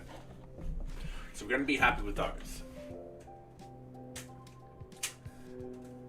And then we've got the serialized data and all that kind of stuff. I just want to see if this gets sort of created. So I'm going to put in a breakpoint after this and go project submit.save.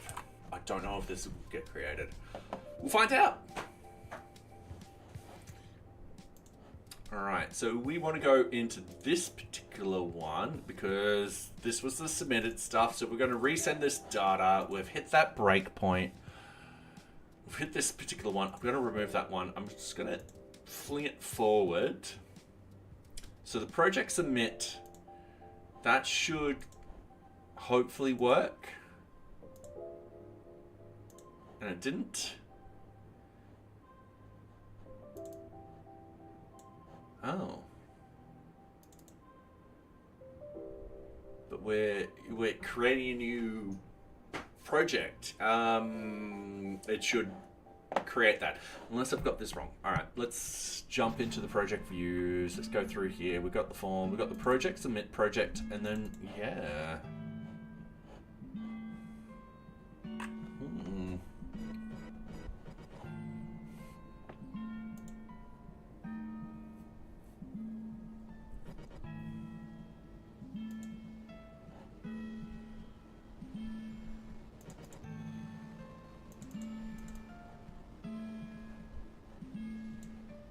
That's weird. Because yeah, that's the same that's over here.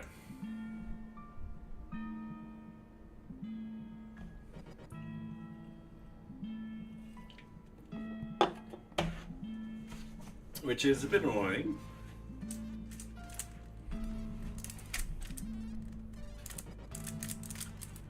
But yeah.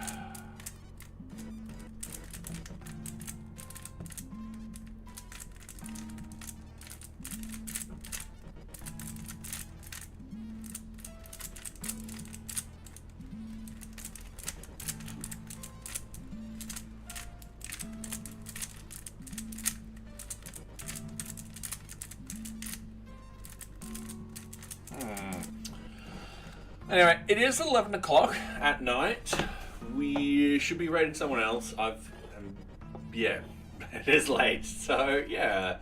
Now, who is online at the moment? Alright, Mattbird's request. Yeah, I know who to raid. Alright, so we're going to visit Mattbird's quest. I'm going to do something like that. And we're going to go raid. And yeah. Cool. Anyway, thank you very much everyone for coming tonight. It has been wonderful. We're started to get the everything done, so which is great. Yeah, I do hope you enjoy Mattbird's quests. So yeah, thank you.